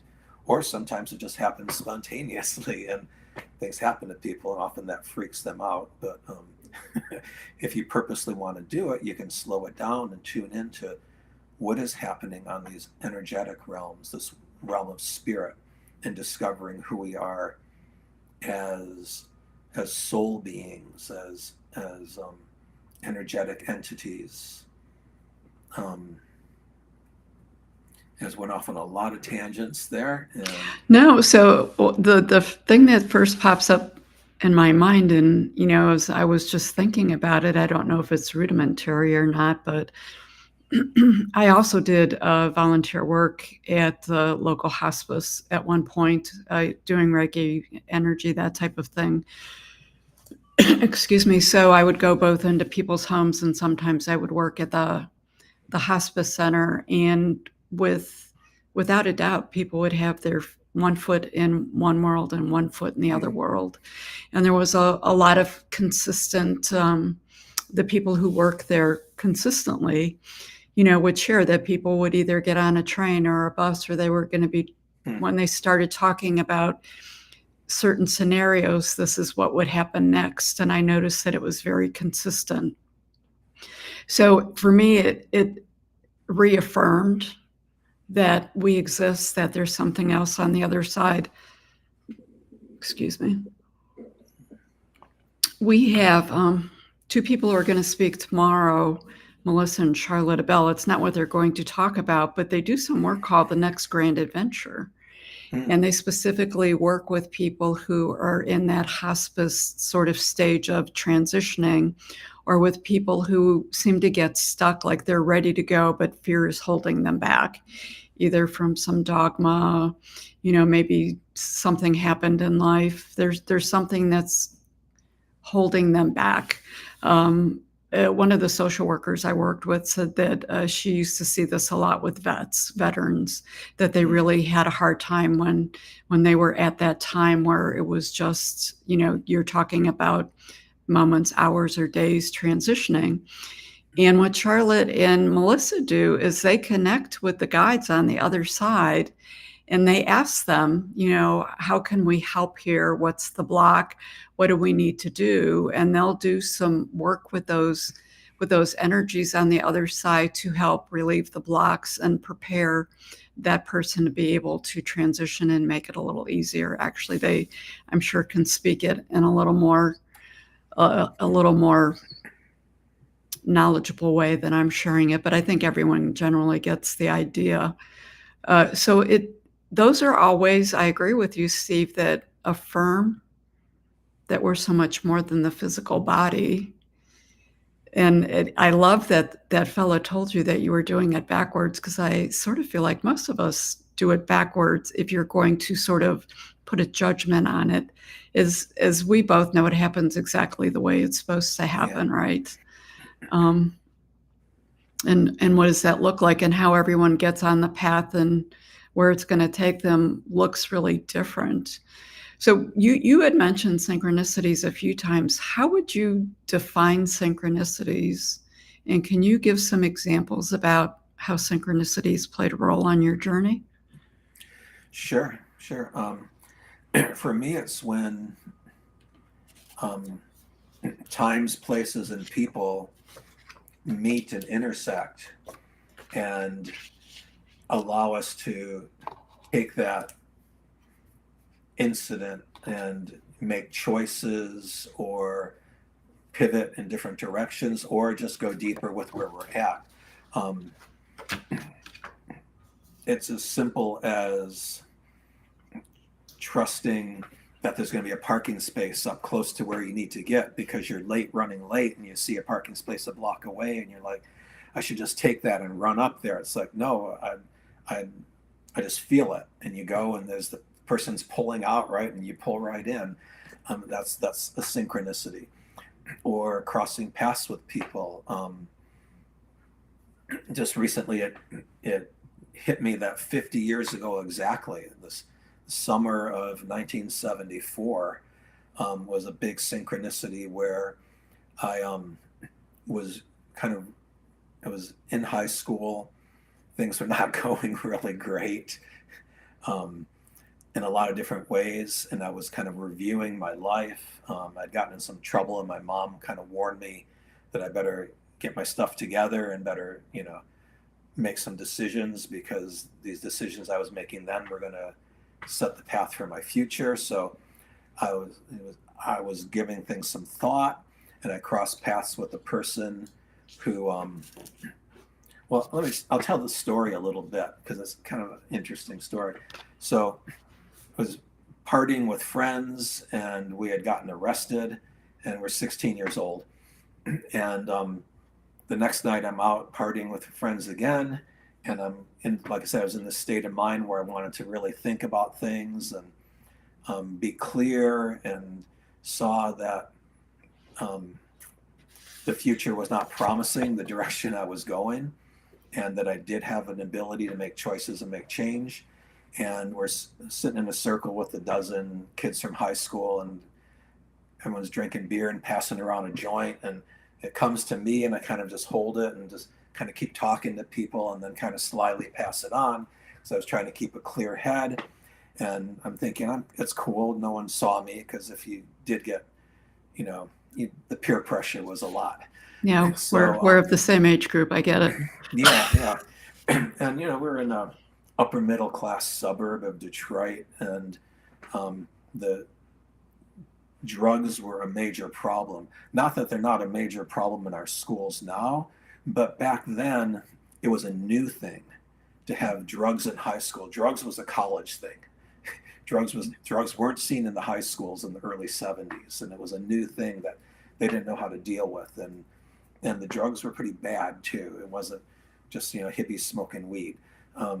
But the story basically is that after the party broke up, this girl came up to me and she goes, "I saw you not hit that joint. Why'd you pass it up? What's going on?" And I'm like, "Oh God, I'm busted. I'm going to be shunned by the tribe here." And I said, well, I decided right then, I'm just going to be honest. This is one of those synchronicities. Something was happening. People are crossing paths. Things are interacting. And I've got decisions and choices to make. And so I thought, I'm not going to tell any big story or make something up or defend it. I'm just going to say the truth. And I said, I just want to keep a clear head. I've been thinking about how there's got to be more to life than just partying every night. And I don't see a good future in it. And she said, "Oh yeah, I've been thinking the same thing. And I go to these yoga classes, which get you high naturally. You want to come to yoga class?" And I'm like, "Sure." I'd heard about yoga, but it wasn't super popular and I didn't know where to find it. And all of a sudden here it dropped into my lap because I made a choice to say, I'm going to keep a clear head because I want to make positive changes in my life. And so it was all coming together. I went to a yoga class, and like I said, it was 50 years ago exactly. And it blew me away. And it was one of these intense forms of yoga where you do a lot of intense breathing and chanting. And it wasn't like just a stretch class. It was very, very meant to raise the energy and raise the kundalini and open up your chakras. And it did. It did. And I wanted more of it because it kind of answered what I had religion and I wanted spirituality, but I didn't want the religion. And here was some option for that. And so that was the beginning of a path 50 years ago with the synchronicity. So that this is something also I just realized recently on these years that end in 4. So in 1964, my parents moved us out of what's now would be like the heart of Detroit. We moved out of there because things were pretty violent. And so in 64, we moved to the suburbs. 74, I got exposed to yoga. In 84, I'd now done 10 years. I was in yoga deeply. I'd moved into ashrams. You'd wake up every morning at 3:30 because then practices started at 4. And for 2.5 hours, you did yoga and meditation and chanting. And then you went, and this path also included that you worked in the world. It was not a renunciant path of going into monkhood. It was a path of through service and working as part of your spiritual balanced lifestyle.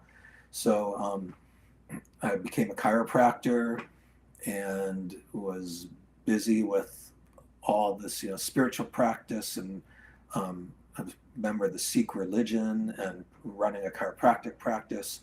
In summer of 1984, again, right about now, so it's 40 years ago exactly, a friend of mine from the religion introduced me to Michael Jackson, who was just going out on tour that summer.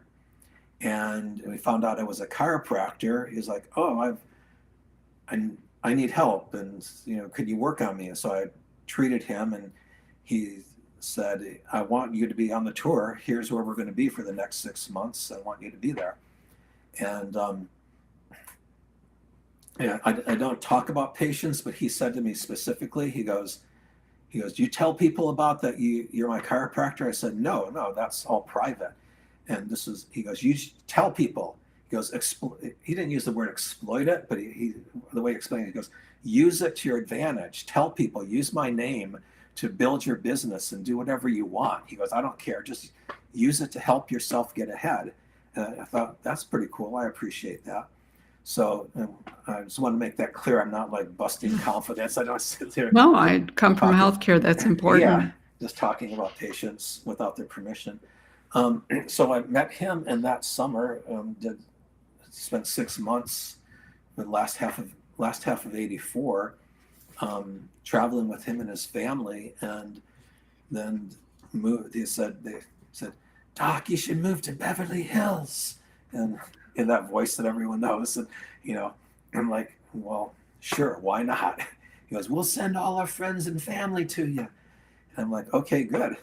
So I packed up and moved to Beverly Hills, like the Beverly Hillbillies, and moved from Georgia, where I was at the time. So I left my practice in Atlanta. So that was 1984. 1994, I had already done 10 years in Southern California and had enough of it. It was not me. I talk about self-discovery. I discovered parts of myself that I did not want to enhance. I just felt like I was turning into my own worst nightmare. The level of, well, it's the LA scene. I admit it's parts of me that loved it, but they were very dysfunctional, and I had to get out of there because it was not doing me good. And so I left there and discovered Oregon and moved into nature and did another great big pivot in my life. And so it's, again, these weird, every 10 years on the 4-year, just putting this together this last week, seeing all these connections, because then in 2004, so 20 years ago, I met my wife Sarah, who you know, and that was a major shift in my life and different direction, and got 3 stepkids out of the deal. And like I said, I've worked with a lot of teachers, spiritual teachers, and names that are known internationally, names that are notorious, names that are well respected, names that are reviled, names that no one's heard of. I've worked with a lot of teachers. I have never had harder, rougher teachers than those 3 stepkids. On a spiritual level, I've never had such intense teachers and put me through so much growth these past 20 years. Little mirrors just right in my face going, here's you, here's you, here's you. I will talk like you, I'll act like you, I will do things you do. Even if you don't tell me to, I'm going to do them and reflect them right back at me and just be like, ah.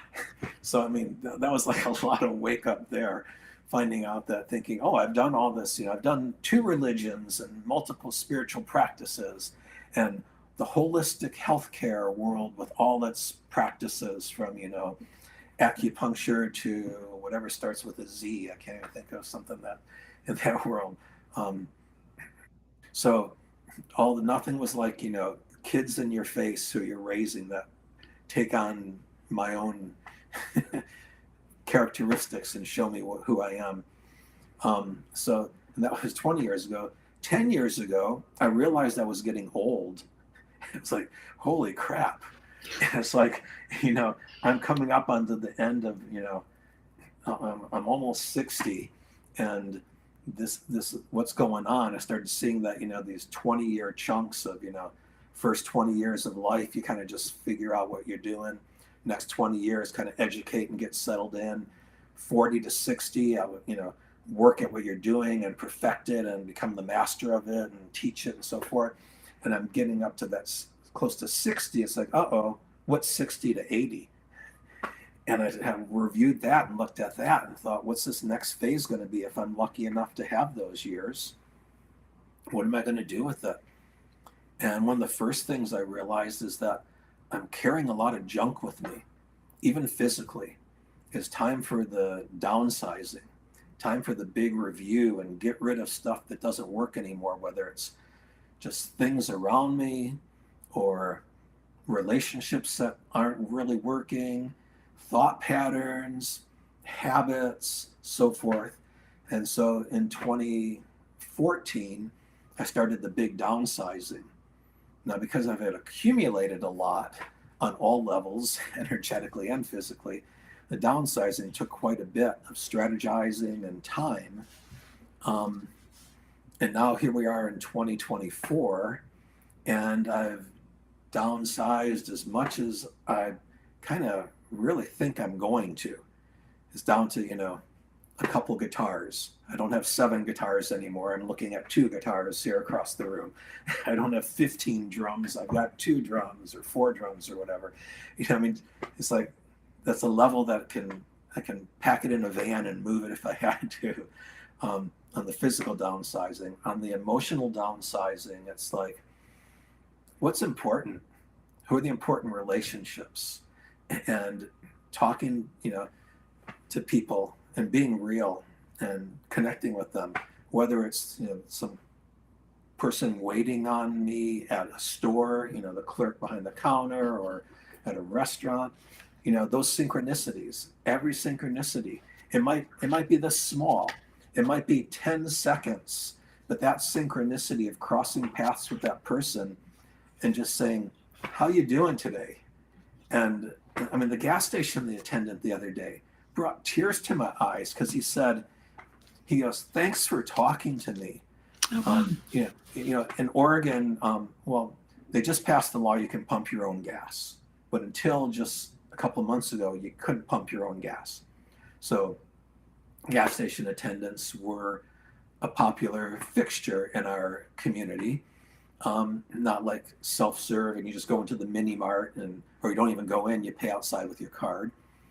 But this guy, even pumping gas, he just said, thank you for speaking to me. I go, what do you mean? He goes, on the rankings, it's worms, pieces of crap, gas station attendants. I said, what? He goes, yeah. He goes, people act like we're invisible. They stick their hand out the window with their credit card. They say, fill it. They don't speak. They don't look at us. They're on their phone or they're doing something else. And it's like that couple seconds of talking to this guy made his day. It made my day to feel the connection with someone that, the appreciation and the back and forth. And also, he actually has some interesting things to say. We had a fun it was more than 10 seconds. We talked for the whole time he was pumping the gas and had a really interesting conversation. And that's a synchronicity. We crossed paths, and I took advantage of it. I didn't miss it. I was present in that moment and showed up for it. Because these synchronicities, these overlaps and connections are happening all the time. And I think we miss most of them because our heads have a lot of activity going on. I know in my lifetime, I've probably missed all kinds of great opportunities and synchronicities because I was just living in my thoughts and not being present in my body in the moment. But intuition plays a part of it, because before I went to see this friend of mine who was connected with Michael Jackson, I had this feeling, said, I was just going to meet my friend. And I thought, I'm going to meet Michael. He's going to find out I'm a chiropractor. He's going to want treatment, and I'm going to go on tour with him. And actually, I don't know if I've ever admitted that to anyone or told anyone that. But I saw that all like in a flash of like 1 second. Like, this is all going to happen. And as I was leaving the door of my office, the receptionist said something like, oh, what are you going to do? Become his chiropractor and go on tour? Wow. So she's pretty intuitive. But the way she said it had this little twist to it. And I thought, no, don't say anything. Don't even, just laugh and walk out the door. Mm-hmm. Don't acknowledge it. And I found that in many situations is that it kills the energy to talk about it too much or talk about things with people who don't support our highest self and our highest well-being. If it's something even as simple as a project, like I don't talk about any projects I'm working on currently. I'll talk about a book I wrote before, or a film I produced, or music I've made, I'll talk about that stuff all day long because I'm like super inundated with Leo in my chart. I'm like all Leo. Yeah. So I'm totally a showman, and that's understanding my personality. I mean, it can be obnoxious, and I understand that. Understanding that's truly part of who I am, and it's one of my selves. I learned how to dial it down, so it's not just it's obnoxious. Here's my book, buy it. Here's my music, listen to it. I've learned how to handle that more because I have awareness of it. But Yeah, understanding the astrology really does help you make sense of who you are. I would agree. Yeah, but I don't talk about things I'm actively working on, especially with people who don't support my goals or my beliefs, because that's like popping the balloon. Just have a great idea you're inspired about, and tell it to someone who's a naysayer, and then, or just keep talking about all the things you want to work on, and keep talking about them, and find out 10 years later you're still talking about how, I'm gonna do that, or I'm planning on doing this. So I find out that I do better if the projects I'm working on, I talk to either people who are actively supporting me or are involved in it. But back to Michael. So I walked out that door in my office to go to my car to drive up to where to meet my friend who was his chef, and thinking this is going to happen. I already foresaw it. So the intuition was there. So I was paying attention. So when I was hanging with my friend, he asked me, "Do you want to go see the show?" I wasn't actually interested in the show. I didn't even care to see it. But I thought, one reason, I'm getting up at 3:30 in the morning and meditating, and I haven't been to a rock and roll show in a dozen years because I live this certain different lifestyle. And the thought of going to a concert and being up late and loud and crowds packed of people, and the insanity of the hysteria of the Michael mania that was going on, I thought, I don't even really want to go to the show. But I had this intuition that something big was going to happen, and I was already there, and it's like, it's the happening right now. I should give up tomorrow morning's meditation and just go try this out. Don't be so stuck in this rut of you got to be so disciplined and can't miss a second of meditation and so forth. So I went to the show, and again, being aware of that intuitively, I was paying attention. So when I actually literally crossed paths with Michael and was introduced to him, I made sure to drop in there that I was a chiropractor. Actually, because my friend, who was also a Sikh and was a chef, Sikhs tend to look similar, beards, white turban, and so Michael asked me if I was a chef also. And I said, here's my opportunity. No, I'm not. Drop it in there. Again, being aware and paying attention, but not just coming right up, being introduced. Hi, Michael. Oh, hi, here's my card. I'm a chiropractor. No, that kind of stuff is not in a flow. That's being kind of trying to force something. It's like, watch and see how this is going to play out. Intuitively, I have a sense something big is going to happen. How's it going to happen? And when am I supposed to step up and step in? Because I think it's like the will of the universe, whatever you want to call it, God's will, the universal flow, the flow of the universe, and our individual choice, our will, are like the two blades of a scissors. It's like one blade, can hack and cut, but two blades slice through nice and smoothly.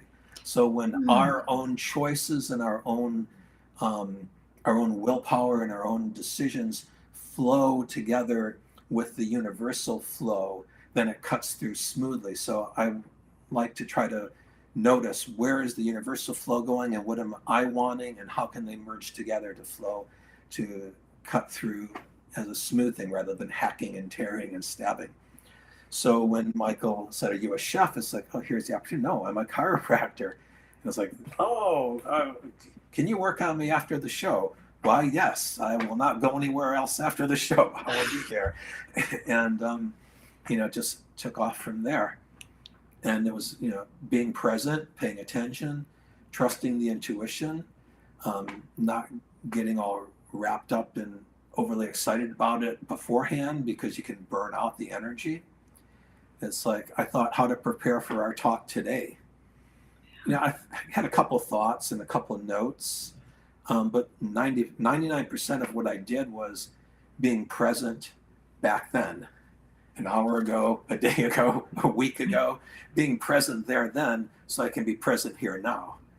Because all this other prep, that doesn't work for me. Because then I would burn it all out. Then I'd be like, oh, well, I remember my lines. Okay. Where's my script? I need my script. It's like, no, I can. Wow, that's beautiful. And I'm going to look at that as a mirror for me. Thank you.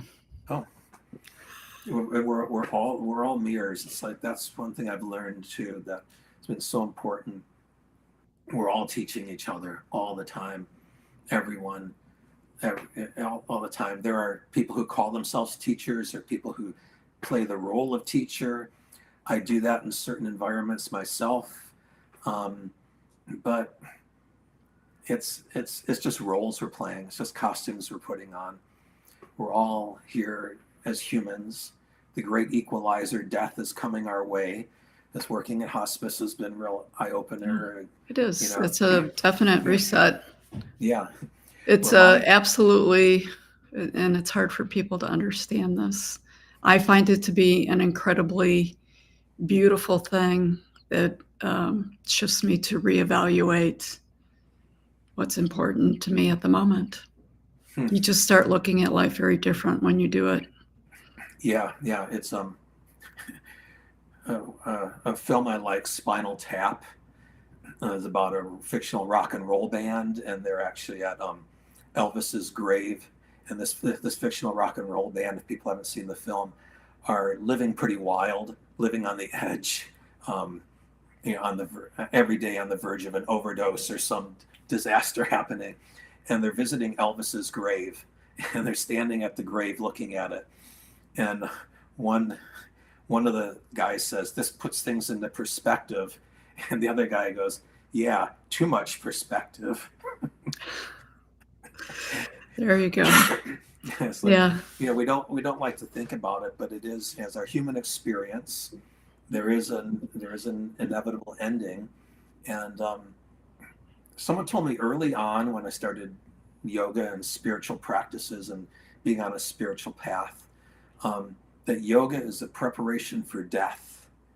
And I thought that sounded so morbid and weird and bizarre. And I thought, why would they even say something like that? And how does that make any sense? And over time, I've come to understand that the same way that I prepared for this interview or this talk or whatever you want to call this summit we're doing, is to be present. Right. And to practice my yoga. Yoga meaning union. What's getting united? Well, we have souls, individual, but there's a big infinite cosmic oneness that we're part of, and staying in that union and being connected, or connecting with my breath, connecting with my body, becoming embodied. It's so spiritual to get physical. It's so spiritual to get embodied and be completely in the body in this moment on earth, in wherever place we're in, and being here now.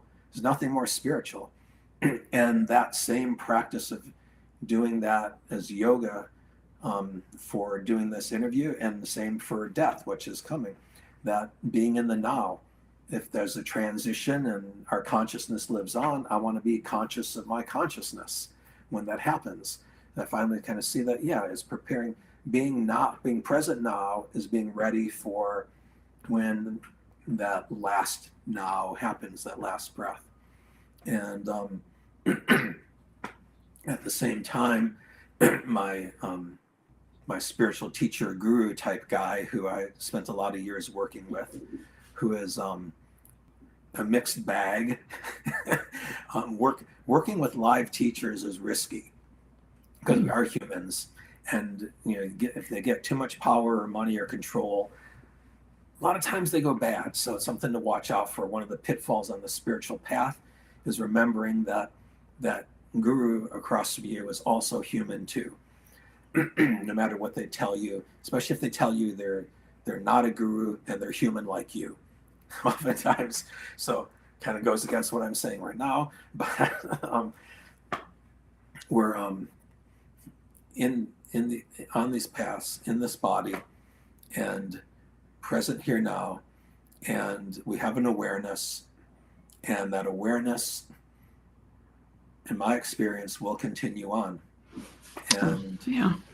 it's and I'd like to be aware of that awareness as the transition happens, if I'm so lucky to have that opportunity.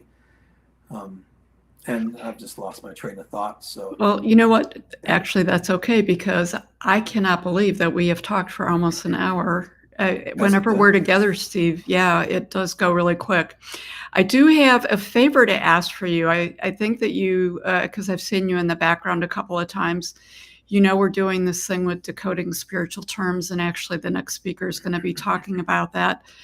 But you defined downloads for me in a previous chat that we were having. Okay. And like, you spoke it so well. So I'm going to ask you, can you share what your definition of what downloads are? You do it so nicely. No, because I don't know what I said before, but I can tell you what I think today. So maybe it'll be eloquent, or maybe it'll be nonsense. Downloads, my experience has been when a lot of information comes all in one package, and you can then unzip it and it's all there. It's not like a learning process of step A, step B, step 3, step Z. It's all at once. And it happens to be in the realm oftentimes of spiritual subjects of knowledge or awareness, past lives, connections with people like you, for example. When I met you, it's instantly I knew something's going on, and then I got the download really quickly. It all came together of like who you are and what our relationship is and what it's been in the past and so forth, beyond just the surface. So these downloads are like a massive amount of important information coming all at one thing, not like, well, first you need to go and learn how to tune your instrument. And then next you need to learn what the strings are called and what notes they are. And next you need to learn how to put your fingers there. Downloading would be like you sit down and say, I want to learn how to play guitar or a stringed instrument, and boom, all of a sudden you pick it up and you're playing it because all the information was there. You didn't have to take the steps along the way. And it's like a spiritual shortcut, and one that I think is beneficial, because I think at times we need to move things forward. Not a bypassing, not ignoring other parts of ourself that we're just trying to pretend don't exist, but taking that shortcut or that download and using it to be a stepping stone or a tool to advance us without having to spend the time. I believe a lot of children being born now are already, their downloads are already installed. Yeah, I would agree. I would agree with that. They've got the factory installation already for empathy, understanding, being anti-racist, anti-sexist, and they have all these downloads already put in, installed, that people our age had to work through a lot of stuff, or still working through stuff to get some of those basics. Well, nice. You were very consistent, so I appreciate it. I think that you explain it nicely. It's instantaneous. It's like sending a text. It's just boom, boom. Mm-hmm. So nice job with that. So I know that you said you weren't going to share, but I'm going to ask the question anyways, especially with this being a 2024 year, which ends in the 4, which I was paying very close attention as you were talking about that. And I went, oh, it's 2024. So what's Steve doing now, and what's Steve got coming up? 2024, I've been thinking and meditating that on that a lot lately, because it's like, wait, this is one of those years again. And I don't have an answer. I don't have seeming low key for you, right? Some more to come. I don't have a definitive answer, except that it's it feels like it's a time for stuff to actually start coming together. All the different parts, all the different facets, all those different parts of my being, physically, mentally, spiritually. It feels like they're coming together for a reason, a purpose. I don't know what it'll look like. For me, it's about 2024 is an 8 year. If you add the numbers up, eight is infinity. To me, it's like be in my, go beyond the limitations. Be my infinite self. Don't just be Dr. Steve Coate. Don't just be Steve. Don't be all these things that, I do and I say and I'm part of. It's like I'm part of something way bigger. Connect with that and be plugged into that. And then just more magic happens and more incredible things happen. The more that I tap into the union with the infinity. So yoga, I'm gotten very big into yoga again, practicing it religiously. And pun intended. Yes, exactly. And I've got some good teachers I'm working with for that, and they're helping physically and emotionally with the yoga. So union with the yoga, union with my infinite self, getting back to basic meditation, playing the gong a lot, meditating with the gong a lot, and creating sounds. And lately, I've been monking out, kind of, being kind of pulled back and kind of living like a monk and not interacting much and laying low. For the past month or two, I've just been doing that, and that's been feeling good. Oftentimes, that just means that something is coming on the horizon that I'm just getting prepared for. Yep. So I'm excited and looking forward to it, because these 4 years have always been a big pivot. And so is there a big pivot? I don't know. Or maybe the pivots have smoothed out and now it's like just merging into my infinite self and being in the present and living my life and talking to the gas station attendants and having a good day. Well, that all creates a ripple effect that makes a big difference. Yeah, all the little things. They're not little things are not little, and the big things aren't big. You think of how much time I've spent worrying about things that were so big, and they're gone. They don't exist anymore. They meant nothing. It's easy to see how that when we're younger, these things seem so big, and we get older, oh, that seems so big. But even the big things we think of when we're big, when we're grown up, they really aren't that big. And the little things, they do matter. So They do. I agree. So any last thoughts, messages for the listeners? I mean, I think I said this the last time we talked, that was pretty powerful what you just said. But yeah, a quick little message to send out there. Well, all the people I've had crossed paths with and had synchronicities with and interactions, small or large, I love you all. It's been wonderful. It's been a wonderful journey and a wonderful trip.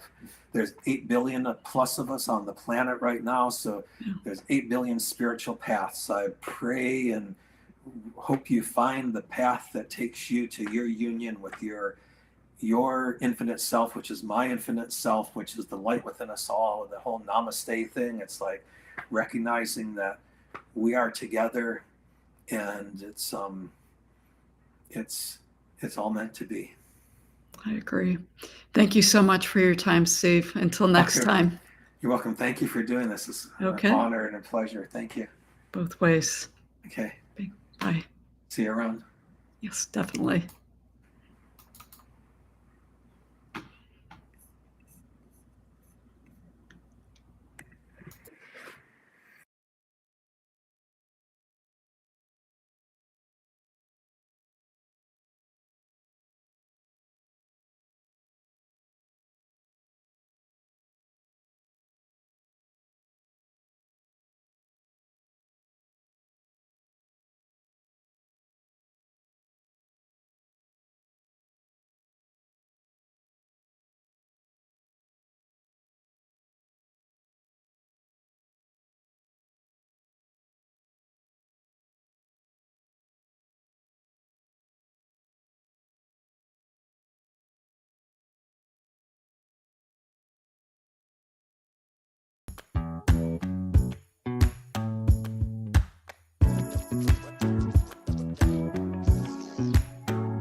Hey, welcome to the Wild Soul Gathering 2024 Summit, Spirituality Explained. I would like to introduce Nikki Ackerman, who is going to share some of her wisdom on decoding spiritual terms. Hey, Nikki, it's nice to see you. Thanks for being on. Great to be here. Awesome. Hey, can you just share a little bit about your background real quick? And then we're going to get into throwing out some spiritual terms and sort of trying to define those for the people who are listening. Sure. So I have been on this spiritual path since I was a young child, and just pretty much been a mystic my whole entire life. And so I feel like ever since I was a young child, I've been the seeker, if you will. And then growing up in the 70s and the 80s and kind of just being indoctrinated into the ways of community, family, religion, or what have you, it kind of added these layers to my understanding of all that is.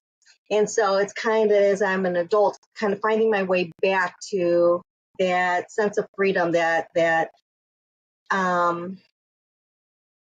knowingness that I had with such ease and grace when I was younger, to experiencing that as an adult. And so the journey has been quite interesting. And it actually has been a beautiful transformation in just growing in understanding of who I am, who we all are. And this gives me the opportunity to be able to share this experience with others who are also just trying to understand what the heck is going on in our world. So a lot of the practices have developed over the years, including meditation. That's been probably the biggest practice that I have. Learning Reiki with you many moons ago, it feels like now. Yes. Probably many lifetimes also. Oh my goodness, it definitely feels like it's been many lifetimes. And one of the conversations that we often have is how we're not the same person as we were the last time we talked, or gosh, even going to bed last night, waking up to this morning is like, I'm just new, I'm different. And that's what actually happens with us. And I actually just had this conversation with a client yesterday. So, interesting. So as my spiritual path unfolds, for me, what has been my calling ever since I was a younger child, I've been trying to find a spiritual community who I resonate with. So I grew up with a Methodist church, Christianity, and while a lot of it had sung to me, there are aspects of it that felt very unkind, very judgmental, very condemning, and that's not the way I live. And so in my own spiritual path, I was just finding where there is a space, or finding a spiritual home where there was more acceptance, more love for every aspect of who we are. So I've been diving deep into that. I'm getting ready to start into practitioner studies with Agape International Spiritual Center, and I'm finding that that has been a major part of my influence in my spirituality.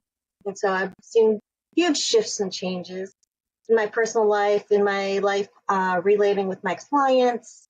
I'm also a social worker managing a local crisis services department, and just seeing my interactions with the staff there, with the clients there, has just been an interesting observation of transformation as well too, and just seeing the appreciation is also, and accepting that appreciation.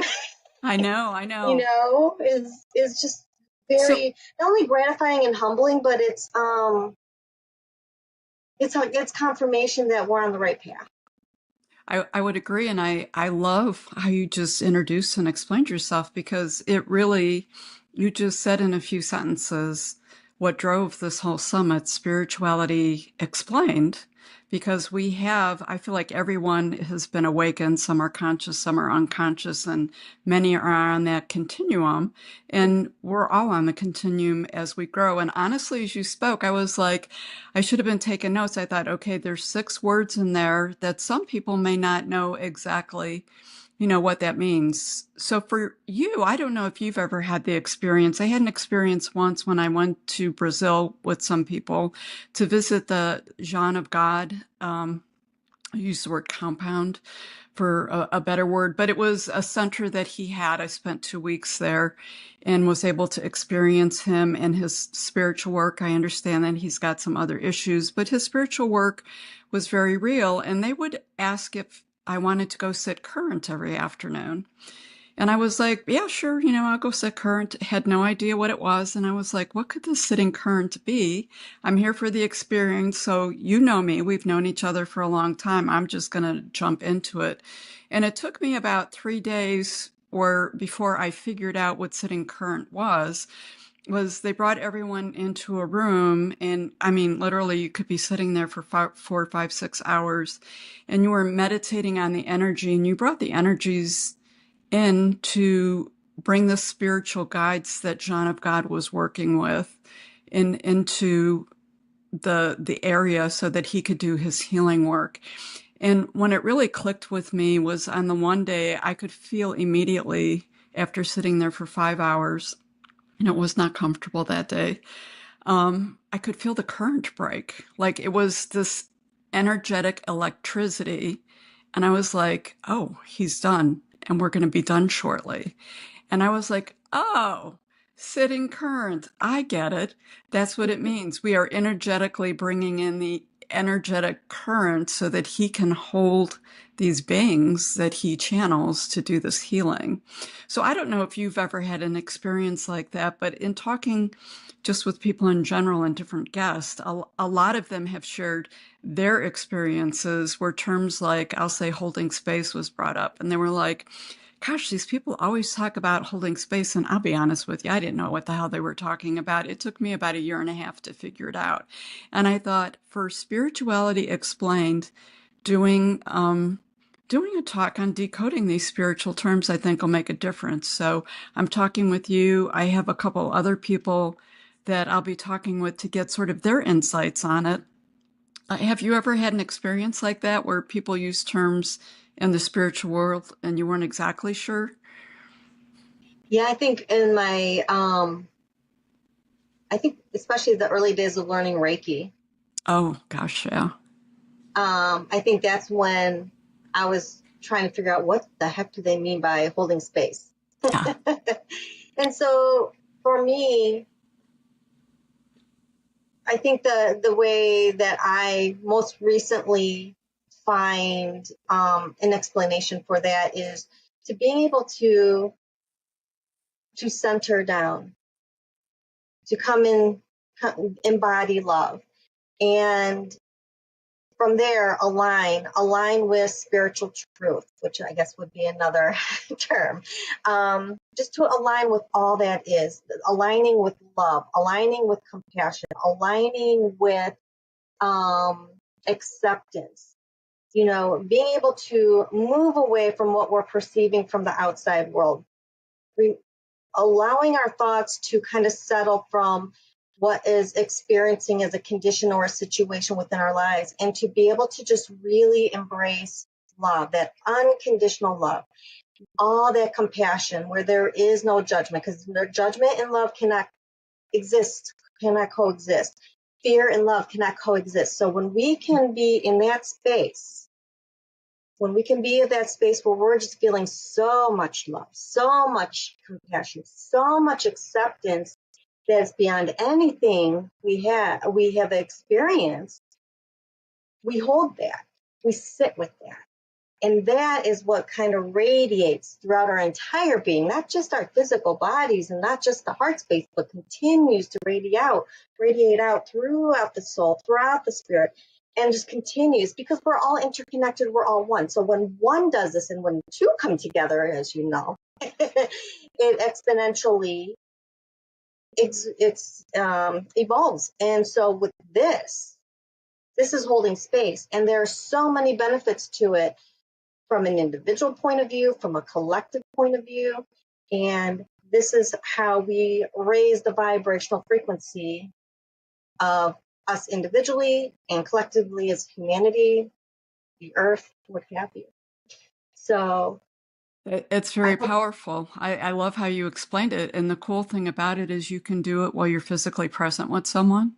Mhm. You can hold space when you're in the middle of an event or a situation that may feel uncomfortable. You can get yourself centered in that and hold space for that. And you can hold space for people you care about or events from a distance. Energy knows no boundaries. absolutely, it's the best prayer that anyone could have, so to speak, if you want to go into that. So if you know if there is a situation, and I've been practicing this a lot lately in my own personal life, if there's a situation or someone that you're concerned about, we can think of that person, we can hold them, but at that point we need to to be able to help that situation or to shift or change that situation, we can't stay there. So it's important to hold space. So it's important to be like, okay, this is what I see, this is what I observe, this is what I experience happening.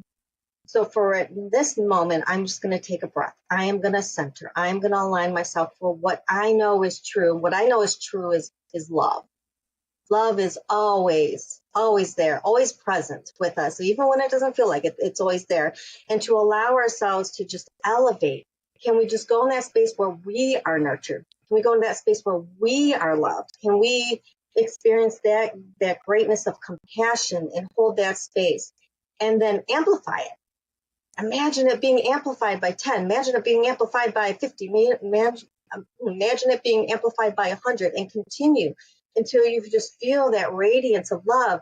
And then just gently, gently, gently, just allowing that to just ease down over ourselves, over us, and embrace us so much more. And then just continuously, part of me wants to say descends, is that's what I'm visualizing. It's kind of like this energy is just coming down and embracing not only us individually, but the situation, the person we're concerned about, just embracing all of it with so much love. There is nothing we need to do.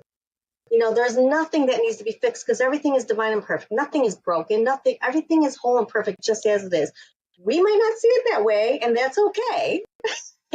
However, when we hold harmony, that's my word lately, harmony. When we hold peace and love and harmony and compassion and just bring that, overflowing that into whatever's going on, that is when we're going to start seeing shifts and changes, whether it's immediately or days following or what have you, but that's when we'll start seeing shifts and changes. Okay, nice. I'm going to shift courses here. And I feel like this goes back a little bit to the beginning, but I don't think any of it's at the beginning. Spiritual awakening. So that term has been thrown out a lot lately. There's a lot of discussion. How would you describe spiritual awakening? That's an ongoing process. And that's something that I've also come to realize as well, too. Spiritual awakening is not like, okay, I'm getting started on my spiritual path and the end destination is spiritual awakening. It isn't that. And a lot of people think, oh, once I get to this, I'm just going to be this elevated, whatever. It doesn't work that way. I feel like it's the beginning. There you go. So it's this ongoing process because we're constantly renewing. We're constantly awakening. We just happen to be at different levels. So what are we awakening to? So an awakening can be different things for different people. It doesn't have to be this ginormous experience of being this incarnated human to becoming Buddha. There you go. Sort of a Right? shift in consciousness. And that's small increments, right? Right. And it all begins with ourselves. So that's the thing. So the more that we are able to know ourselves, recognize ourselves, get to know everything about ourselves. The blessing that we are, maybe the things that we see as flaws, and how we relate to those, and what we do with those, and being able to hold love and compassion for that, we start to shift our energy. We start to shift who we are. And that helps with this awakening. The other piece of awakening I want to say too, I feel like my mind is kind of jumping, but the thing with awakening is it's also a process of release. So if we can imagine that we're whole and perfect and we're just light, we are spirit, we are here in these physical bodies. And then through life, we kind of learn these things that cause like limitations or beliefs that kind of limit us. And it doesn't have to be a negative limitation. It just limits us, right? And so the more that we come to terms with certain areas of our lives or kind of expand our understanding of things, we start releasing some of those limitations. And as we start lifting and releasing some of these limitations, our life begins to shine brighter. Those are these awakenings that we are having in our lives. A deeper understanding of ourselves and spirit. I love it. Yeah. So we have to remove the layers, to really understand who we are. I know we were talking before we started recording about, and maybe we'll just go to this term next, I'll shift here, is transformation. So, you and I have probably gone through hundreds and thousands of transformations just in this lifetime alone. And people would say like, no way, that's not possible. It's really interesting. You work with a lot with Agape and Michael Beckwith. I do a lot of work with Jim Self and Mastering Alchemy. And depending where I'm at, I remember talking to a friend probably about 6 months ago, and she recognized like the shift, something had changed in a positive way. And I'm like, I don't know what to tell you. This is what I'm going to tell you. Like, I'm a different person every day. Like this, what we're working on right now, like, I'm pretty sure when I talk to you in 2 days, like, I'm going to be a different person. And, sometimes you're like, sometimes concerned that people might be worried for your mental health, but it's not. It really is a shift in your consciousness, which plays into that awakening, right? So things are removed. You are having new ahas. Your whole demeanor, your energy is shift because you shed things that were holding you down, or you're elevated over some energetic excitement. So I know I asked you the question of divine transformation and I went off with it. So can you define transformation? Sure. I think it's just the changes that we go through. To simplify it, we go through change. And going through that change, it's like taking steps in another direction. And while we're taking those steps, like the old versions, the old patterns, the old habits, those things are kind of let go. They're released. Again, we talk about release. So it's almost as we're stepping into being a new person, a new being. Things, we relate to things differently. Our perspective changes. Our understanding of things change. We live from a different point of view. And the nice thing about it is each time we transform, each time we elevate, each time that we go through this change and there's that releasing, we don't necessarily go back. It's almost impossible to go back. Oh, I would agree. So while there might be like, we might still have things that come up that might be like 2 transitions ago, things from 10 transitions ago don't even exist anymore in our space, in our world, our understanding or our perspective. However, we're constantly moving forward. and that's the whole point of existence, right? Is to be more love and to be more loving and to be givers and to learn to receive and to give. So, and to incorporate all this into our beingness. And so we go through these transformative periods, and we just reach new levels of us. Well, so I'll share a little story. Recently, there was a tornado that blew through southern Ohio here with some pretty significant damage. I was actually in the middle of recording a podcast show, and everything went dead. I didn't have electricity for 3 days, and I did have a solar charger for the phone, and I kept texting my brother, can you tell me what's happening? He says, I don't know. You're sitting in the middle of a disaster zone. I don't know what to tell you. And I'm like looking outside and everything looks okay to me. But clearly something had gone on. I mean, I did hear the roar of the storm and, got all of the siren alerts to go to safety. And, I was sort of like, oh, okay, well, this can't possibly be good. Like literally, that's what I said to myself. And then I was like, oh, it's okay, it's over with. And I was sharing this with someone. I had to delay something because I didn't have electricity for 3 days. And I explained what happened, and they said, oh, that must have really been scary. And this was my aha moment. Like in the moment, I didn't get any of this. And I read the email and I responded back and I said, I have to tell you, I don't think scary exists for me anymore. And I say that sincerely, like I realize that I don't think scary exists for me anymore. So that's maybe a more tangible example of transformation and letting go, and then it just disappears. Like I didn't realize it had disappeared until this event happened and people pointed out some things to me, and I was thinking, yeah, I don't think it's there anymore. So that would be my most recent example of things shifting pretty significantly, because I would say scary was a very real thing in my life for a very real time. Yeah. I think when we start to realize that we are so much more than these physical bodies, that our physical bodies are a temporary thing for us to be able to maneuver planet Earth. It's just this vehicle for us to experience life in the physical form, right? Whether this body is here or not, we always exist. We cannot be harmed. We cannot be broken. We cannot be anything other than what our true nature is. And our true nature comes into this physical body.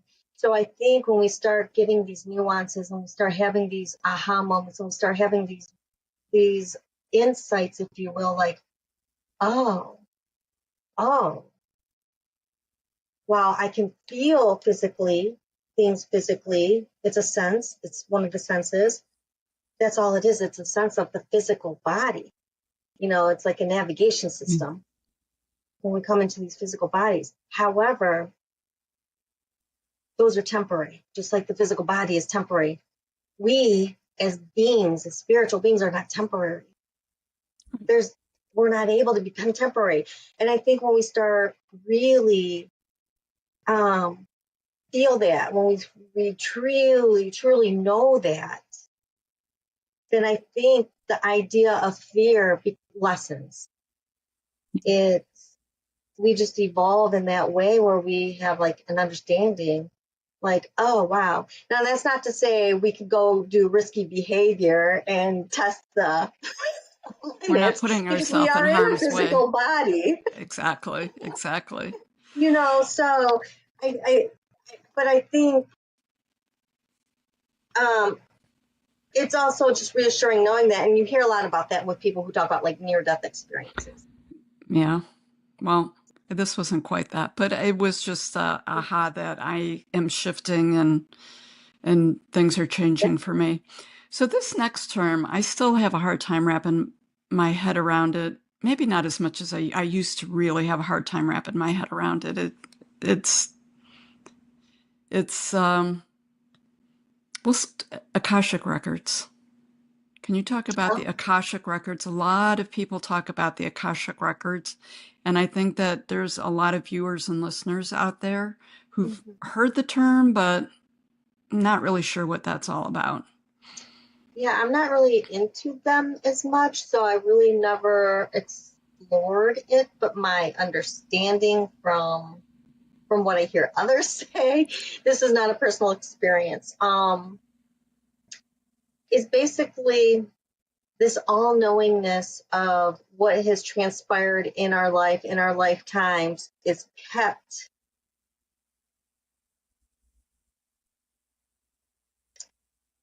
I guess one way of me is coming to me is like kept in a vault, but in like but online. Oh, well, actually, that's an interesting way We with, you think about how we store things on the cloud.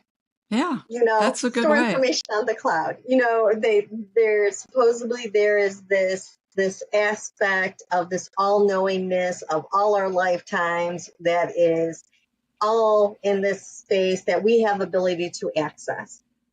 I know it's crazy to me. It's metaphysical concept, but it's, Mhm. you know, when you think about all events, all thoughts, all words, all emotions, all intent, all past, present, and future, all at once, being stored and available, and a lot of people use it as a tool, a spiritual tool. Just the whole concept of the Akashic records was just overwhelming to me. But when you explain it, like with the internet and being on the cloud and all that data, that helps make it more tangible, right? Because it's that humanness. There's a lady out there, Veda Austin, who's studying water. She's actually got some really interesting work. She's taken Dr. Emoto's work to the umpteenth degree, and she is doing some research and hypothesizing that these Akashic records and all these memories are actually stored in water, but that's a conversation for a different day.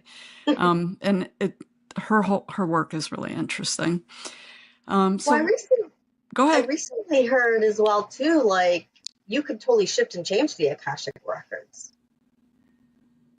That makes sense Which to is, me. That's a new it makes sense to me concept too, that's but it's out kind there, of like, though. It's not usually what you hear. Yeah, right. Usually here, once something is said, it's said. Yeah. But why would it be?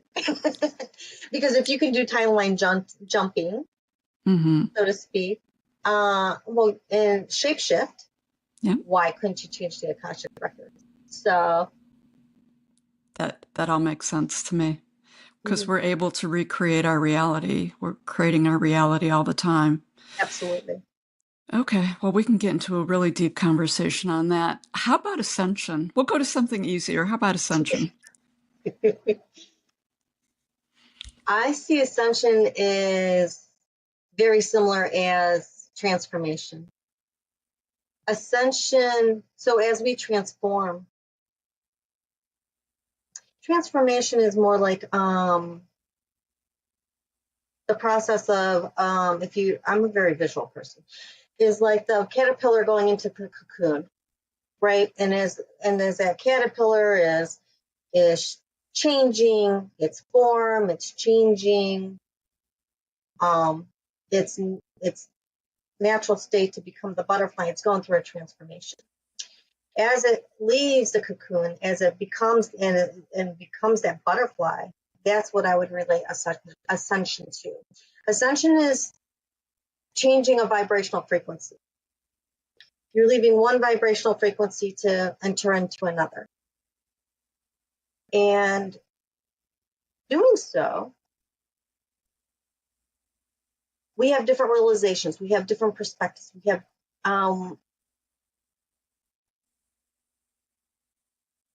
I don't know, like living in a different space. I'm not sure how to clarify that.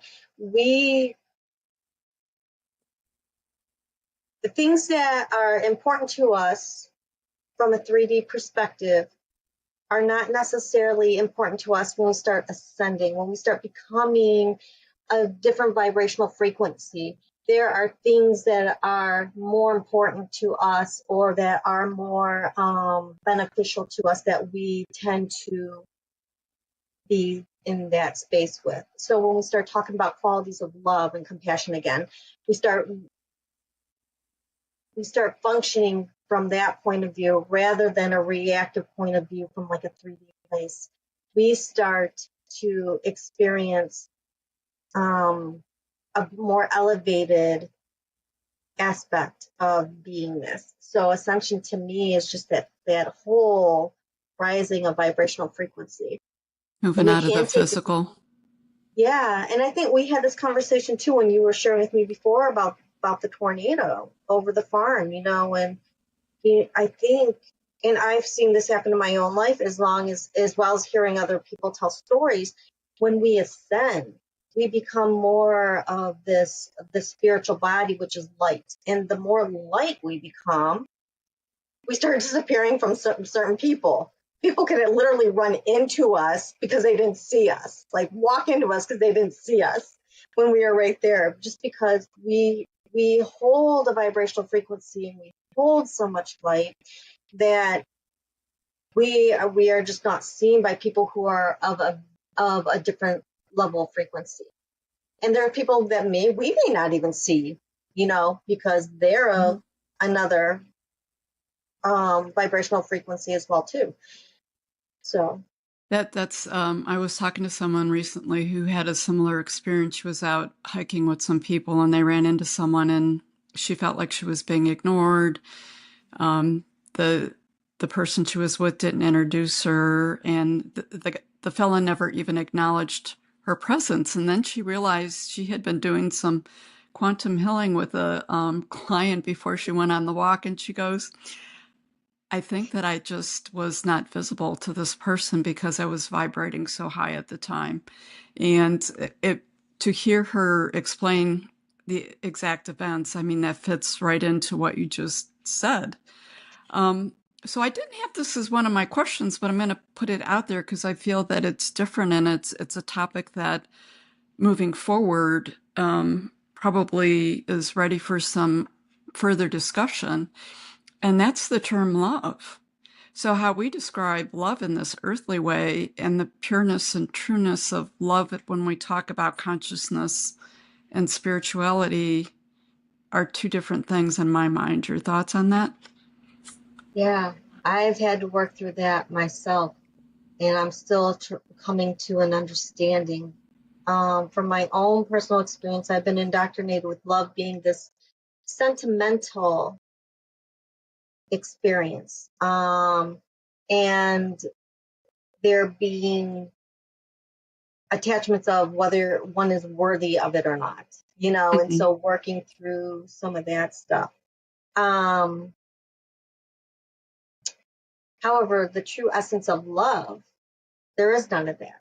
It's pure acceptance.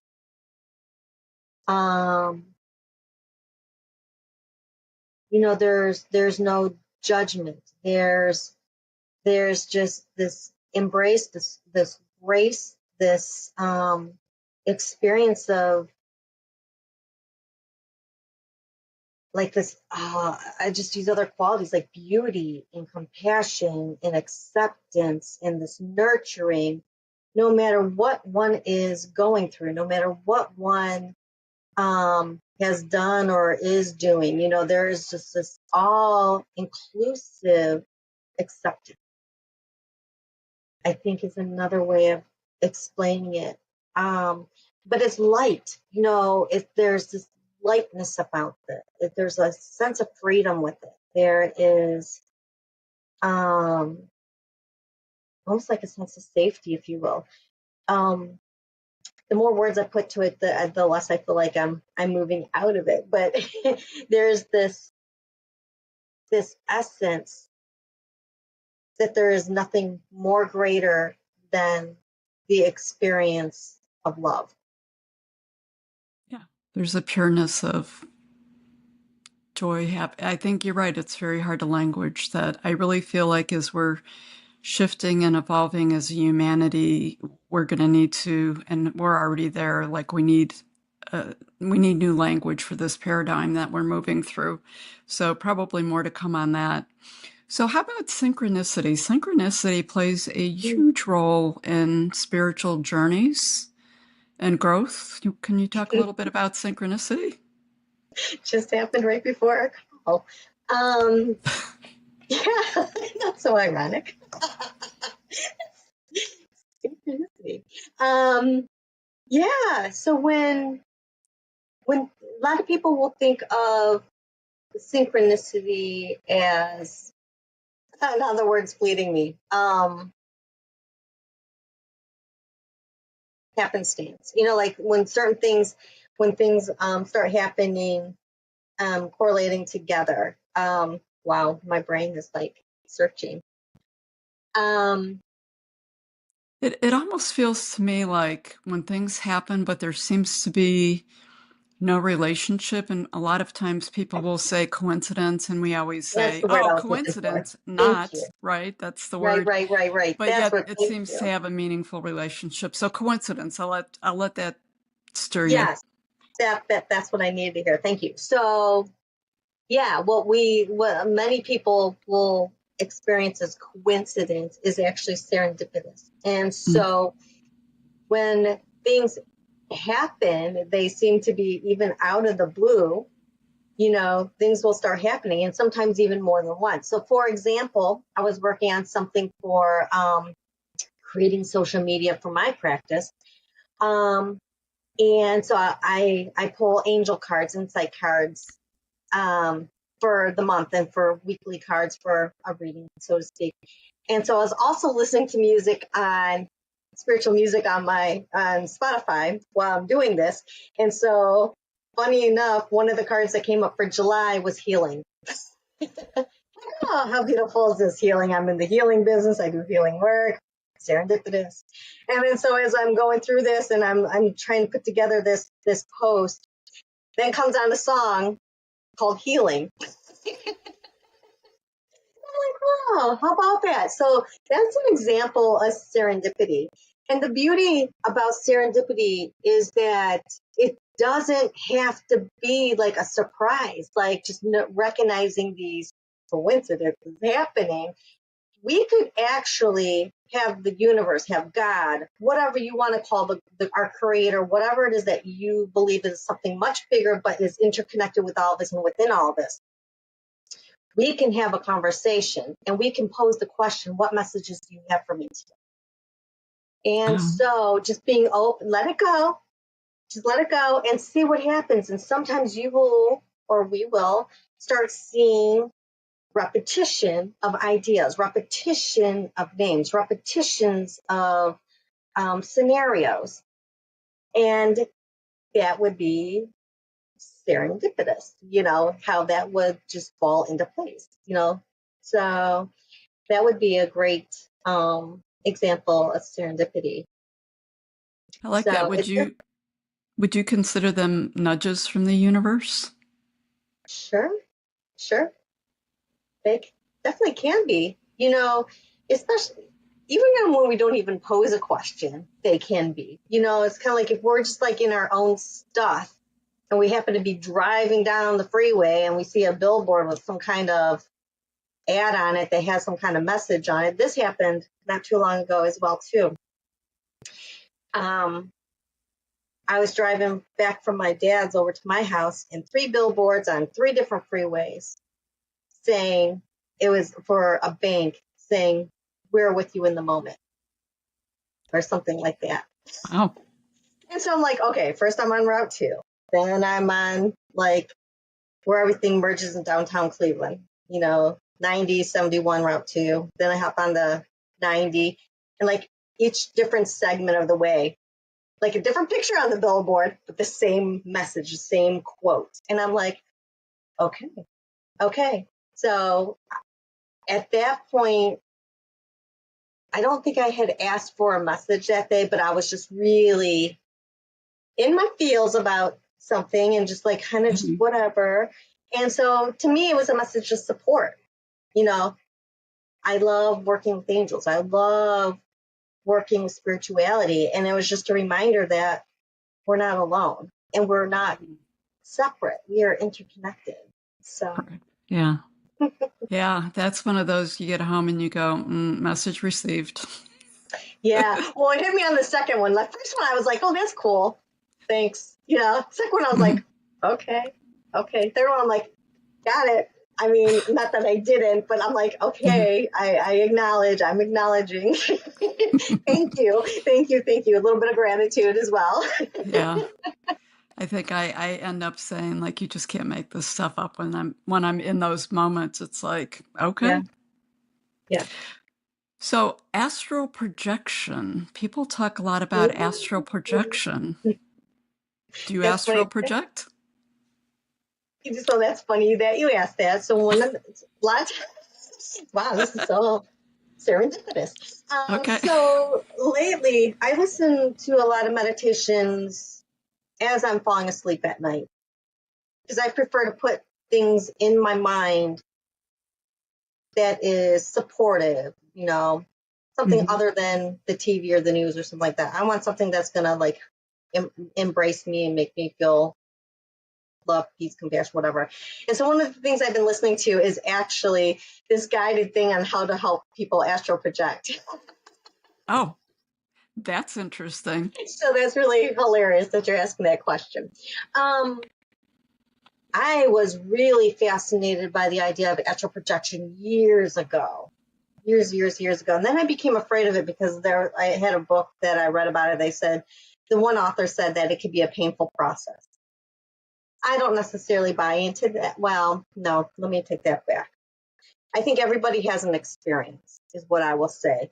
Astral projecting to me is basically just allowing yourself to experience yourself from the spiritual, non-physical aspect as opposed to maneuvering and being just what we're so used to in our physical bodies. This happens to me, well, I don't know that this is a sense of what I experience is necessarily astral projecting or not. I'm kind of sensing it might be. I've never had the experience of actually physically leaving my body to that I could recall and actually going somewhere, which is an understanding of astral projection. Like for me to like get up and say, I'm going to go to Florida, but I'm going to leave my body in Ohio and I'm just going to go sit at the ocean. Like I've never had that experience. Now I did have a death and dying teacher experience astral projection where he actually went to Saturn and shared that experience, so to me that was my understanding of astral projection, is just leaving the physical body, traveling, going somewhere else, and then coming back into the physical body. My meditations have been deepening again, and so my latest experience has been where I physically leave my body. Like I know my physical body's there. However, what I'm sensing is everything but. Like I'm sensing the spaciousness around it, the freedom, the lightness, and just the sense of being, and where everything is just, how do you put in words? Free. There's no limitations.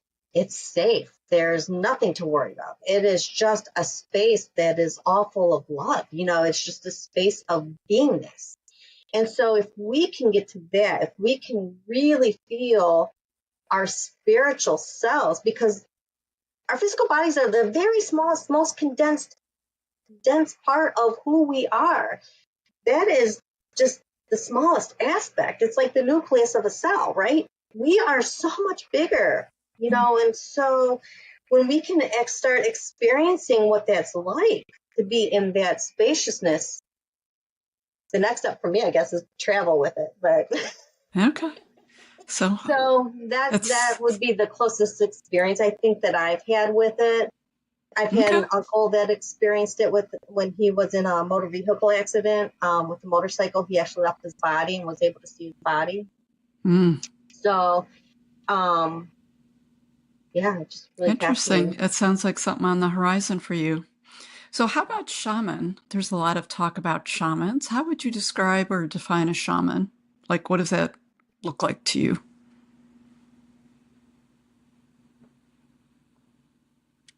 A shaman to me is a practiced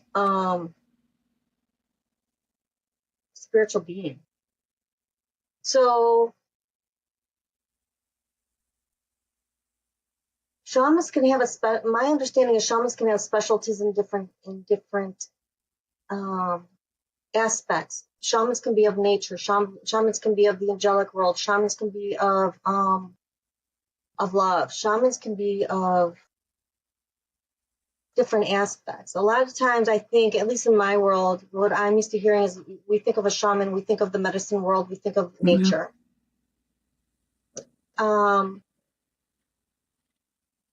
They are spiritual beings who are living their practice. And living their practice means applying what they know in terms of spirituality into their daily life and with everything that they do. And this is what, in my practice, this is what I see is that makes someone powerful, if you will.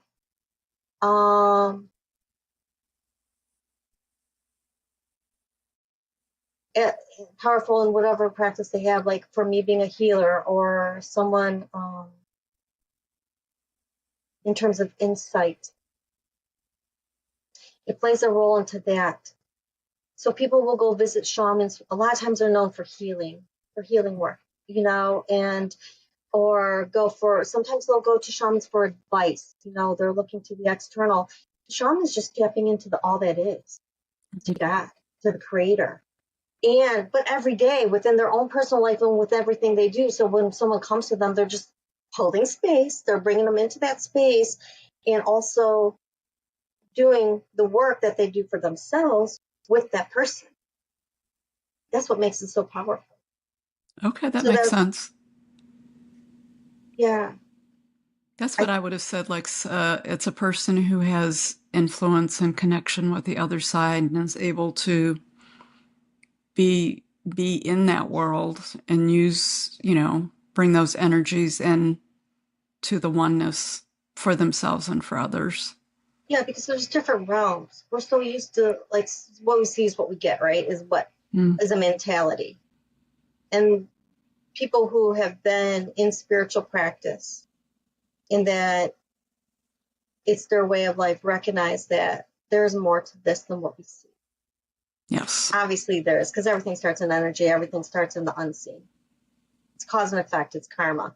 Whatever happens, well, that's part of it. So, whatever happens and whatever we spend most of our time and attention and belief system in the unseen is what's going to show up and outpicture into our lives.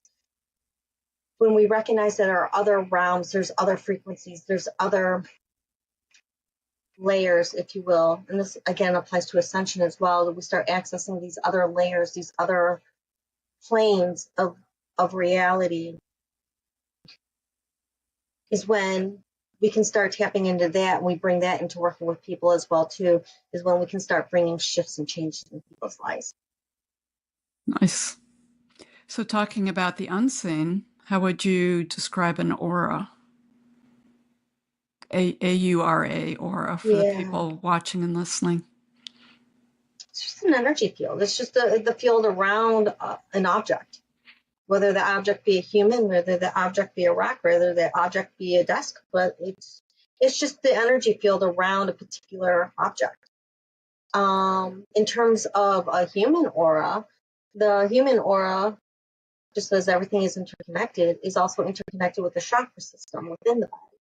And so, like, the first layer of your aura is related to the root chakra and continues to move out as it relates to the main 7 chakras.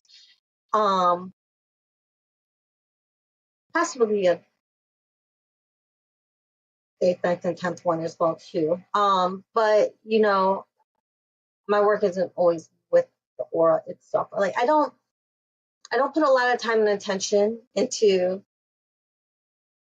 necessarily the aura. I feel people's energy fields, and obviously I'm working with the aura when I do that. In doing so, in tapping into that space, is when I receive information. Okay. So the aura can be like an information field. Well, it can be an information field, but it's also the field surrounding something. It has different layers that correlate with different aspects of the object. Okay. That makes sense. And I love that you touched on not only humans have auras, but all that exist have auras. I think that that's important to acknowledge. So a couple more, and then we'll tie this up. Divine feminine. So A lot of talk about the divine feminine right now. There's people feel it's playing an important role in this shift. yeah. So if we think of the creator, if we think of source, we think of God, all that is, religions have posed this idea that God is this persona of a moody man. I like that. A moody, Yeah. punitive man. Sometimes I'll answer your prayer, sometimes I'm not. I'm going to condemn you. I'm going to praise you. That's not what God is. At least not my understanding. That's not my experience. Yeah. And what we understand about all of nature, because God is nature, God is love, God is everything. And with this spirit, this presence, that all that is, there is going to be qualities that are masculine qualities. There are going to be qualities that are feminine qualities.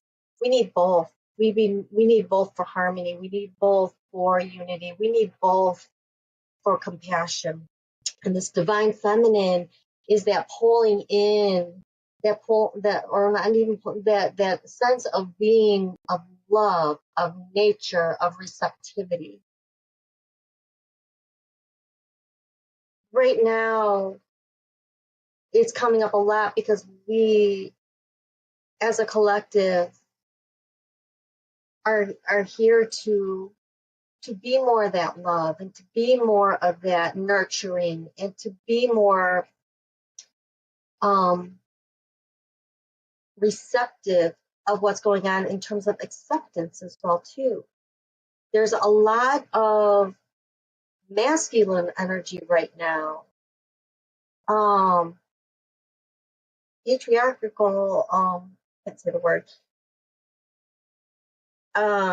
energy that seems to have created this divide, this huge shift. And to resolve some of that dichotomy, we need to have a balance. And right now, it's so uneven. And bringing in the divine energy of the divine feminine will help balance some of that off. So it's not necessarily to be all feminine, all masculine. We need the energies of both, but we need it to be in a harmonious balance. Yeah, that makes sense. It can't just be one or the other. And it seems like historically on the earth, it's been one or the other. We've not found the balance, but we're here now and the balance is coming, and this is the new shift. And we'll see that with the ascension as well too. Yeah. The other thing I want to pose though, when people think feminine or the divine feminine and nurturing, I don't want to take away from the power or the strength of that as well. A lot of times people think of masculine energy as being more powerful. They're both very powerful. I agree. Yeah. And we need both. Yes. And power can be a positive thing. Power can be a beautiful thing, especially when we start using it when the power is the power of love, the power of compassion, the power of acceptance. That's the beauty of how we create more of what everyone desires underneath everything. I agree with you, and it's happening as we speak. We see it growing and growing, second by second, and we see the collective work of the souls coming together in these human bodies to do that. Sacred geometry. I'm fascinated by that, but I don't know a lot about that one either. It's interesting. It's been pulling my attention a lot. Yeah. Yeah. There's, the patterns, the shapes of things are all sacred and hold and carry meanings, and they help picture in different ways. That'd be a great question to ask a high school math teacher. It will be. And Just out of curiosity, just not to be see that's like the smarty in me. well, like, know what do you think about this?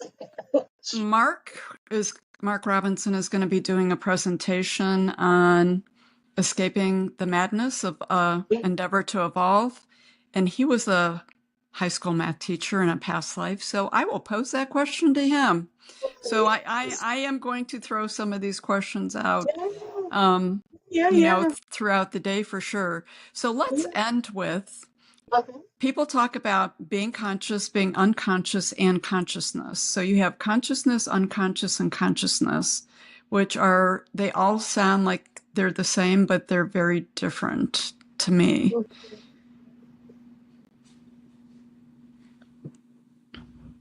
Consciousness is an all-knowing. We start tapping into divine mind, the mind of God, the mind of the creator, mind of source, mind of all that is. It's infinite. There is no limitation. There's always possibilities. And whenever we pray for something, whenever we request for something from a quality of love, from a quality of harmony, the answer is always yes. You cannot be denied that, because that's all God are these qualities. Consciousness is becoming to a place of knowingness. The receptivity of receiving, sometimes from this grand mind, this greater mind, this creative mind. And we have a consciousness too. Our consciousness on a human level, from a human perspective, is limited. No matter how elevated we are, we will always be somewhat limited, no matter how thick or thin the veil is, until we actually leave humanity, until we actually leave this human perspective and go back into the unseen realm. We have a little bit of a limitation, is my understanding. It's my experience, because I'm human right now. Be interesting if I was talking to you if I wasn't. We should try that next lifetime or in between. There we go. See if we record that. Unconscious. We just don't know yet. We're just not aware yet. We can have so many limitations. We are so fixed in our ideals, our beliefs, and what helps us function. We could be maneuvering this earth plane unconscious, like not aware of what's going on from an elevated point of view. What I will say is kind of similar to psychology. I believe there is also a subconscious. So that coming out of the unconscious, moving towards conscious, there's that kind of that space in between, if you will, and people might waver back and forth. But, I think we definitely can have elevated consciousness. We're having conversations right now that are elevated consciousness. It's just this knowingness. It's not something that we know by theory. It's not a theoretical book learning thing, right? It is a knowing from wisdom, from experience, not only from experience from like the physical, but the wisdom one gains from being in an elevated state is how I can best explain it. And so when we get into these elevated states, we start having recognition of who we truly are. And that's that elevated consciousness. And so we get to share that with others. Oh, well, this is a good one to end with. Is there a difference between spirituality and consciousness? Everything is spirituality. Everything is one in one. I don't know that there's a differentiation. I think it's just a word that resonates with people in whatever path they're going to take to elevate their consciousness, or to be more spiritual, or to recognize who they truly are. Okay. I appreciate that. Is there any other word or concept that you want to throw out there that I didn't hit on? because there are so many of them. I think that's good for right now. I think that we'll have to do Okay. another show, maybe a follow-up podcast with other ideas. There's plenty of qualities and terms out there that could be explored and discussed. You know me, I'm all in for that. Well, thank you. Thank you for your time. And yeah, I think this is going to stimulate a lot of thought, and there should be some interesting questions out of this. So thank you. Great. Yeah, absolutely. Okay. Until next time, Nikki. Wonderful.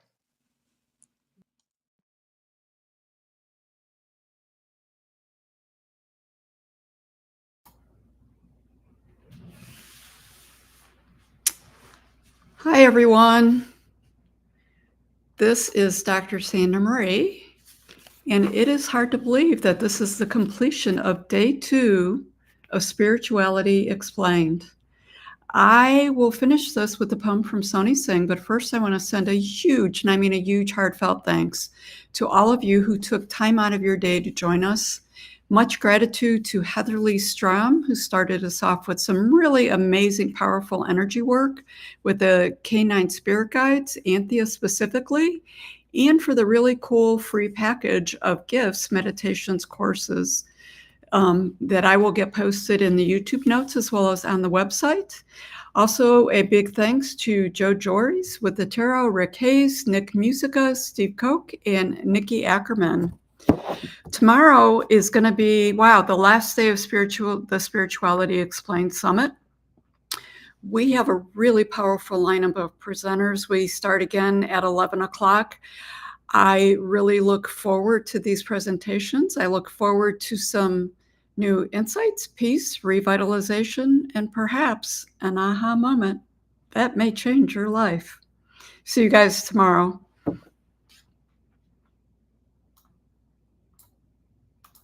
Hello, Dr. Sandra Marie here. Take a moment to pause and enjoy these series of poems from the Doctor of Divinity and award-winning author, Soni Singh. Hello, Soni here to read a poem from my book, Embolden.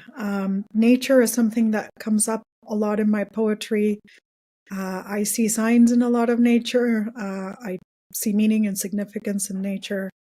And so in this particular poem, which is called Sunset, I reflect on the messages that I feel this particular sunset that I was writing about had for me. Sunset. My eyes set on the horizon, emerging hues on their daily voyage through the skies, picking up the pure wisdom of white, dazzling yellows with golden, eternal awareness.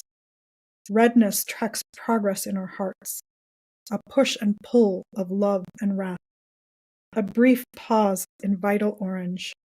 Cool blues hint of their sentimental clues, a longing for what's ending, the lushness of the green day, a distant recollection. The darkness rises, drawing us into the unknown, where we have no choice but to rely on our inner guidance to set the course of this thing we call life.